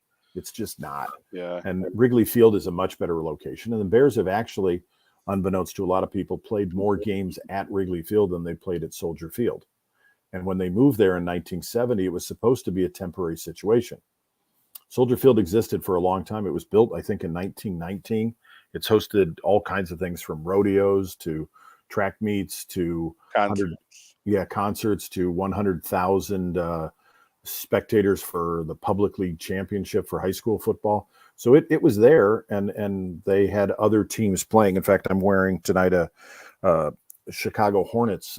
They played back in the 40s, and then there was a minor league team, and then they had a minor league team in the Chicago Owls that played there in the 60s. So there were teams there before the Bears. It's a big loss pride-wise to the city. It makes some sense. It's going to be a boon to the Northwest suburbs, and a lot of Chicago fans that have Bears season tickets are coming into the city from the Northwest suburbs. So it makes a lot of sense. It will build that area up. I think it'll have some long-term implications. I think we'll see a third airport that's been talked a lot about in Chicago coming to excuse me, Rockford. Oh, Felix Anduke Zumar, edge guy from Kansas State. Local boy. Yeah. Well, it is definitely so. The issue with Soldier Field too is it's kind of locked. You don't have a lot of area to expand out. No. The situation the Cubs are running into is they're running out of ways and options how to improve Wrigley Field. They don't really have a lot. Bears kind of that same problem. And the last time they did the renovation, oh good God, did they not do well? Oh, horrible. And they lost their historic landmark status, which was just stupid. And now there's legislation in place that there can be no more improvements. There can be no more construction in that east portion. And the one thing that Wrigley has, and whatever Comiskey is known as now, and even field, whatever it is this week, and even the United Center, they're easier to get to on public transportation. You can jump on the Red Line. You can take the Metro down and then jump onto a bus and get to Soldier Field. Even living in the city as I do, it's hard to get to, and you end up walking a mile just to get to the stadium if you're not parking at the stadium and paying all of that. And it's, I mean, like Green Bay, it's right on the lake, so the late season games are cold as anything. They're never going to be able to dome it, and the mayor miscalculated, and she has managed to annoy several large companies, and they've left. And Arlington Heights will be the beneficiary of it. The infrastructure will build up around it. It'll be a lot easier to get to games. The Bears will have their own stadium. They've been renting. Now they bought their own house again, so they'll be able to do other things, much like the Raiders have, and much like the Dallas Cowboys do. And we'll get a Super Bowl here. We'll get year-round concerts. We'll get all of those things that people want. That can cause more money and luxury suites and all that stuff. It'll just be sad when it happens. Yeah, definitely will be. I'm, like you, kind of a historian, history buff when it comes to sports. And, the old Yankee Stadium got torn down. That was sad to me. I understand the why, but it's still sad. Someday Fenway and Wrigley are not going to be functional anymore for the Red Sox and the Cubs.